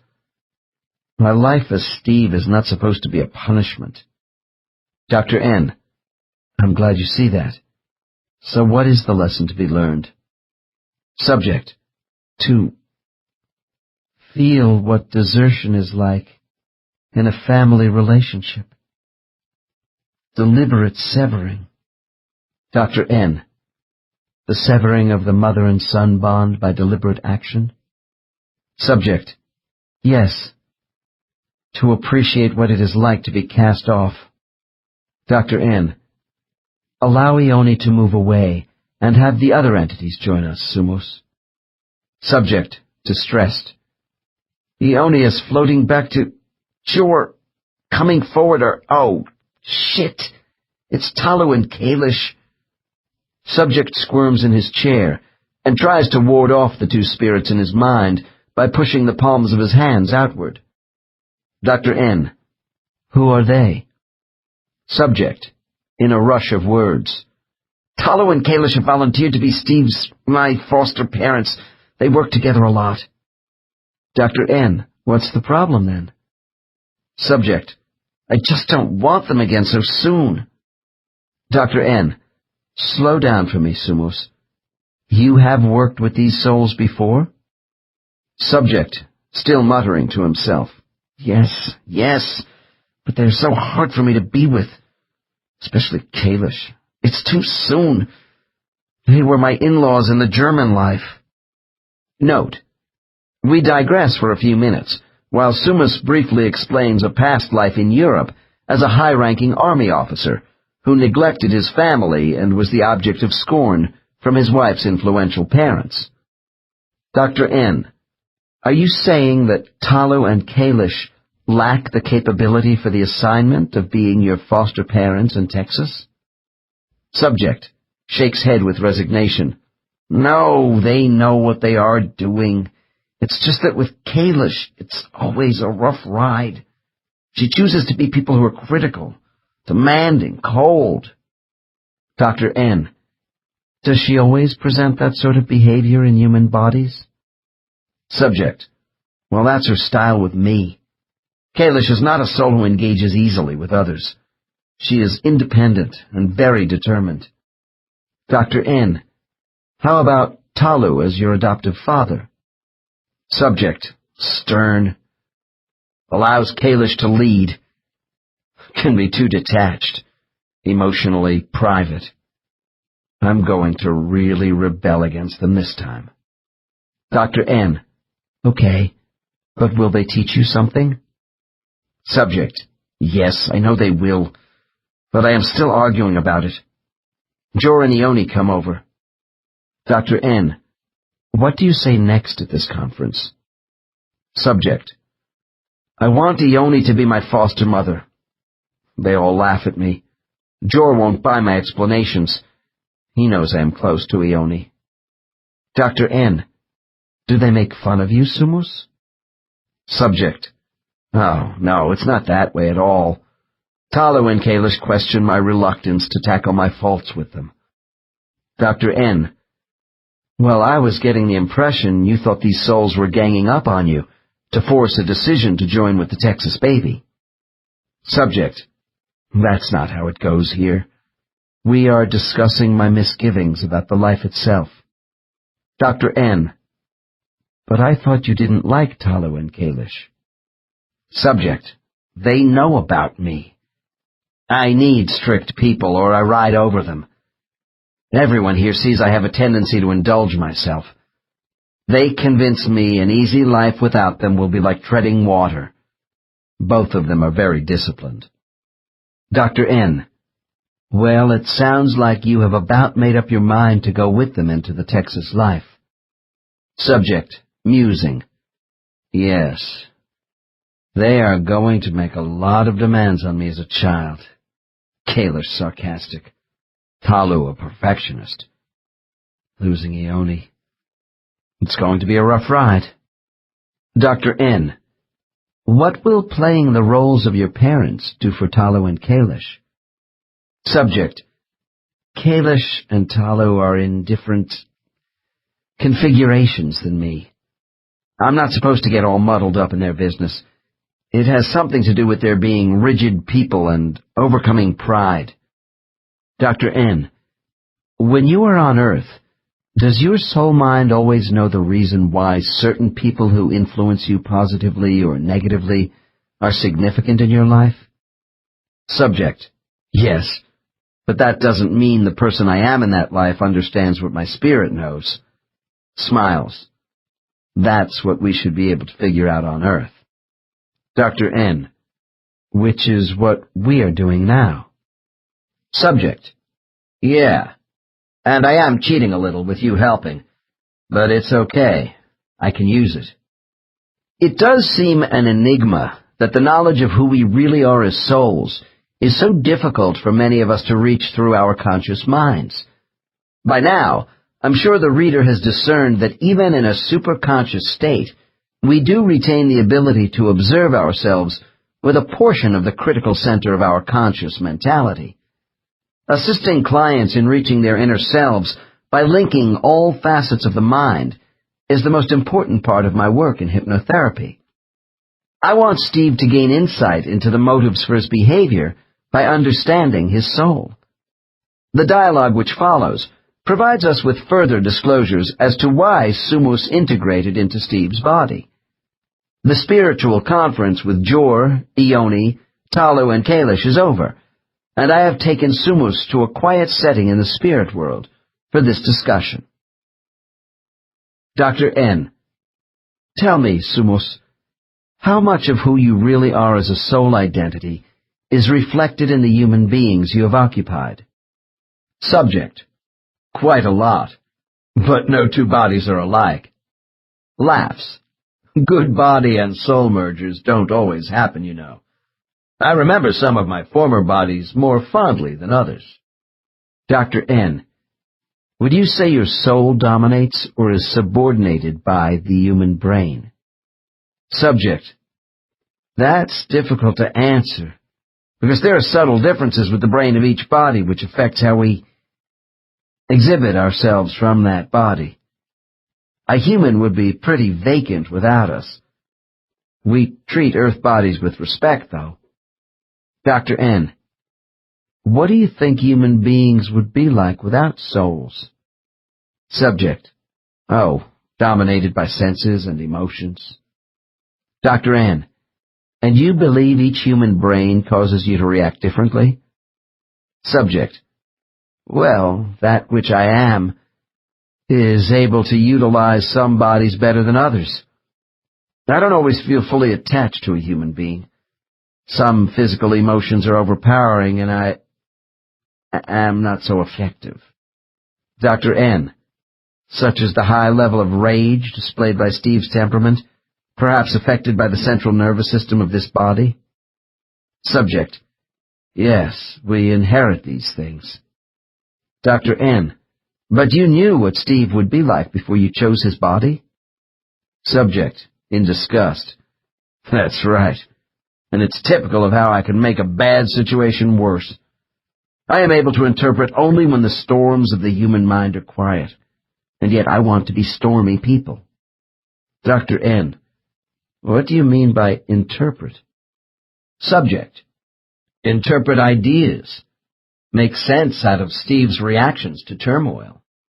Dr. N: To be frank, Sumus, you sound like a stranger inside Steve's body. Subject: I'm sorry to give you that impression. We don't control the human mind. We try by our presence to elevate it, to see meaning in the world, and to be receptive to morality, to give understanding. Dr. N: That's all very well, but you use human bodies for your own development too, don't you? Subject: Sure, it's a blending. We give and take with our energy. Dr. N: Oh, you tailor your energy to fit a host body? Subject: It would be better to say I use different facets of expression depending on the emotional drives of each body. Dr. N. Let's get specific, Sumos. What is going on between you and Steve's brain at this time on Earth? Subject. I have felt submerged. Sometimes my energy is tired and unresponsive to so much negativity. Dr. N. Looking back to your choices of Harum, Steve, and those other human bodies in between, do they all have traits in common which attracted you? Subject. Long pause. I am a contact entity. I seek humans who involve themselves aggressively with others. Dr. N. When I hear the word aggression, this means hostility to me, as opposed to being assertive. Is this what you intended to say? Subject. Pause. Well, I'm attracted to those who influence other people, vigorously, at full tilt. Dr. N. Are you a soul who enjoys controlling other people? Subject. I wouldn't say control exactly. I avoid choosing to be people who have no intense involvement with those around them. Dr. N. Sumos, aren't you being controlling when you try to direct other souls in their lives? Subject. No response. Dr. N. What would Jor say about your human relationships? Subject. That I like power as a means of influencing the acts of humans who are decision-makers. That I crave social and political groups where I lead. Dr. N. So you would not enjoy being in a human body which was quiet and unassuming? Subject. Definitely not. Dr. N. I push harder. Sumos, isn't it true you took pleasure in the way you were a part of Harum's misuse of power in Arabia, and that you gained satisfaction as Steve from mistreating your employees in Texas?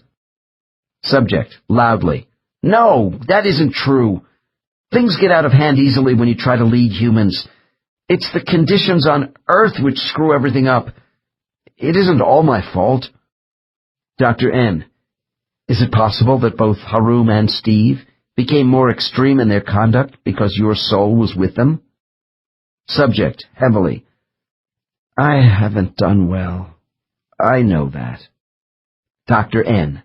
Look, Sumos, I hope you know I don't think you are a bad soul, but maybe you are easily seduced by the trappings of human authority, and you have now become someone who feels in conflict with society.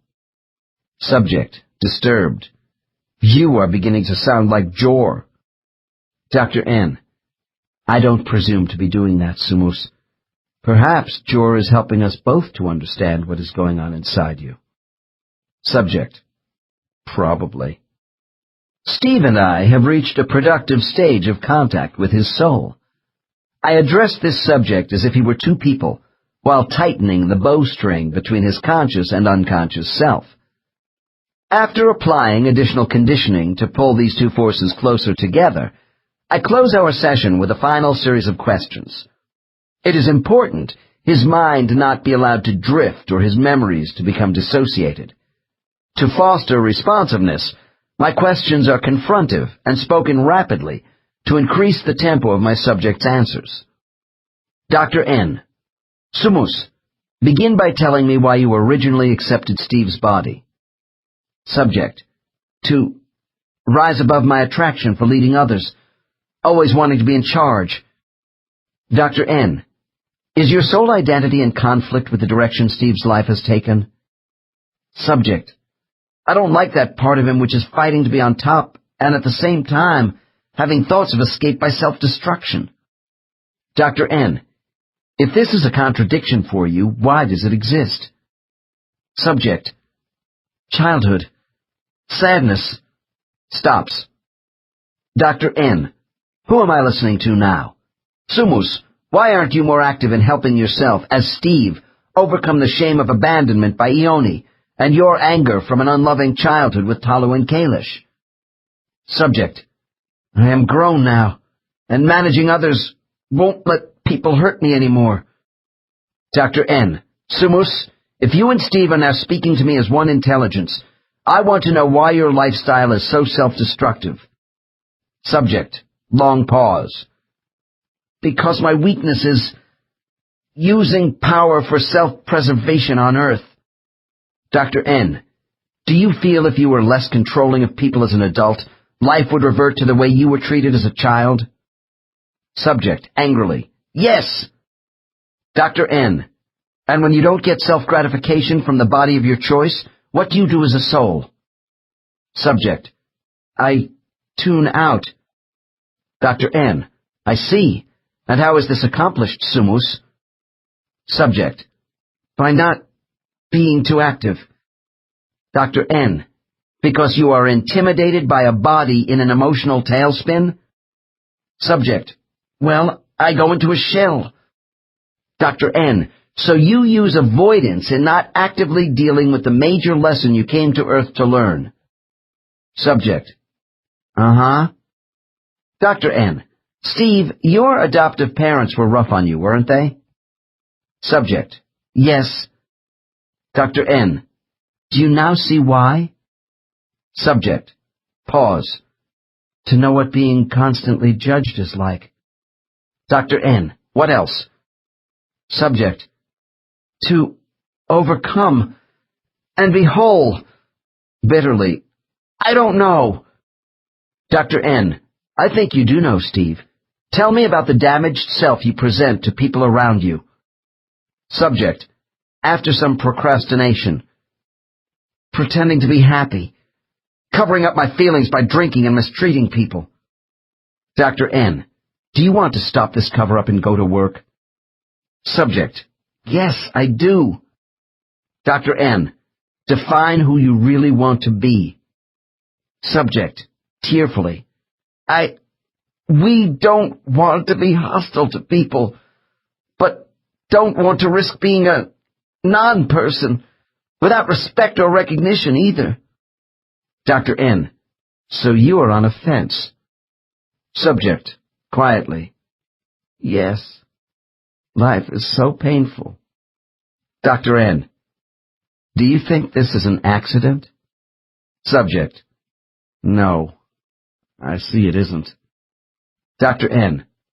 Steve and Sumus, repeat after me.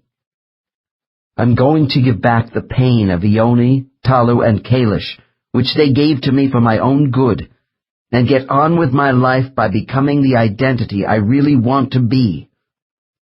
Subject repeats these words 3 times for me. Dr. N. Steve, what are you going to do about revealing yourself in the future and taking responsibility for improvement? Subject, after a couple of false starts. Learn to be more honest. Dr. N. And to trust that you are not a victim of society? Subject. Yes. This case ended with my reinforcing Steve's understanding of who he really is and his mission in life. I wanted to help liberate him as a person of value, with a contribution to make in society. We talked about his love and fear choices, as well as the necessity to get in touch with himself frequently. I felt we had laid the groundwork for his dealing with resentment and a lack of intimacy. I reminded Steve of the need for follow-up counseling. About a year later, he wrote to tell me his recovery was going well, and that he had found the lost child within himself. Steve realized his past mistakes were not failures, but the means to improvement. Case 27 demonstrates how the hard tasks we set for ourselves often begin in childhood. This is why considerable weight is given to family selection by the soul. The idea that each of us voluntarily agreed to be the children of a given set of parents before we came into this life is a difficult concept for some people to accept. Although the average person has experienced love from his or her parents, many of us have unresolved, hurtful memories of those near to us who should have offered protection and did not. We grow up thinking of ourselves as victims of biological parents and family members whom we inherited without any choice in the matter. This assumption is wrong.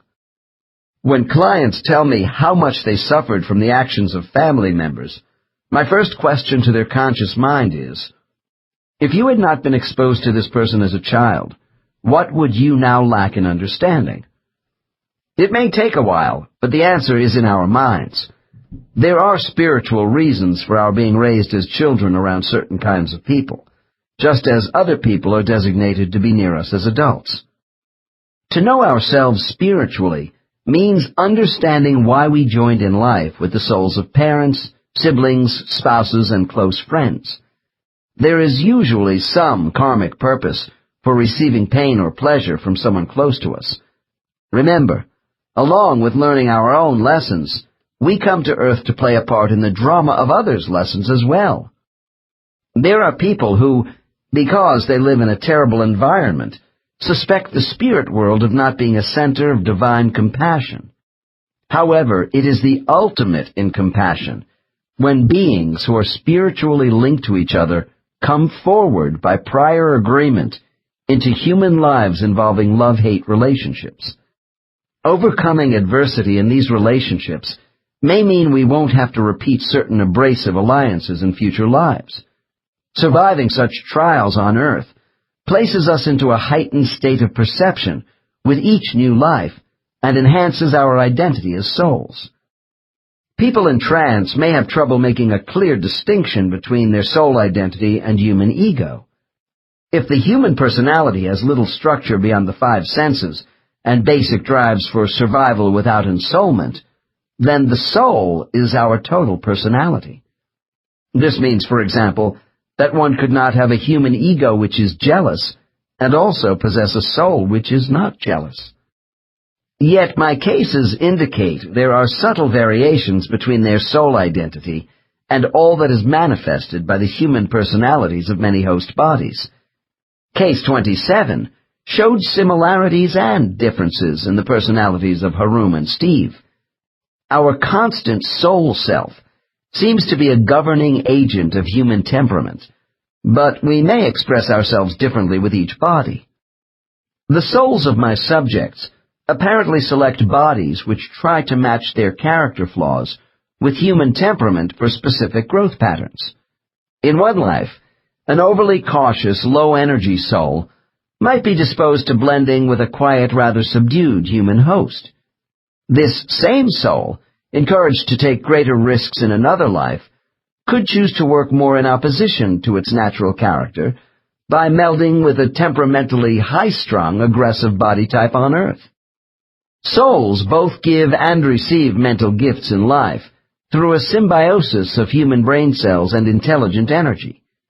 Deep feelings generated by an eternal consciousness are conjoined with human emotion in the expression of one personality, which is as it should be. We don't need to change who we are in relation to life's experiences, only our negative reactions to these events.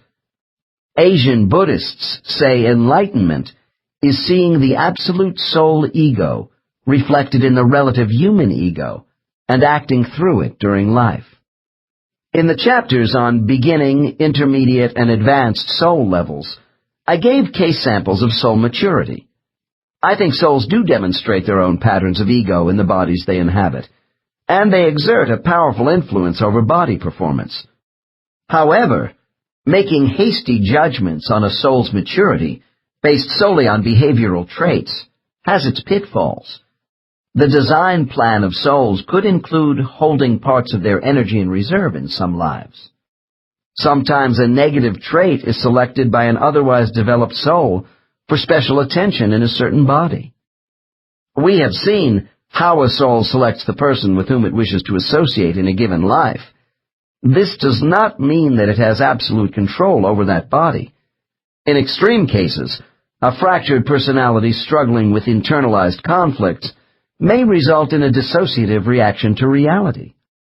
I feel that this is a sign the soul is not always able to regulate and unify the human mind. I have mentioned how souls may become so buried by human emotion in bodies which are unstable that by the time of death they are contaminated spirits. If we become obsessed by our physical bodies, or carried along on an emotional roller coaster in life, the soul can be subverted by its outer self. Many great thinkers in history believed the soul can never be fully homogeneous with the human body, and that humans have two intellects. I consider human ideas and imagination as emanating from the soul, which provides a catalyst for the human brain. How much reasoning power we would have without souls is impossible to know, but I feel that the attachment of souls to humans supplies us with insight and abstract thought. I view the soul as offering humans a qualitative reality, subject to conditions of heredity and environment. If it is true that every human brain has a host of biological characteristics, including raw intelligence and the facility for invention, which are separate from the soul, then choosing our body raises an important question. Do souls choose bodies whose intellectual capabilities match their own development? For instance, are advanced souls drawn to human brains with high intelligence? In looking at the scholastic and academic achievements of my clients, I find there is no more correlation here than with an immature soul being inclined to bodies with lower intellectual aptitudes. The philosopher Kant wrote that the human brain is only a function of consciousness, not the source of real knowledge. Regardless of body choice, I find souls do demonstrate their individualism through the human mind. A person may be highly intelligent and yet have a closed attitude about adjusting to new situations, with little curiosity about the world.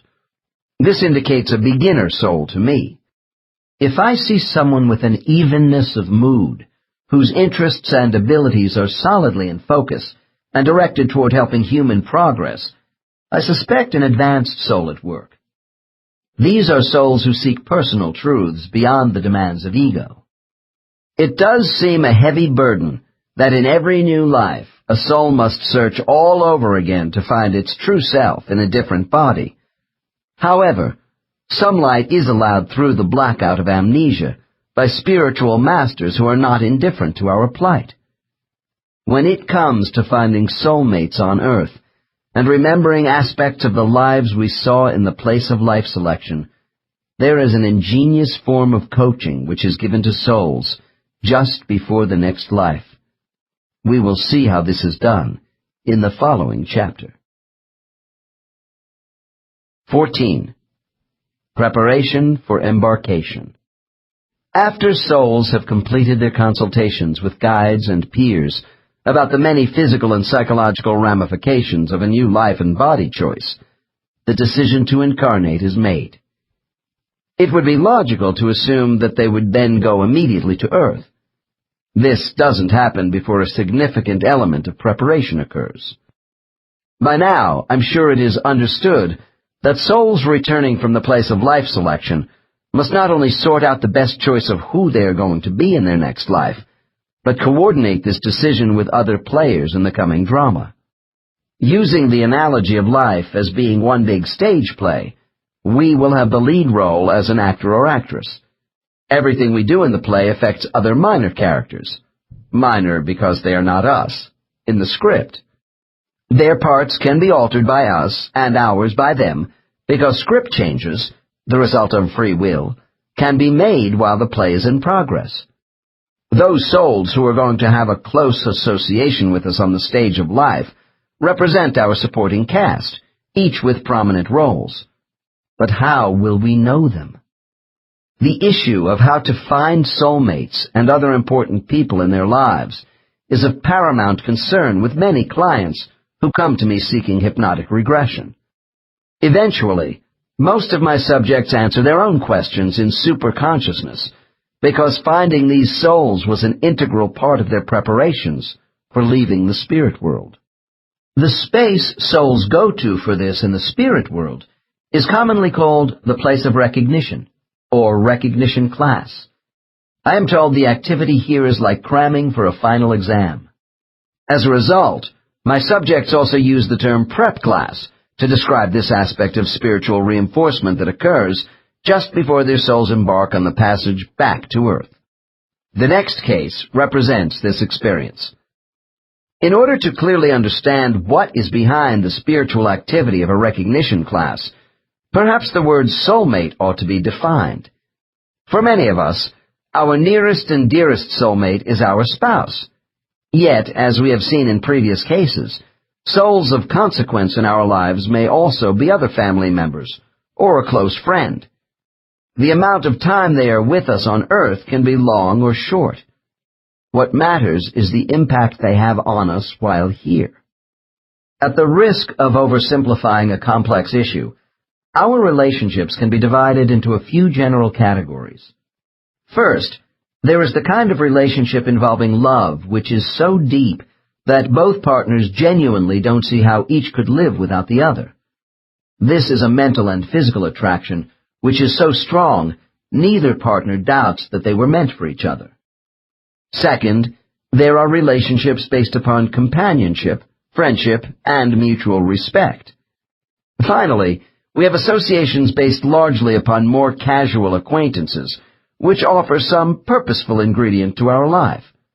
Thus, a soulmate can take many forms, and meeting people who fall into one of these categories is no game of Russian roulette. Soulmates are designated companions to help you and themselves accomplish mutual goals, which can best be achieved by supporting each other in various situations. In terms of friends and lovers, identity recognition of kindred spirits comes from our highest consciousness. It is a wonderful and mysterious experience, both physically and mentally. Connecting with beings we know from the spirit world, in all sorts of physical disguises, can be harmonious or frustrating. The lesson we must learn from human relationships is accepting people for who they are without expecting our happiness to be totally dependent upon anyone. I have had clients come to me with the assumption that they are probably not with a soulmate because of so much turmoil and heartbreak in their marriages and relationships. They fail to realize that karmic lessons set difficult standards for each of us, and painful experiences involving the heart are deliberate tests in life. They are often of the hardest kind. Whatever the circumstances, relationships between people are the most vital part of our lives. Is it coincidence, ESP, déjà vu, or synchronicity when the right time and place come together and you meet someone for the first time who will bring meaning into your life? Was there a fleeting, forgotten memory, something familiar tugging at the back of your mind? I would ask the reader to sort through these memories involving a distinctive first encounter with someone important in the past. Was it at school? Did this individual live in your neighborhood? How about meeting him or her at work or during some recreation? Did someone introduce you, or was it a chance meeting? What did you feel at that moment? I hate to tamper with your fond recollections of a supposedly spontaneous past meeting, but such descriptions as chance, happenstance, or impulse aren't applicable to crucial contacts. This makes them no less romantic. In cases involving soulmates, I have heard many heartfelt accounts of close spiritual beings who journeyed across time and space to find each other as physical beings at a particular geographic spot on Earth at a certain moment. It is also true our conscious amnesia can make meeting significant people difficult, and we may take a wrong turn and miss the connection at some juncture. However, there can be a prearrangement here for backup contingencies. In the case which follows, I will begin the dialogue at a point in the session where I am asking my subject about his spirit world activity just before rebirth into his present life. Case 28. Dr. N. Is it close to the time when you will be leaving the spirit world for another life? Subject. Yes. I'm about ready. Dr. N. After you left the place of life selection, was your soul mind made up as to who you would be and the people you were to meet on Earth? Subject. Yes. Everything is beginning to come together for me. Dr. N. What if you had second thoughts about your choice of a time frame or a particular human body? Could you back out? Subject, sighs. Yes, and I have done that before. We all have. At least the people I know. Most of the time it's intriguing to think about being alive on Earth again. Dr. N. But what if you resisted coming back to Earth shortly before you were due to incarnate? Subject. It's not that rigid. I would always discuss the possibilities, my concerns for a new life with my tutor and companions before making a firm commitment. The tutors know when we are stalling, but I have made up my mind. Dr. N. Well, I'm glad. Now tell me, once you are firmly committed to return to Earth, does anything else of importance transpire for you in the spirit world? Subject. I must go to the recognition class. Dr. N. What is this place like for you? Subject. It's an observation meeting with my companions, so I can recognize them later. Dr. N. When I snap my fingers, you will go immediately to this class. Are you ready? Subject. Yes, I am.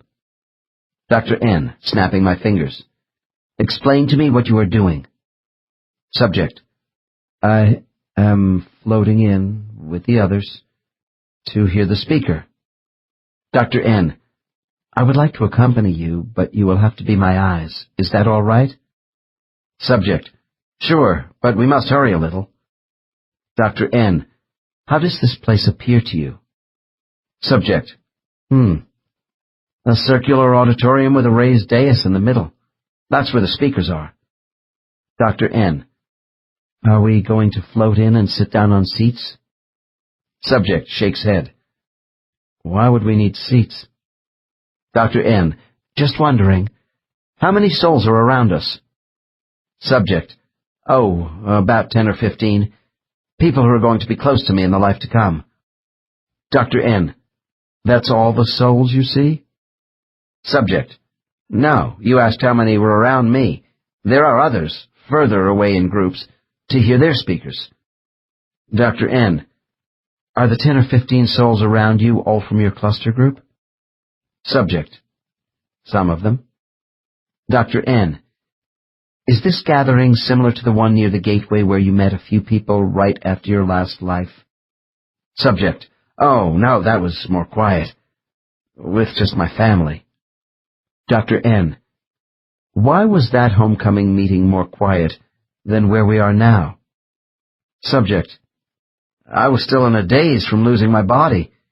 Here there's lots of conversation and milling around. Anticipation. Our energy is really up. Listen, we have to move along faster. I have got to hear what the speakers are saying. Dr. N. Are these speakers your tutor guides? Subject. No, they are the prompters. Dr. N. Are they souls who specialize in this sort of thing? Subject. Yes, they give us the signs by coming up with ingenious ideas. Dr. N. Okay, let's move in close to the prompter while you continue to tell me what is happening. Subject. We form a circle around the dais. The prompter is floating back and forth in the center, pointing a finger at each of us and saying we must pay close attention. I have to do it. Dr. N. Lowering my voice. I understand, and I wouldn't want you to miss a thing. But please explain what you mean by signs. Subject. This prompter is assigned to us so we will know what to look for in our next life. The signs are placed in our mind now in order to jog our memories later as humans. Dr. N. What kind of signs? Subject. Flags. Markers in the road of life. Dr. N. Could you be more specific? Subject. The road signs kick us into a new direction in life at certain times, when something important is supposed to happen. And then we must know the signs to recognize one another too. Dr. N. And this class takes place for souls before each new life? Subject. Naturally. We need to remember the little things. Dr. N. But haven't you already previewed the details of your next life in the place of life selection? Subject. That's true, but not the small details. Besides, I didn't know all the people who would be operating with me then. This class is a final review, bringing all of us together. Dr. N. For those of you who will have an impact on each other's lives? Subject. That's right. It's mainly a prep class because we won't recognize each other at first on Earth. Dr. N. Do you see your primary soulmate here? Subject. Flushing. She is here. And there are other people that I am supposed to contact. Or they will contact me in some way. The others need their signs, too. Dr. N. Oh, so that's why these souls are a mixed gathering of entities from different groups. They are all going to play some significant role in each other's new life. Subject. Impatiently. Yes, but I can't listen to what is going on with you talking. Shh. Dr. N. Lowering my voice again. All right. On the count of 3, I am going to hold this class in suspension for a few minutes, so you won't miss anything. Softly. 1, 2, 3. The speaker is now quiet while you are going to explain a little more about the flags and the signs. Okay? Subject. I guess so. Dr. N. I am going to call these signs memory triggers. Are you telling me there will be special triggers for each of these people with you? Subject. That's why we have been brought together. There will be times in my life when these people will appear. I must try to remember some action by them, the way they look, move, talk. Dr. N. And each will trigger a memory for you? Subject. Yeah. And I'm going to miss some. The signs are supposed to click in our memory right away and tell us, oh good, you are here now. Inside us. We can say to ourselves, it is time to work on the next phase. They may seem like insignificant little things, but the flags are turning points in our lives. Dr. N. What if people miss these road flags or signs of recognition? Because, like you said, you forgot what the prompter told you.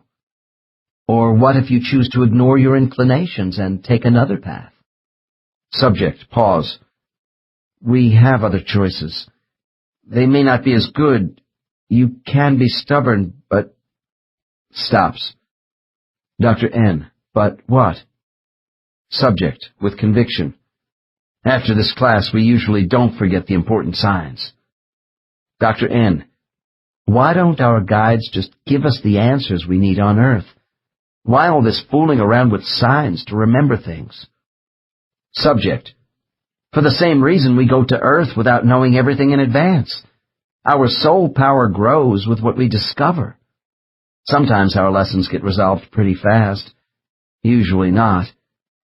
The most interesting part of the road are the turns, and it's best not to ignore the flags in our mind. Dr. N. All right. I'm going to count from 10 down to 1, and when I reach 1, your class will start again and you will listen while the prompter gives out signs. I will not speak until you raise the index finger of your right hand. This will be my sign that the class is over, and you can relate to me the signs you are to remember. Are you ready? Subject.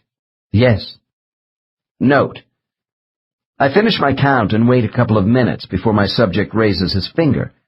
This is a simple example of why time comparisons between Earth and spirit worlds are meaningless. Dr. N. That didn't take long. Subject. Yes, it did. The speaker had a lot to go through with all of us. Dr. N. I assume you have the details of recognition signs now firmly in your mind? Subject. I hope so. Dr. N. Good. Then tell me about the last sign you were given as the class ended. Subject. Pause. A silver pendant. I will see it when I am 7 years old, around the neck of a woman on my street. She always wore it. Dr. N. How will this silver object be a trigger for you? Subject. Abstractly. It shines in the sun. To catch my attention. I must remember. Dr. N. In a commanding tone. You have the capacity to bring your spiritual and earthly knowledge together. placing my hand on the subject's forehead. Why is the soul of this woman important for you to know? Subject. I meet her riding my bike on our street. She smiles. The silver pendant is bright. I ask about it. We become friends. Dr. N. Then what? Subject, wistfully. I will only know her a short time before we move. But it is enough. She will read to me and talk to me about life and teach me to respect people. Dr. N. As you grow older, can people themselves be signs or provide flags to help you make a connection? Subject. Sure. They might arrange introductions at the right time. Dr. N. Do you already know most of the souls who will be meaningful people to you on Earth? Subject. Yes. And if I don't, I'll meet them in class. Dr. N. I guess they can set up love relationship meetings, too? Subject. Laughs. Oh, the matchmakers. Yes, they do that. But meetings can be for friendship, getting people together to help your career, that kind of stuff. Dr. N. Then the souls who are in this auditorium and elsewhere can be involved with different kinds of associations in your life? Subject. Enthusiastically. Yeah, I'm going to connect with the guy who is on my baseball team. Another one will be a farming partner. Then there will be my lifelong pal from grade school. Dr. N. What if you connect with the wrong person in business, love, or whatever? Does that mean you missed a relationship sign or a red flag for an important event? Subject. It probably won't be wrong exactly. It could be a jump start to get you going in a new direction. Dr. N. Okay. Now tell me, what is the most important recognition sign you must remember from this prep class? Subject. Melinda's laugh. Dr. N. Who is Melinda? Subject. My wife-to-be. Dr. N. What is there to remember about Melinda's laugh? Subject. When we meet, her laugh is going to sound like tiny bells, chimes. I really can't describe it to you. Then the scent of her perfume when we first dance, a familiar fragrance. Her eyes. Dr. N. So you are actually given more than one trigger sign for your soulmate? Subject. Yes. I'm so dense, I guess the prompters thought I needed more clues. I didn't want to make a mistake when I met the right person. Dr. N. What is supposed to trigger her recognition of you? Subject. Grins. My big ears. Stepping on her toes, dancing. What we feel when we first hold each other. It is an old saying that the eyes are the windows to our soul. No physical attribute has more impact when soulmates meet on Earth. As to our other physical senses, I mentioned in an earlier chapter that souls retain such memories as sounds and smell. All 5 senses may be used by spiritual prompters as recognition signals in future lives. Case 28 began to express some discomfort with my keeping him from participating in his spiritual recognition class. I reinforced his visual association of floating around a central dais in an auditorium. Other people use different names. I gave my subject time to finish taking instruction and communicating with his friends, and then moved him out of the place of recognition. It is my practice never to rush clients in and out of their spiritual settings during a session, because I find this hinders the intensity of concentration and recall.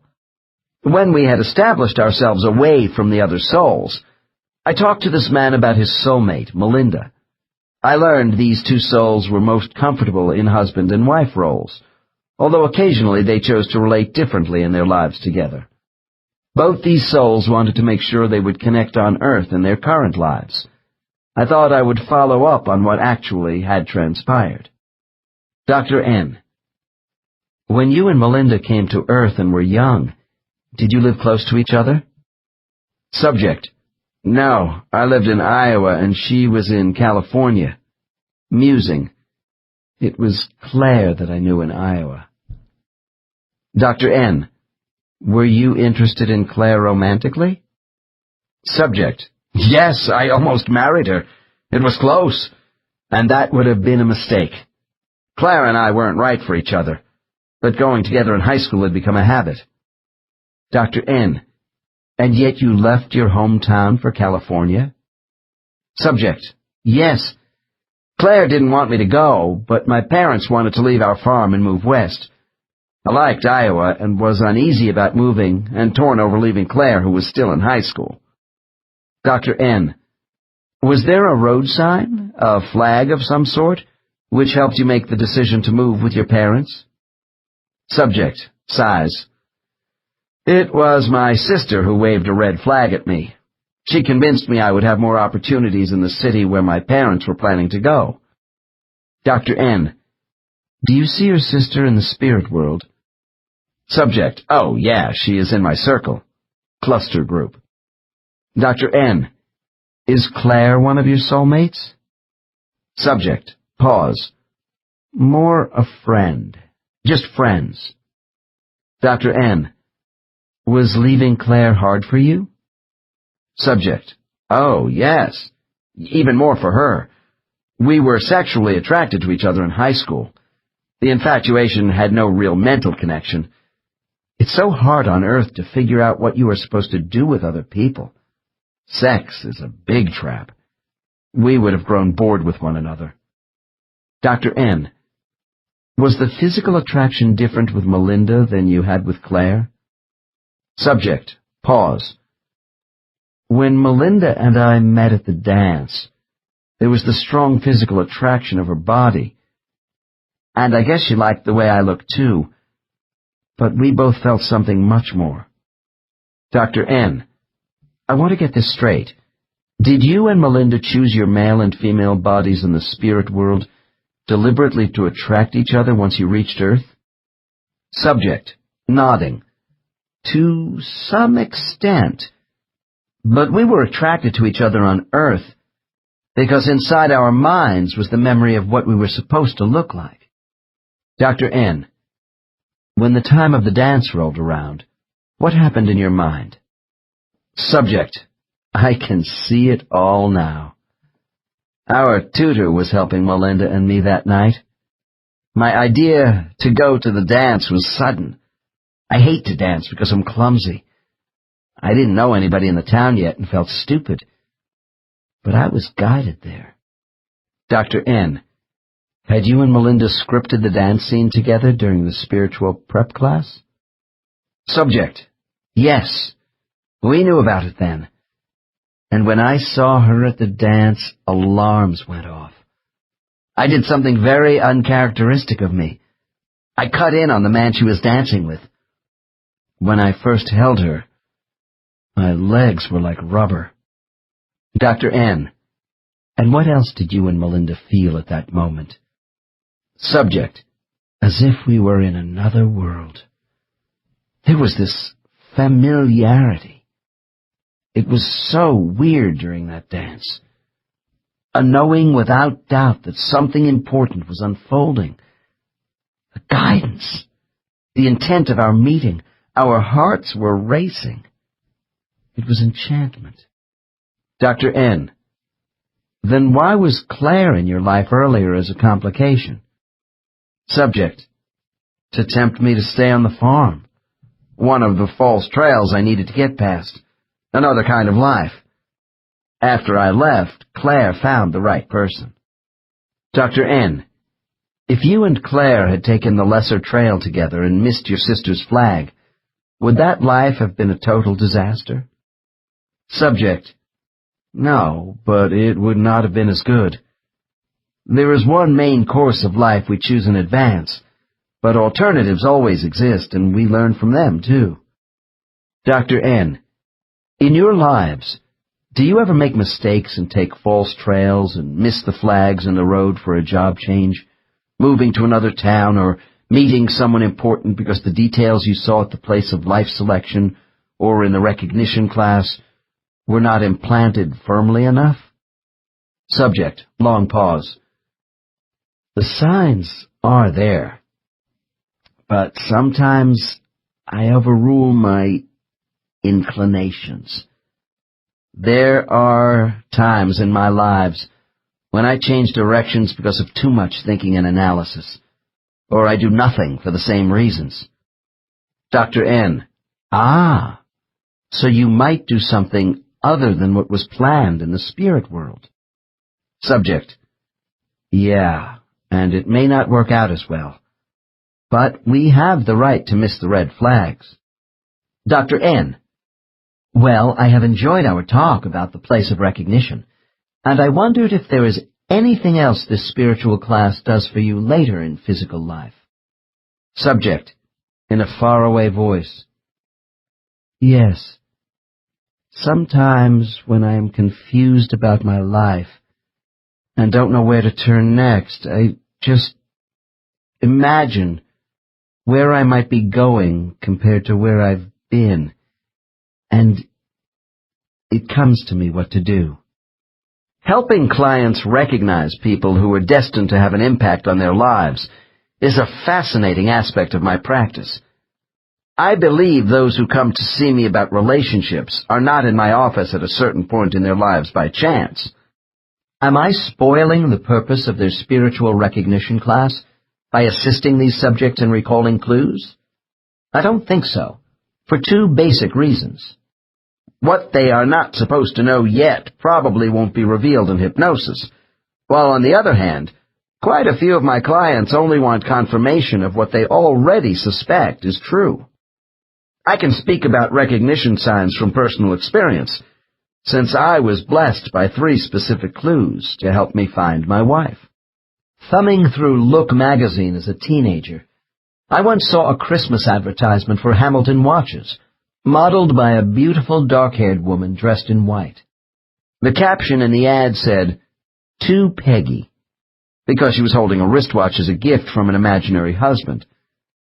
An odd sensation came over me, and I never forgot the name or face. On my 21st birthday, I received a watch of the same make from a favorite aunt. A few years later, while attending a graduate school in Phoenix, I was washing a load of white laundry one Saturday. Suddenly, the first trigger was activated in my mind with the message, "It's time to meet the woman in white." I tried to shake it off, but the face in the ad pushed all other thoughts away.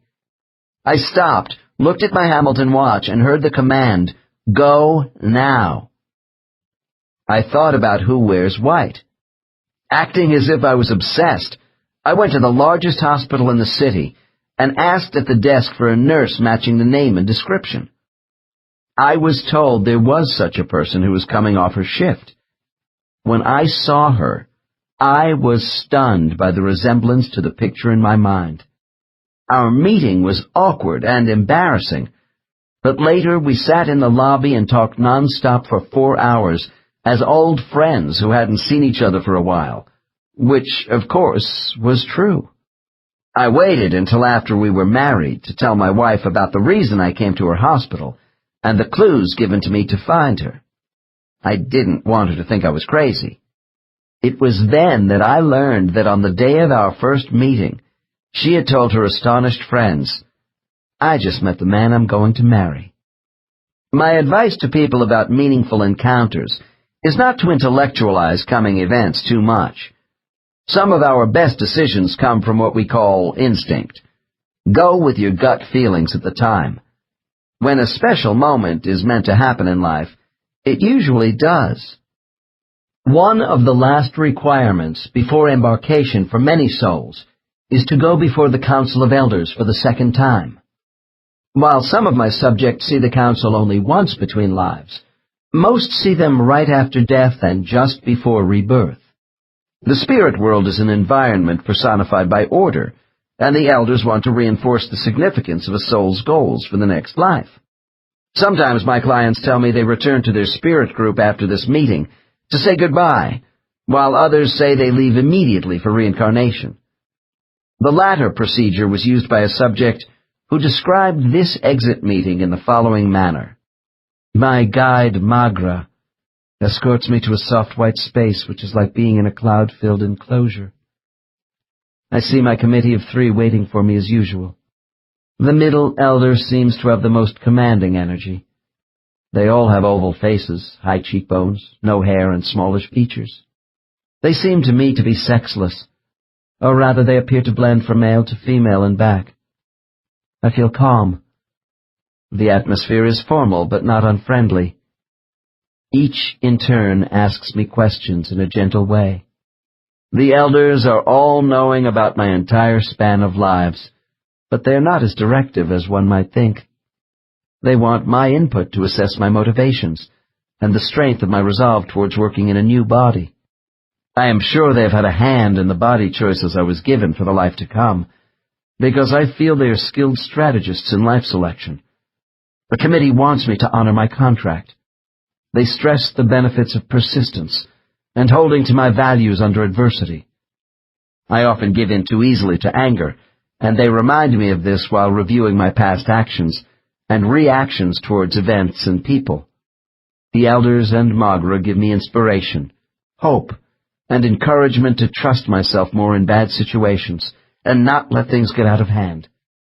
And then, as a final act to bolster my confidence when I'm about to leave, they raise their arms and send a power bolt of positive energy into my mind to take with me. One aspect of the 2 council meetings which I initially found rather odd is that members of the same soul group do not necessarily go before the same panel. For a while, I assumed there would always be a correlation here because all members of a single soul group have the same guide. I was wrong. In the minds of my subjects, even senior guides are thought to be a couple of steps below the developmental level of the omnipotent beings who make up their councils. They are similar to the old ones that Thies told us about in Chapter 11, but with more specific responsibilities toward life evaluation of souls. While a guide might, in some respects, be considered a personal confidant to a soul, this same familiarity does not extend to an elder. In time, I came to appreciate that an elder's authority, unlike that of guides, involves a cross-section of souls from many groups. Apparently, everyone in a soul group respects the intensely private nature of these proceedings. They all see their individual council of elders as godly. The elders are bathed in bright light, and the whole setting has an aura of divinity. A subject put it this way: when we are taken into the presence of these superior beings who exist in such a high spiritual realm, it validates our feelings about the source of creation. 15. Rebirth. We have seen how a soul's decision to come forward into the next life at a specific time and place on earth involves an ordered progression of spiritual planning. As I bring the soul consciousness of my subjects nearer to the moment of their exit from the spirit world, most become quietly introspective, while others engage in light bantering with their friends. These reactions toward what lies ahead depend more on the individual soul than on the length of time since a last incarnation. Rebirth is a profound experience. Those souls getting ready for embarkation to Earth are like battle-hardened veterans, girding themselves for combat. This is the last chance for souls to enjoy the omniscience of knowing just who they are before they must adapt to a new body. My last case involves the soul of a woman who offers us a well-defined description of her most recent passage to Earth. Case 29. Dr. N. Has the time arrived for you to be reborn into your next life? Subject. Yes, it has. Dr. N. What is uppermost in your mind about returning to Earth? Subject. The opportunity to live in the 20th century. It's an exciting time of many changes. Dr. N. And have you seen this life, or at least parts of it, in advance? Subject. Yes, I've been through that. Subject seems distracted. Dr. N. Is there something else you want to talk to me about concerning your next incarnation? Subject: I'm having a last talk with Pomar, subject's guide, on all the alternatives to my project. Life. Dr. N: Might this be considered a final exit interview with Pomar? Subject: Yes, I suppose it would. Dr. N: Would it help you to talk to me about the contingency plans you have for the next life? Subject, voices dry and rather thin. I think I have them straight. Dr. N: How did your recognition class go? I assume that phase of your preparation is complete? Subject, still distracted. Uh-huh. I've met with the rest of the participants for my project. Dr. N: Are the recognition signs clear in your mind for meeting the right souls at the right time? Subject, nervous laugh. The signals. My compacts with people. Yes, that's all done. Dr. N: Without analyzing or censoring your impressions in any way, tell me what you are feeling at this moment. Subject, I'm just gathering myself for a big jump into a new life. There is apprehension, but I am excited too. Dr. N: Are you a little scared and perhaps wondering if you should go to Earth at all? Subject, pause, and then more cheerfully. A little concern for what lies ahead of me, leaving my home here, but happy too at the opportunity. Dr. N: So you have mixed emotions about leaving the spirit world? Subject, most of us do as our time draws near. I have second thoughts before some lives, but Pomar knows when I'm lagging behind my schedule. You can't hide anything here, you know. Dr. N: Okay, let's assume it's a go situation for your next life. On the count of 3, your decision to return at an appointed time is firm, and you are in the final stage to leave the spirit world. 1, 2, 3. Describe to me what happens to you now. Subject: I say goodbye to everyone. This can be difficult. Tosses her head back with resolution. Anyway, they all wish me well, and I move away from them, drifting alone. There's no great rush. Pomar allows me to collect my thoughts. When I am quite ready, he comes to escort me, to offer encouragement, reassurance. And he knows when I am prepared to go. Dr. N: I sense that you are now more upbeat about the prospect of rebirth. Subject: Yes. It's a period of inspiration and expectations. A new body, the course ahead. I now prepare this subject to leave the spirit world for the last time before her current life. I am as careful here as when I brought her into the spirit world for the first time, following normal age regression. Starting with a reinforcement of the protective energy shield already placed around this subject, I apply additional conditioning techniques to keep her soul in proper balance with the mind of the child she is joining on Earth. Dr. N: All right. You and Pomar are together for your exit from the spirit world. I want you to go deep inside yourself and explain to me what you do next, as if it were happening in slow motion. Go. Subject, pause. We begin to move at a greater speed. Then I am aware of Pomar detaching from me, and I am alone. Dr. N: What do you see and feel? Subject: Dr. N: Stay with it. You are alone and moving faster. Then what? Subject, in a faint voice: Away, slanting away, through pillars of whiteness, moving away. Dr. N: Stay with it. Keep going and report back to me. Subject: I'm passing through folds of silky cloth, smooth. I'm on a band, a pathway, faster and faster. Dr. N, keep going. Don't stop talking to me. Subject, everything is blurred. I'm sliding down into a long, dark tube. A hollow feeling. Darkness. Then, warmth. Dr. N, where are you now? Subject, pause. I'm aware of being inside my mother. Dr. N, who are you? Subject, chuckles. I'm in a baby. I'm a baby. The hollow tube effect, described by my cases, is apparently not the mother's birth canal. It is similar to the tunnel souls pass through at physical death, and may be the same route.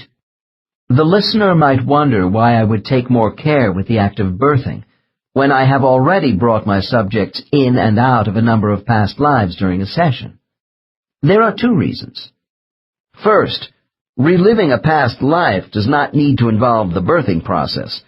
I help my clients go straight from the spirit world into the next life, usually as adults.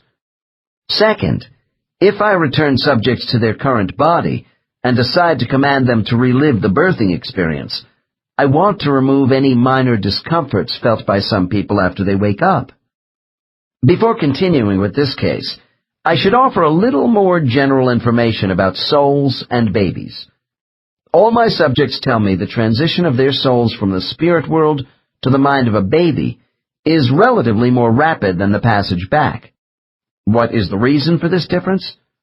After physical death, our souls travel through the time tunnel and move past a gateway into the spirit world in a progressive way. We have seen how the outward passage is intended to be more gradual than our return to Earth in order to allow for acclimatization of a newly freed soul.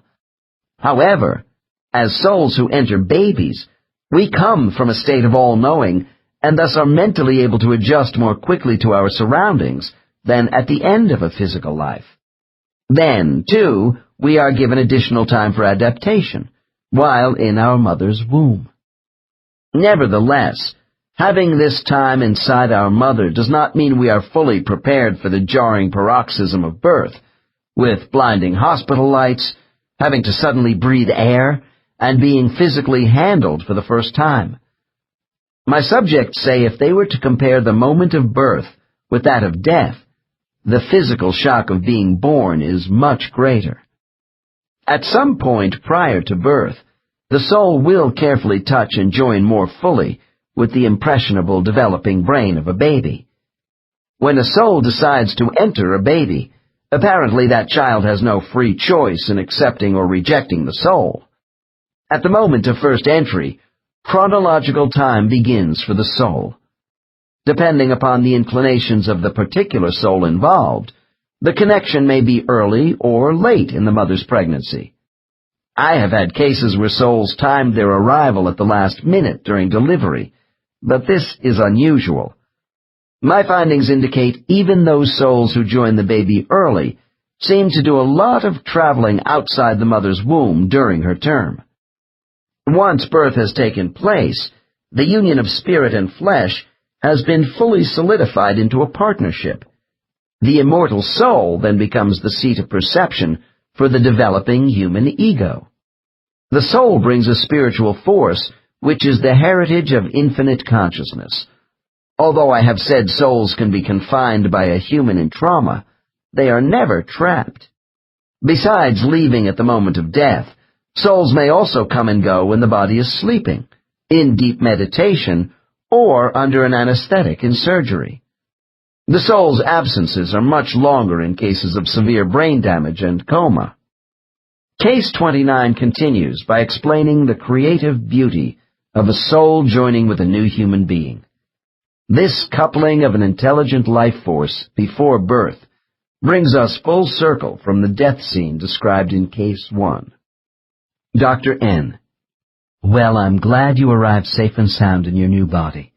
Tell me, how old is the baby? Subject. 5 months have passed, since conception. Dr. N. Is this your usual arrival time as far as the maturation of a child? Subject. In my lives, I have arrived at different times, depending on the baby, the mother, and my life to be.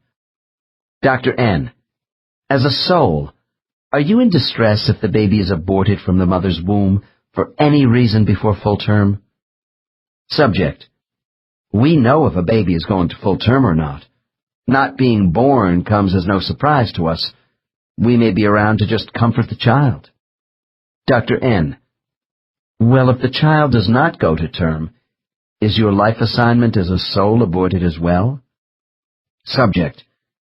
No, there never was a full life assignment as far as that child was concerned. Dr. N.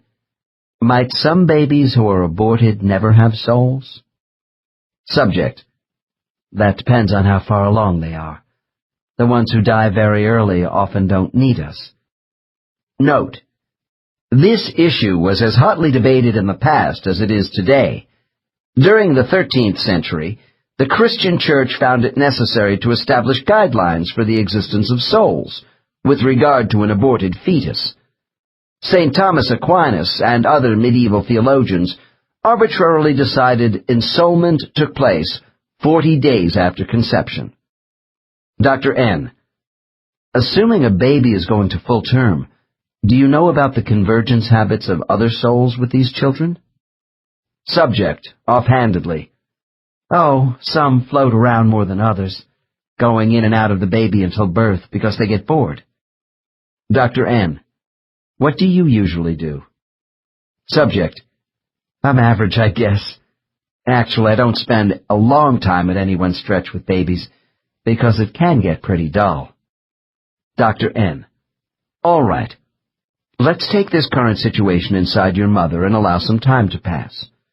What do you do when you are not with the unborn baby? Subject laughs with delight.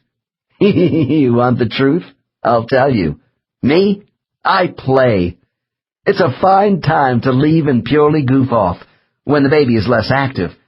I have fun with my friends who are doing the same thing. We bounce around Earth to visit with each other and go to interesting places where we have once lived together in former lives. Dr. N.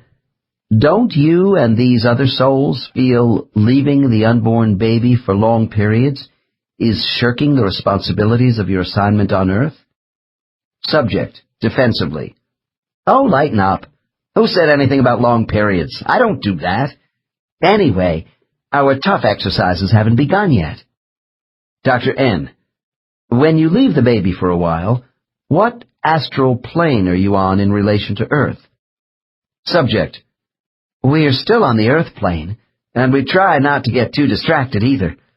A lot of our fooling around is in the neighborhood of the baby. I don't want you to get the idea there's nothing for us to do with unborn babies. Dr. N. Oh? Subject continues. I'm busy with this new mind, even though it's not fully ready. Dr. N. Why don't we talk more about that?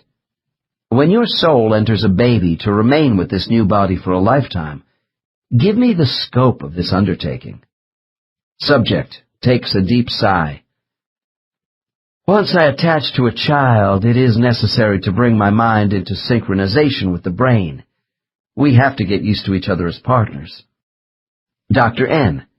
This is what other people tell me. But do you and the baby have an affinity for each other right away? Subject. Well, I am in the mind of the child, but separate too.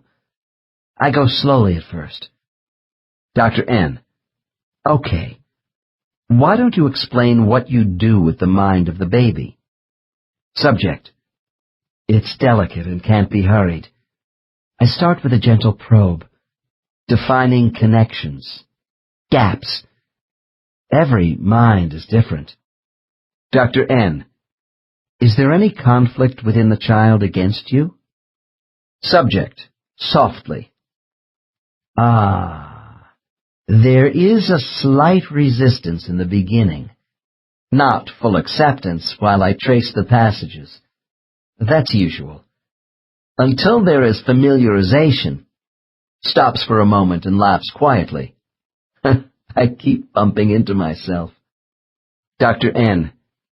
As you integrate with the baby, when does it become receptive to the force of your identity as a soul? Subject: I'm disturbed by your word force. We never force ourselves when entering an unborn baby. My tracing is done carefully. Dr. N: Did it take you many lives to learn to trace a human brain? Subject: A while. New souls are assisted with their tracing.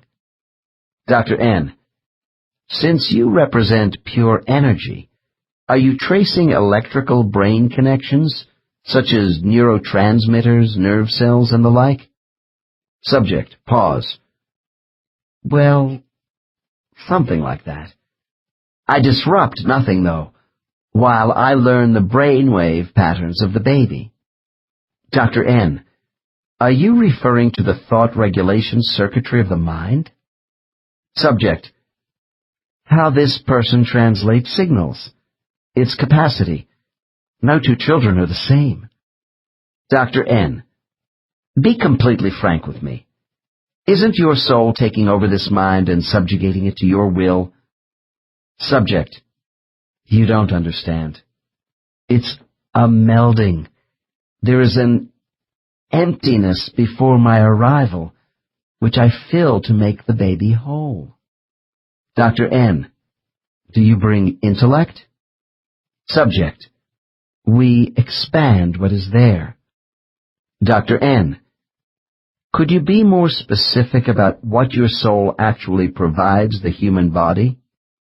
Subject: We bring comprehension of things, a recognition of the truth of what the brain sees. Dr. N: Are you sure this child doesn't think of you at first as an alien entity in her mind? Subject: No. That's why we unify with undeveloped minds. She recognizes me as a friend, a twin who is going to be part of her. It's as if the baby was waiting for me to come. Dr. N: Do you think a higher power prepares the baby for you? Subject: I don't know. It would seem so. Dr. N: Is your work at unification completed before birth? Subject: Not really. But at birth we have started to complement each other. Dr. N: So the unification process does take some time? Subject: Sure, while we adjust to each other. And, like I told you, I leave the unborn baby at intervals. Dr. N: But what about those souls who join babies at the last minute before birth? Subject: That's their style, not mine. They have to start their work in the crib. Dr. N: How far along in age is the body by the time your soul stops leaving the child altogether? Subject: At about 5 or 6 years of age. Usually we get fully operational when the child starts school. Children under this age can be left to their own devices a lot. Dr. N: Don't you have a duty to always be with your body? Subject: If things get bad in a physical way, then I'm back inside like a shot. Dr. N: How would you know this if you were off fooling around with other souls? Subject: Every brain has a wave pattern. It's like a fingerprint. We know immediately if the baby assigned to us is in trouble. Dr. N: So you are watching the baby assigned to you all the time, both inside and out, during the early stages of growth? Subject: With pride. Oh, yes. And I watch the parents. They might be having squabbles around the baby, which sets up disturbing vibrations. Dr. N: If this happens to the child, what do you do as its soul? Subject: Quiet the child as best I can. Reach out to the parents through the baby to calm them. Dr. N: Give me an example of how you can reach out to your parents. Subject: Oh, make the baby laugh in front of them by poking my parents' faces with both hands. This sort of thing further endears babies to parents. Dr. N: As a soul, you can control motor movements of the baby? Subject: I'm Me. I can push a little on that part of the brain which controls movements. I can tickle the kid's funny bone sometimes, too. I'll do whatever it takes to bring harmony to my assigned family. Dr. N, tell me what it is like being inside a mother's womb. Subject, I like the warm, comfortable feeling of love. Most of the time there is love. Sometimes there is stress. Anyway, I use this time to think and plan what I am going to do after birth. I think about my past lives and missed opportunities with other bodies, and this gives me incentive. Dr. N, and you haven't yet had the memories of all your past lives and your life in the spirit world blocked out by amnesia? Subject, that starts after birth. Dr. N, when the baby is born, does it have any conscious thoughts of who its soul is and the reasons for the attachment? Subject, pause. The child mind is so undeveloped, it does not reason out this information. It does have parts of this knowledge as a means of comfort, which then fades. By the time I speak, this information is locked deep inside me, and that's the way it's supposed to be. Dr. N, so will you have fleeting thoughts of other lives as a child? Subject, yes, we daydream. The way we play as children, creating stories, having imaginary friends who are real. But it fades. In the first few years of life, babies know more than they are given credit for. Dr. N, all right. Now it is the time right before your birth in this life. Tell me what you are doing. Subject, I'm listening to music. Dr. N, what music? Subject, I'm listening to my father play records. Very relaxing for him. It helps him to think. I'm a bit anxious for him. Dr. N, why? Subject, giggles. He thinks he wants a boy, but I'll change his mind in a hurry. Dr. N, so this is a productive time for you? Subject, with determination. Yes. I'm busy planning for the approaching time when I will enter the world as a human and take that first breath. This is my last chance for quiet contemplation of the next life. When I come out, I'll be running. Conclusion. The information contained in this book about the existence of souls after physical death represents the most meaningful explanation I have found in my life as to why we are here. All my years of searching to discover the purpose of life hardly prepared me for that moment when a subject in hypnosis finally opened the door to an eternal world. My oldest friend is a Catholic priest today.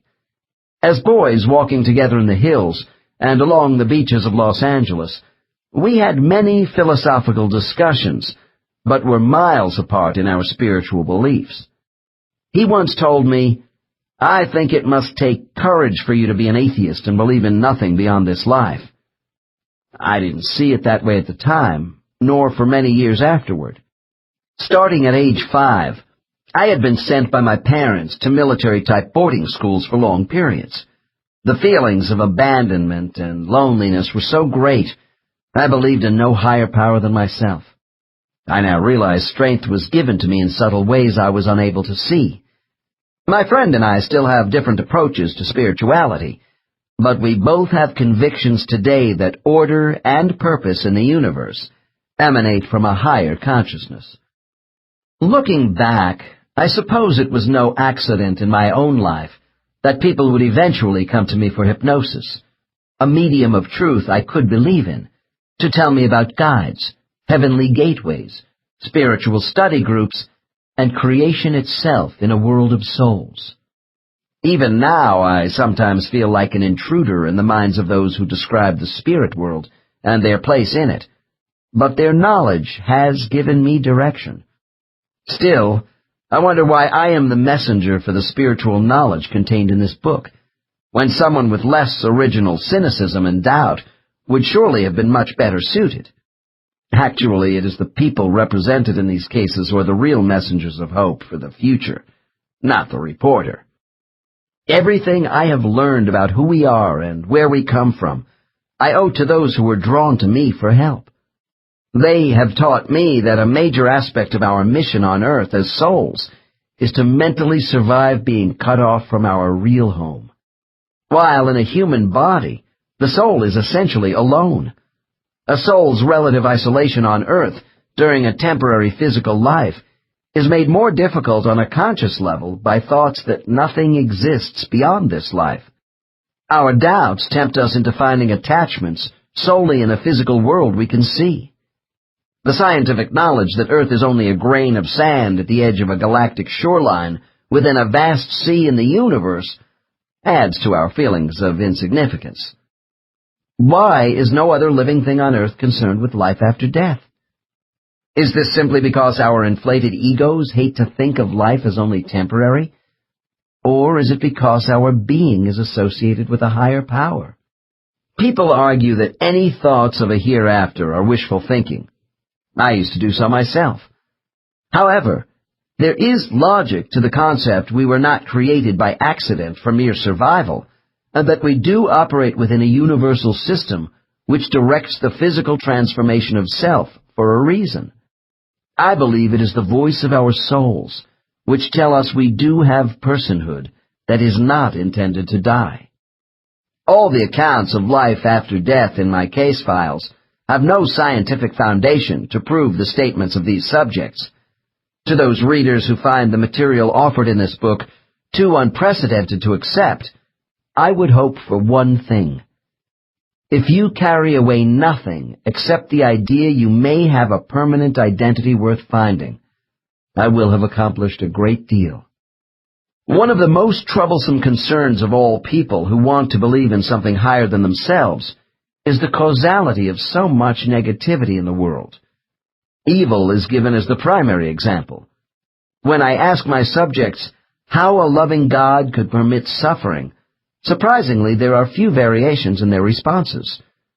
My cases report our souls are born of a Creator which places a totally peaceful state deliberately out of reach, so we will strive harder. We learn from wrongdoing. The absence of good traits exposes the ultimate flaws in our nature. That which is not good is testing us. Otherwise, we would have no motivation to better the world through ourselves, and no way to measure advancement.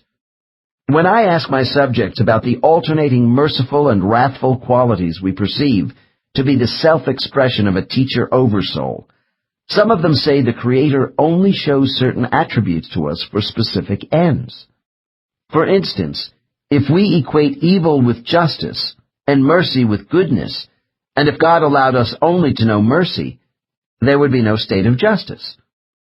This book presents a theme of order and wisdom rising from many spiritual energy levels.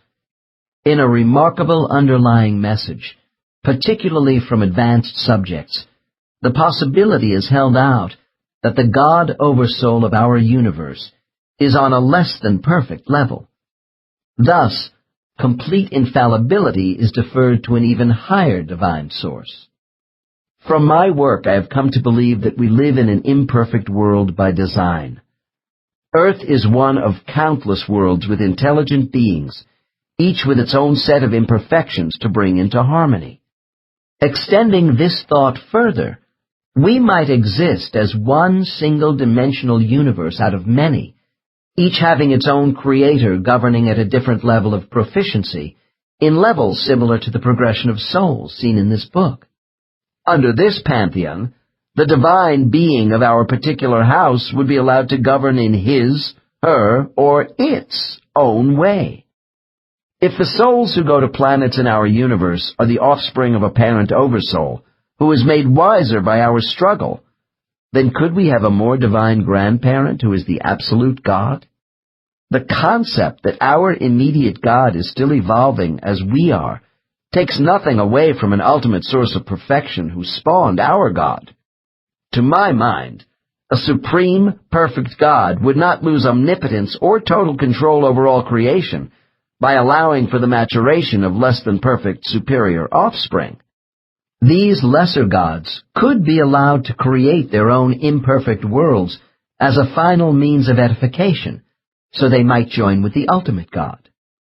The reflected aspects of divine intervention in this universe must remain as our ultimate reality. If our God is not the best there is because of the use of pain as a teaching tool, then we must accept this as the best we have, and still take the reasons for our existence as a divine gift. Certainly, this idea is not easy to convey to someone who is physically suffering, for example, from a terminal illness. Pain in life is especially insidious because it can block the healing power of our souls, especially if we have not accepted what is happening to us as a preordained trial. Yet throughout life, our karma is designed so that each trial will not be too great for us to endure. At a Wat temple in the mountains of northern Thailand, a Buddhist teacher once reminded me of a simple truth.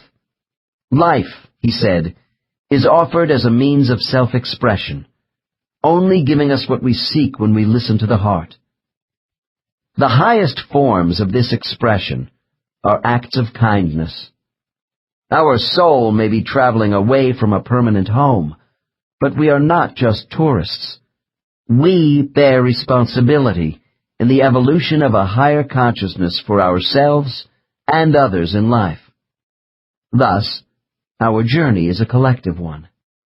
We are divine but imperfect beings who exist in two worlds, material and spiritual. It is our destiny to shuttle back and forth between these universes, through time and space, while we learn to master ourselves and acquire knowledge. We must trust in this process with patience and determination. Our essence is not fully knowable in most physical hosts, but self is never lost because we always remain connected to both worlds. Perhaps the most gratifying feature of my work in uncovering the existence of a spirit world in the minds of my subjects is the effect this conscious knowledge has on them. The most significant benefit which comes from knowing we have a home of everlasting love waiting for us is being receptive to the higher spiritual power within our minds. The awareness that we do belong somewhere is reassuring and offers us peace, not merely as a haven from conflict, but to unify ourselves with a universal mind. One day, we are going to finish this long journey, all of us, and reach an ultimate state of enlightenment, where everything is possible. This concludes Journey of Souls.